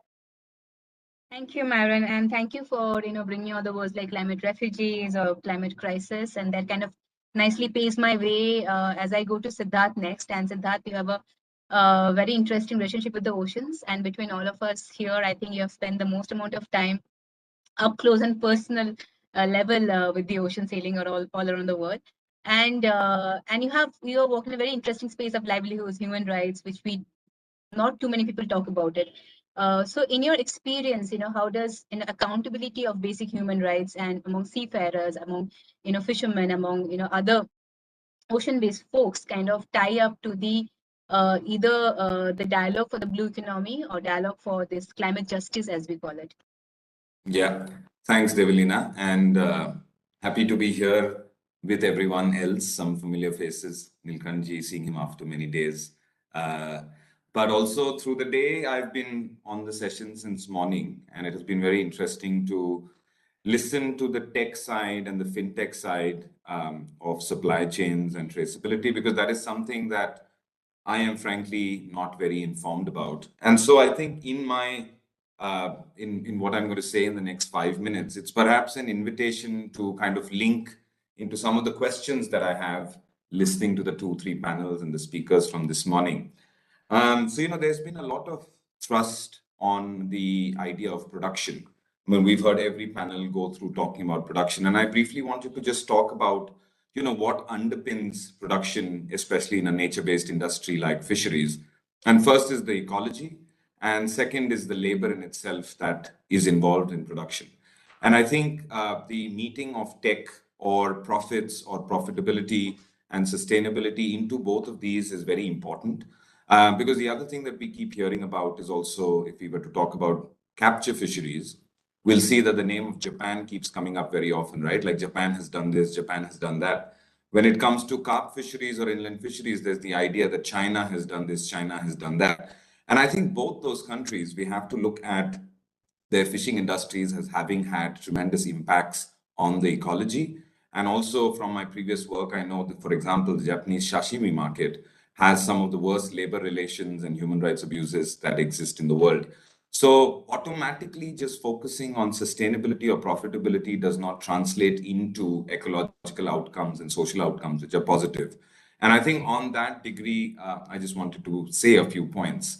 I think one is that we are also listening to the talk about fisheries. And I think one of the things that I have a question to the tech folks is that, the marine fisheries industry, the brackish water fisheries industry, and the inland, especially the carp, major carp and minor carps, mixed fishery, pond-based fisheries. I mean, just taking these 3 fisheries in themselves, they could as well be 3 different industries that are not related to each other than the fact that what comes out of it is fish.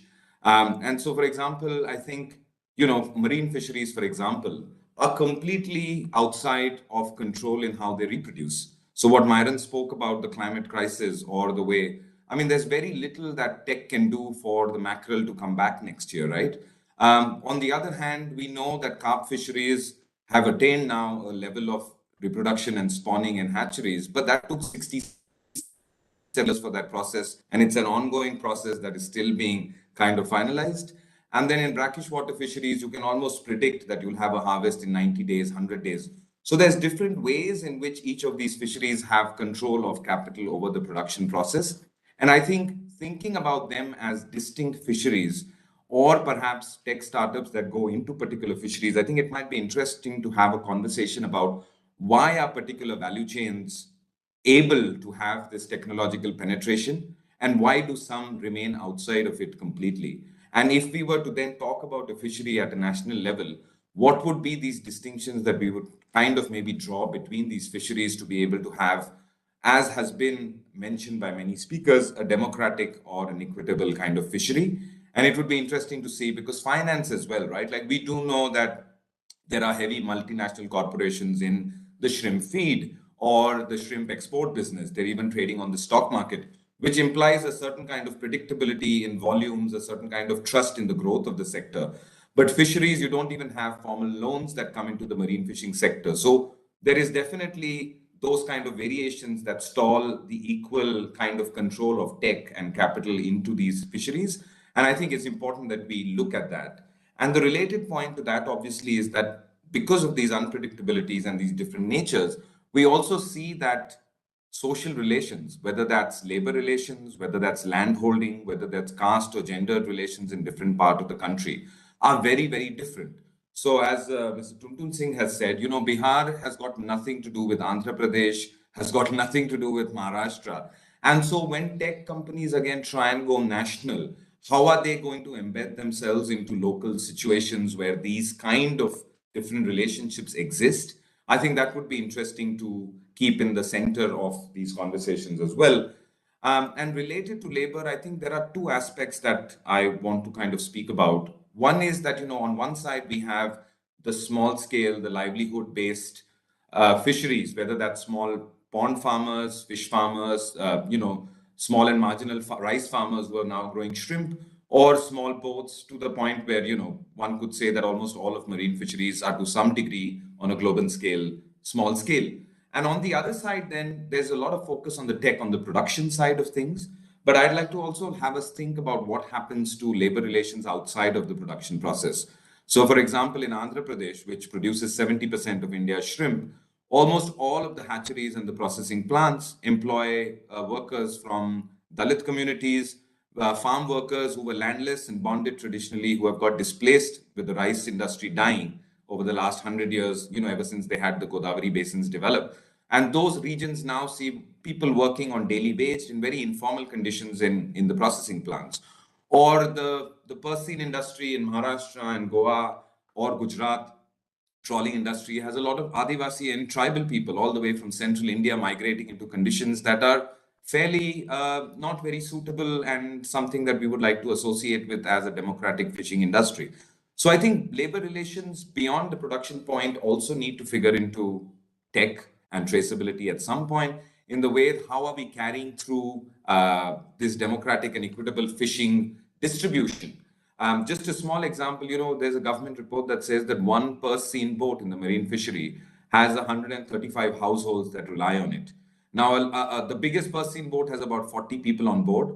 There's still 95 households that rely on the fish from one. And we have really no idea whether that's the ice plants, whether that's the secondary sorting, drying, the drying of the fish to poultry chains or high value export chains. So, there's a lot there that we have to think about. And so finally, to wind up, I think I'd just like to say that, between capture and culture, we're increasingly going to see a shift towards culture fisheries, because tech, control, predictability happen in that place, which means that local food security systems, local food systems are going to keep shifting. And so one of the responsibilities that I think we should take also is that what replaces that and what doesn't cause food insecurity for people who are going to see a shift in food production systems away from them. Marine to freshwater is one indication, but even species within freshwater or brackish water are going to shift. And I think taking that into consideration would be important. So the point I'd like to kind of end on is there's this talk about tech ecosystems. And I think it's important to think about how we build resilience into the tech ecosystems, given the ecology and labor relations kind of that underpin production. So I'll stop there. Thank you, Siddharth. And so resilient tech ecosystems and how can we build the local dialogue. And that beautifully actually takes me to Dr. Shrikant, who has been working with various rural enterprises and also, I think, urban and semi-urban fisheries entrepreneur. And he has extensive experience in the training agri enthusiasts and driving innovations. So, Doctor, you have you have worked with in the skills development perspective, and you are mentored a lot of startups in this area. So, summarizing all of that has been discussed so far, where Siddhartha has mentioned how there is there is no one silver bullet for all of it. So when you are really addressing the skill gap in the sector, be it from the urban, semi-urban, or the rural, where do you see there is there's a large gap, and how what needs more bettering in the fisheries livelihood or the fisheries entrepreneurship or in the entire ecosystem? Thank you, Devalina and other panel members. Really, I think we are going on the right direction. The discussions are going on right directions. The real focus right now, what we feel in the ground when we meet with different entrepreneurs, fishers, farmers, is that there are a lot of government schemes, there are a lot of knowledge with the research institutions, scientific research institutions. But when it comes to the practice, it is not happening in the ground. So there is a lot of gap with regard to extension. And as we see, there is a lot of component under the recent Pradhan Mantri Matsya Sampada Yojana, under which extension activities have been carried out. And something with regard to our institute that we have done recently, that is National Institute for MSME. We have aimed at right now targeting around 2,000 participants we have trained with regard to fisheries entrepreneurship development programs, among which I think that most of the fishery communities belong to SC or OBC communities.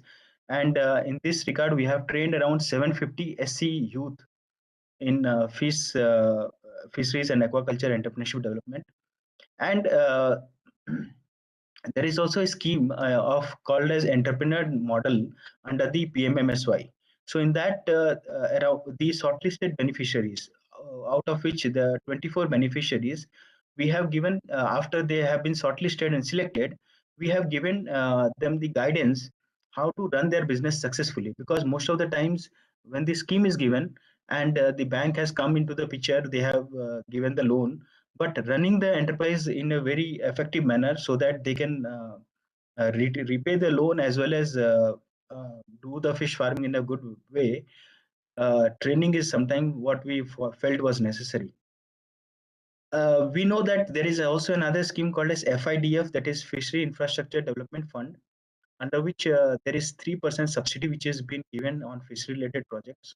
So the bankers we found were reluctant in giving the loans under this sector, because we know that when it comes to the rural properties which are being kept as a mortgage, there is as per the Surface Act, they cannot like auction those properties, and that's why the bankers are reluctant to take that as a mortgage, and they were like inherently they don't wanted to give the loan under that.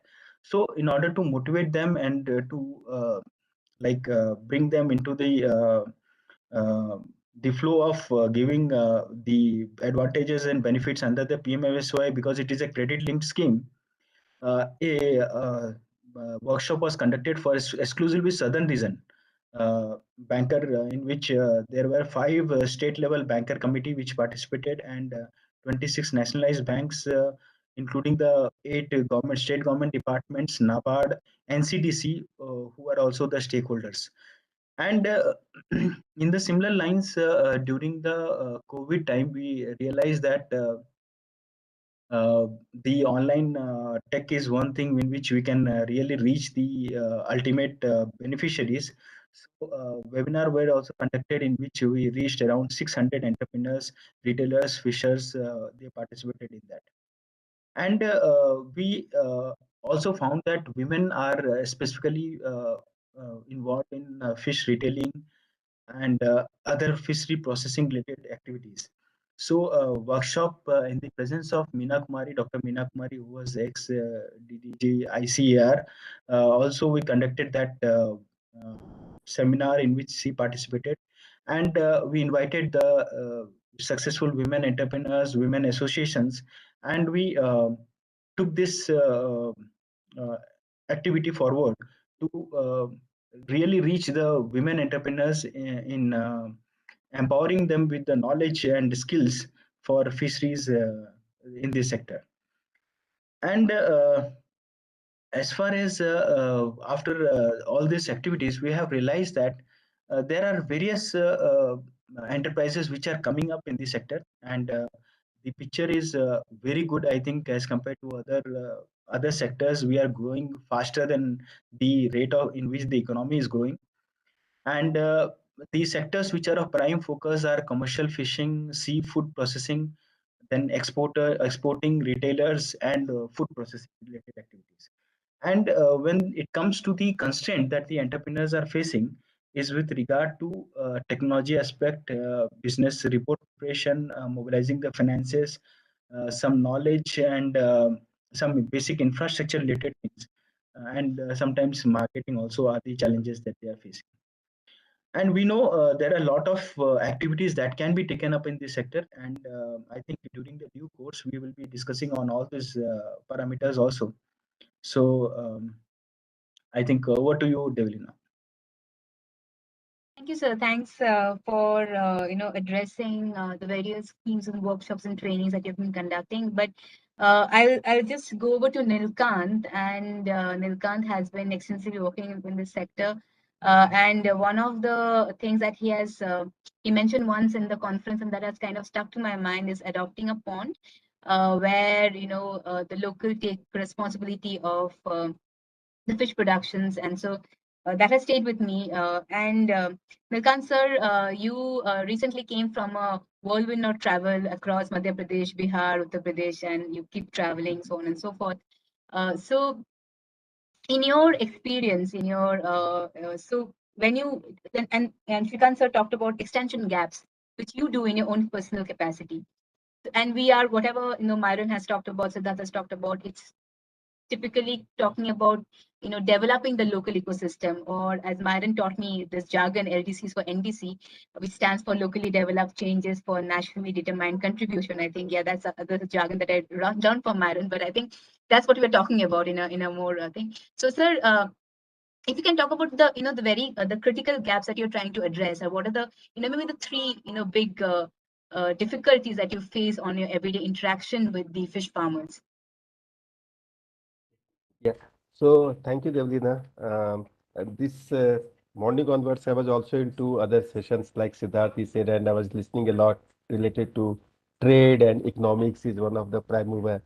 So here, I would share some other thought process in the. Basically, I work in the freshwater fisheries space, so I will concentrate only that area. Uh, we need to have a kind of as a joint mechanism to demystify, like in a fish farming or in a fishery related freshwater aspect, a fisherman has to be totally dependent only on the extension mechanism or the credit or support provided only by the fishery department. This myth has to be broken down. Otherwise, this entrepreneurship will not come forward. This is one of the major obstacle I see across state. And so I will give you another few data. Like we all see whenever we present any state-related or India government's report, India is the second largest fish producer, and we feel proud of. But there is a like gap of in between the first and second, like 60% of the a person who has in a class, the person who is having the first uh, rank, his number is suppose 80% and the second is having 30%. So that is the gap. So there is no pride in saying we are the second largest fish producing in nation. And the third is like thinking only those water body which are leased to the institutions or cooperative under any department's control. Only those water body can produce fish is the third myth. There are numerous other water body which no one account for, and no one department in having the entire database. So I will give you another example like Narega, which is supposed to be a labor, because our session is related to the labor. So I will more focus on the MG Narega. So in MG Narega, this National Rural Employment Guarantee Scheme, even the smaller size pond was created as a water harvesting structure, small sized pond, but those water body can also be, if designed properly, can hold fish, fish fingerling, many other enterprise can be done. And I'm so quoting you the latest data. By 2020, we had like 6 lakh water harvesting structure through Narega. 6 lakh. And if you look at the budget size, so only in this water body structure development, Narega's budget over last 4 years is 1.2 lakh crore. You can think of entire India's fishery department's budget will not match that amount. So why not we are using those unexplored area which is untouched, rather than only focusing on at a district level. Sri Kani is working on the PMSY scheme. At a district level, hardly 20 people get or 30 people get subsidy under PMSY. And that's the target, that's all. But if we start using those unexplored area, people can do innovation which is not listed in the scheme of department. There are various other things. There is no need to go only for the 50 lakh RAS. A RAS can be done even in the land. Even in a pond can be constructed as a RAS with 5 lakh rupees. So if we don't provide those options, the other innovation which can be done indigenously within India, why we should copy only the Thailand and which is done in the other station company. If we don't showcase this to community, there is no scope for bringing the innovation and entrepreneurship.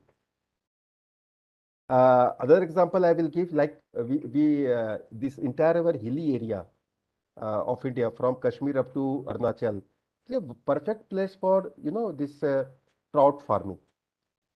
And the provision is, trout is like, you are into the supply chain, Devlina. 1500 rupees is the normal rate. 1500 rupees per kg. Where is the salmon and other all those fishes? So there are so many other alternatives we can create in our space, in our India's different diversity space. And hardly we are producing 2500 ton in India trouts. Why? Because to do trout farming, you have to take permission from the Uttarakhand government or any government. It's not you are producing, afim or something. It's only the fishery, but still without permission you can't do. Then you have to only procure fish seed from the government seed farm, whereas you can do import the fish seed farm from Norway and other countries, which is much cheaper than the government fish farm seed rate. So there are so many things can happen, but if we control everything like in a patriarchal society happens, the only whatever the father of the family will say that will happen, then there will be no provision for any innovation. Whatever deep tech, fintech, anything we can establish, but it will not get established. So if we have to look at this sector from the labor perspective, from the environmental sustainability related perspective, we have to think the water bodies which are beyond the government listed water body. There are various. There are various water body and beyond the subsidy scheme, because like Tuntun sir is here in Bihar, from Bihar, for this wetland pond construction, uh, everyone is looking forward for that. It's a huge untapped resources. And there are various schemes from Bihar Kosi Basin Development, from Mukhyamantri Kalyan Nidhi. There are some other scheme also. But per acre, this development, it is costing 4 to 5 lakh. There could be other mechanism also where a smaller size, like if a farmer is only having 1/4 acre, then his application to move that application is so difficult because it doesn't fit into like 1 acre or 1 hectare. Uh, because of that, what happens? So many small marginal farmers who are landless because of their parent don't have those land record. Even if they want, they cannot do for. So when we started this Aqua Fund 3 4 days ago as a credit program through peer-to-peer program, surprisingly, we thought most of the farmers will ask for like seed, feed, those kind of credit. But more than 60% are farmers from capture fishery, they are asking for the loan. Because they are into capture fishery, they don't have any legal rights. They are just catching fish from their river, stream. They don't have boats, they don't have nets, and after every 4 months, their nets get destroyed. So there is no such scheme is available into the mainstream. So maximum we are seeing this demand is coming from the capture fishery farmer or landless farmer who are, and if you look at the Bihar, I think it is not counted, but there will be more than 4 5 lakh people dependent only on the fishery based activity or the capture fishery based activity. So if you look at millions of people, this is only about the one state. If you think of Meghalaya, Assam, West Bengal, those numbers will be so much of unaccounted number. So before reaching, as I will really appreciate Siddharth, he take the right thing. When we discuss about the technology, MI, AI, ML thing to improve the production, how can we generate data for all those, stakeholder who are into the field, who are working day night and looking for just catching 1 kg extra to sell in the evening. If we just compile information about all those things, you will be surprised to know there are so many underlying issues which was not quoted by any research paper or any agency. And it will be the severity of issue will be beyond the you know the marine related issue what people have done. In last 20 years, so many fact has been established in marine sector. But this inland sector, particularly this capture fishery in inland, which is totally unexplored. So I think which has a lot of area related to sustainability, gender, labor issue. Giving one solution will totally difficult, but if we collect data, more and more fact can be compiled. So it's my submission. Thank you, Nilkant sir. And over to you, Dr. Shrikant. I believe like demystifying the sector, using indigenous innovation and collecting data for understanding, the local solutions better. In your case, Dr. Shrikant, last I know you'll have to, you'll get late for the meetings, but just as a takeaway, with your entire experience sector so far, what do you think we can, what program has worked the best in your experience in the last few years of your work in the sector, and what do you think can be readily adopted, be it from the training perspective or be it from training across the rural or urban and semi-urban, or addressing the data gaps that Nilkant mentioned, or addressing the demystification of the sector, anything that can be adopted by others and that we can maybe FICCI can take up and spread the word. Yeah, very much. There are various areas which can be taken up, and to say some of them, we can take some work with regard to disease-free and high-quality seeds. When it comes to that, and then there are technologies which have been developed by ICR SIBA with respect to low-cost feed. So such kind of there are schemes, there are ideas, there are entrepreneurs who are working on making fish feeds out of insects, and there are also working on probiotics. So aquaculture inputs probiotics, immune stimulants, those are the areas which we can think about. So other things which we can think about, as sir was mentioning, using the resources which are unutilized.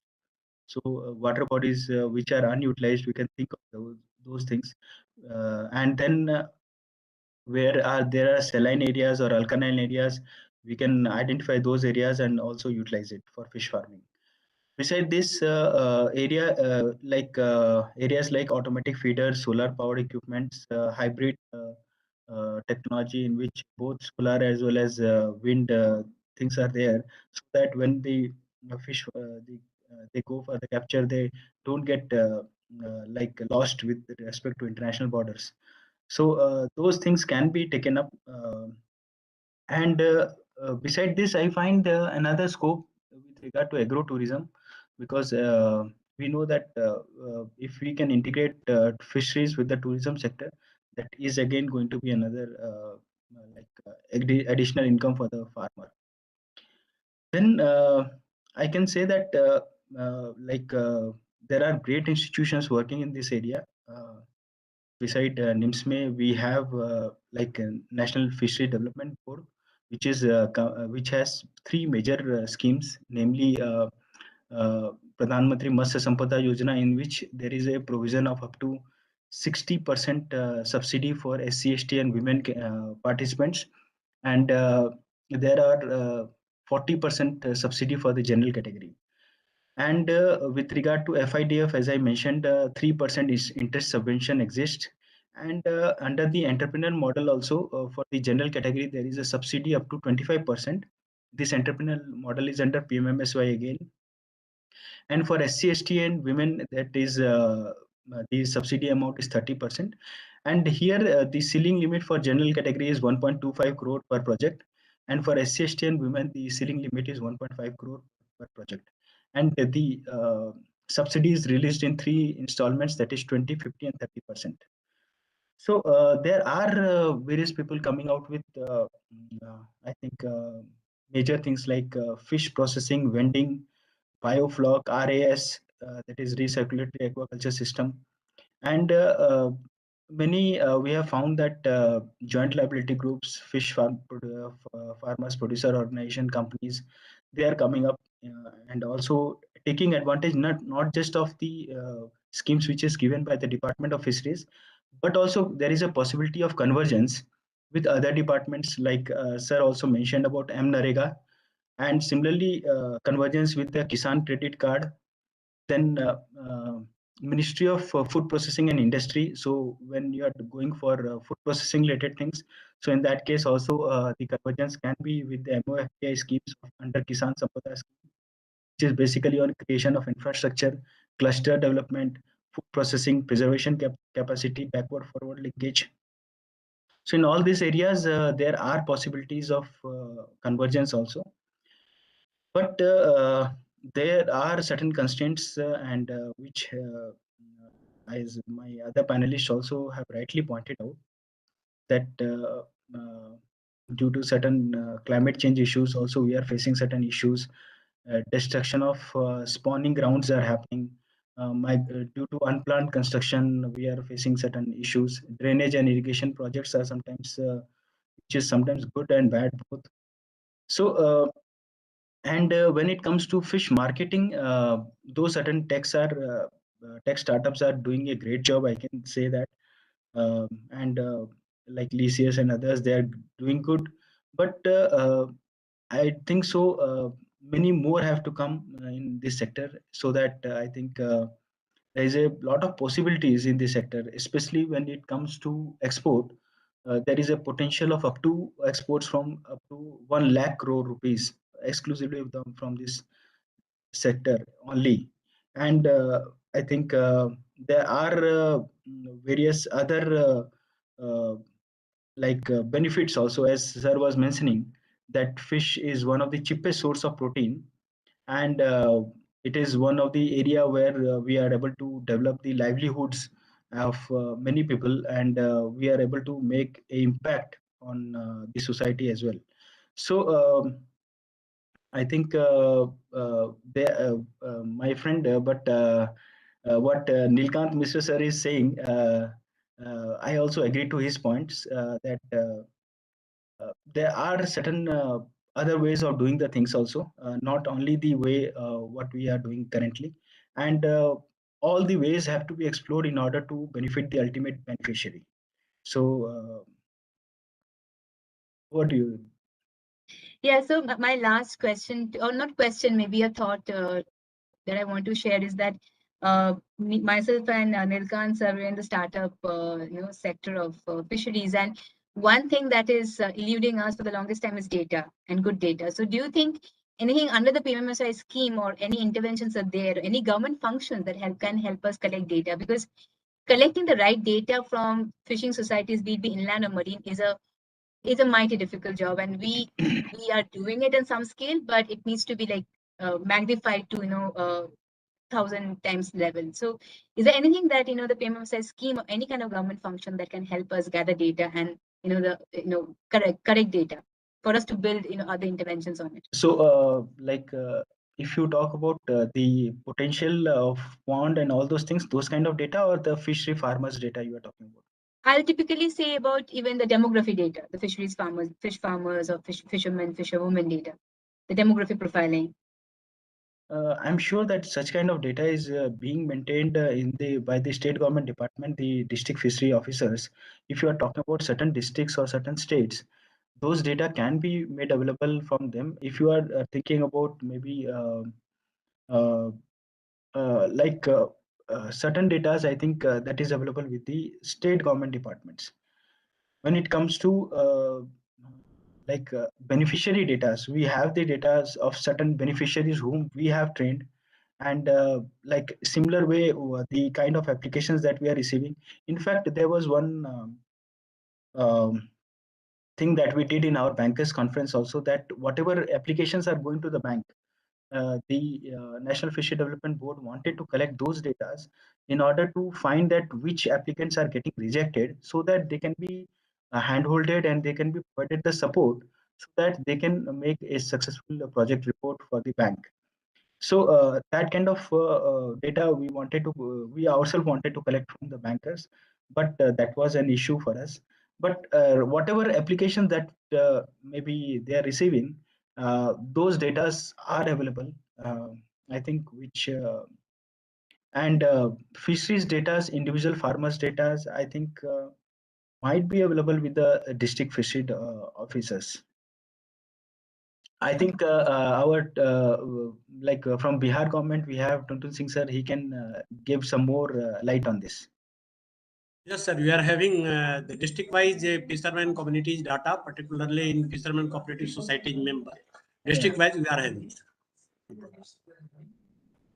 Okay. So, and one thing I would like to mention, Nilkant Mishra sir raised very typical or very important issues regarding the development of the lots of development and water holding area is going to be being developed by the Jal Chhajan, soil conservation, Narega, Jal Jeevan Haryali, Jal Shakti Abhiyan, which is need to be explored and converted into aquaculture. And Bihar government set another milestone to collect this data of the water holding, all those water holding ponds, and hand over it to the Jivka Dedi. And till date, the state project manager Jivka informed me 325 ponds already hand over, and budgetary allocation 183 lakhs rupees is already disbursed. So it is another milestone for the women empowerment in Bihar. Nice.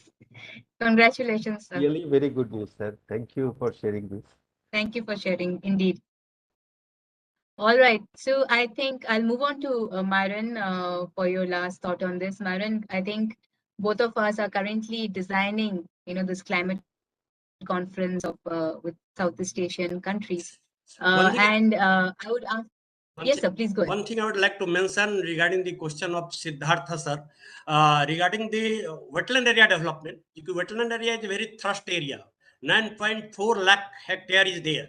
And the per capita land holding is less than, of farmer is less than 0.25 acre. So what the Mukhyamantri's integrated Chaur Vikas Yojana, there is a ongoing scheme, a state-sponsored scheme, is a Mukhyamantri Samekit Chaur Vikas Yojana, from where we can develop a cluster of 10 or 20 farmer having 10 acre lands. If once the cluster is developed, we can collectively collect all the applications, submit it to the bank, those who are not able to finance themselves, because the subsidy is provided in both terms, those who self-finance and those is sponsored by the any sponsoring bank. So collect all those forms, submit it to the bank. If the farmers are able to fulfill all the criteria of the bank, they will disperse it. And in this way, there is as a pilot project, 5 districts is selected, and in current financial year, it is going to be percolated in 18 or 15 to 18 districts. Thank you again for that Come back to that. information. You have any other comeback to that, Siddharth? Okay. And sir, and we are strictly follow the Wetland Development Authority and NGT rules. We are not going to hamper the wetland which is more than 5 hectares. We are only identifying those wetlands having no connection of the river or any water body, so that the ultimately the biodiversity, aquatic biodiversity could not be hampered. Thank you. Wonderful. Thank you so much, sir. Yeah, so Myron, I was just basically telling you, you cannot escape saying that you don't know much about fishes. I think we have sold fishes together, and you have heard enough and more about fishes from me and from this panel. So now, having said that, we are designing a climate program for involving the entire Southeast Asia, and I think 80% of those countries have heavy dependent on fisheries. So if you have to really, like give me a very, very, very short answer to when it comes to carbon sequestration, when it comes to carbon credit, when it comes to the dialogue for climate change, how do you see it evolving in the fisheries sector, and how would you take that program ahead? And how would you are talking about involving local, not the big corporates, but locally developed solutions. So how would you take it across the entire India and the Southeast Asia geography? You're not audible. Try again. It's breaking.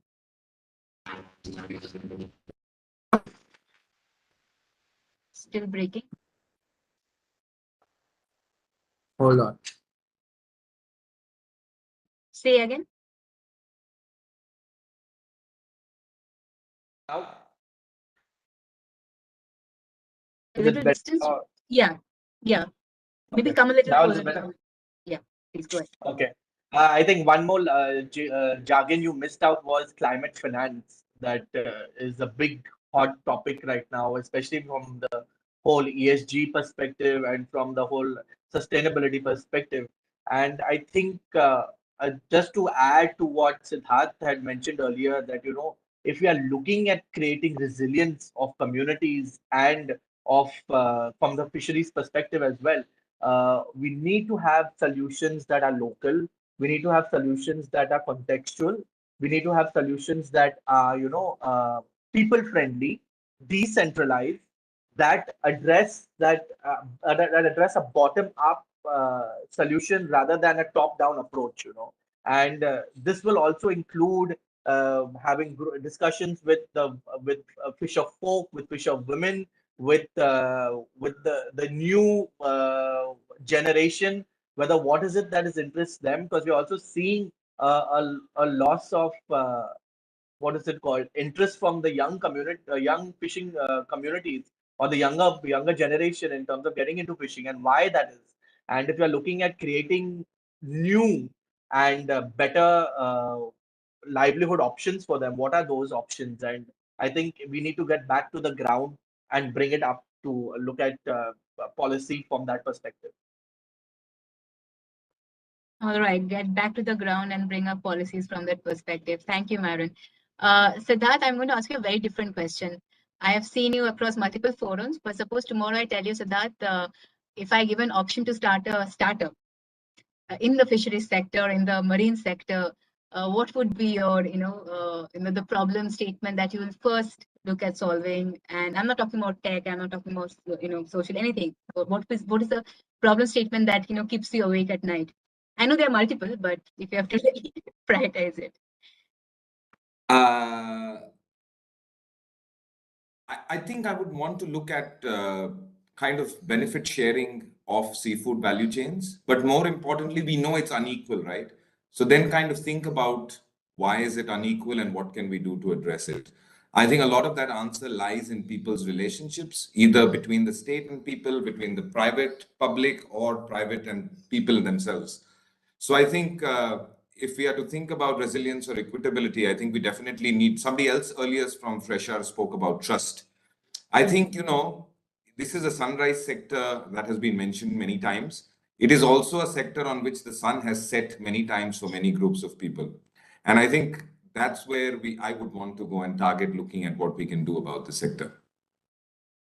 Great. Benefit sharing, not get scared about sunset, and make sure we have many sunrises. Over to you, Nilkant sir. The final note is that you keep, can you hear me? We can't hear you, sir. Yeah, am I audible now? Yeah. You're audible. I won't keep you away from your daughter. I know I can see her being getting impatient.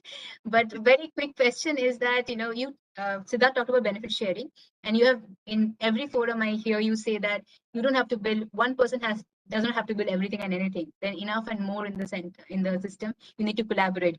There should not be one single conglomerate of. So in that case, you are addressing the advisories, you are addressing the fish farming. So where do you see the major collaborations where you look forward to? So tomorrow, if I, ask you, what do you need to, make yourself better, either from the supply or the logistics, or maybe incentivizing your farmers or giving the finance? I believe you have recently signed up a pact with Rang Day, so which is like congratulations on that. But where do you see the maximum amount of collaboration is needed to the work that you're currently doing?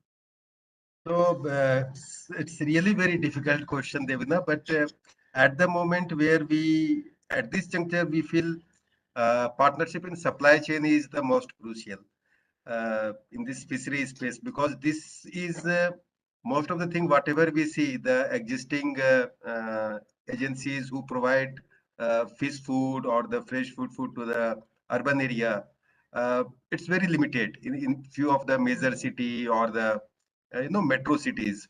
But still, if we look at the Flipkart or any kind of agency, now they are moving to the tier 2, tier 3 city.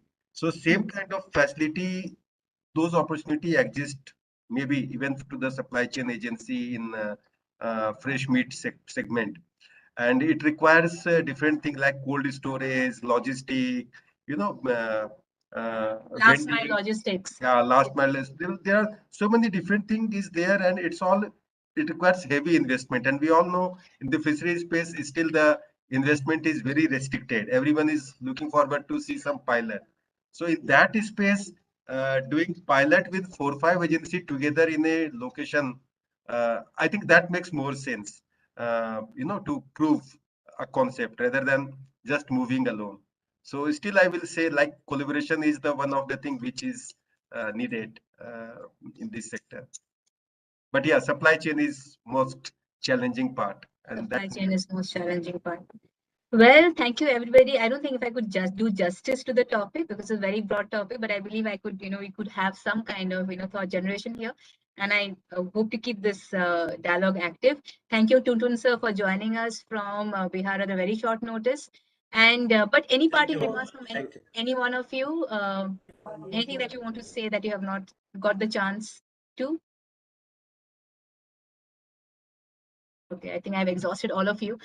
So we'll just take the last photo. Please keep your camera switched on. And Divya? Taken, ma'am, taken. Great. Thank you so much for your time. Wonderful having all of you here, and wish to keep in touch. Thank you. Thanks, everyone. Thank you. Thank you. Thanks, Devalina. Thank you. I want to thank everybody on behalf of FICCI and especially Devlina ma'am. She has been giving up so much of energy in the event and she has helped through with everything. Thank you so much, everyone, and thank you, Devlina ma'am. A special thanks to you. Thank you, Divya. Thanks for being my support there.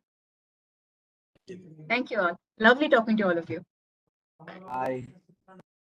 Same here. Thank you.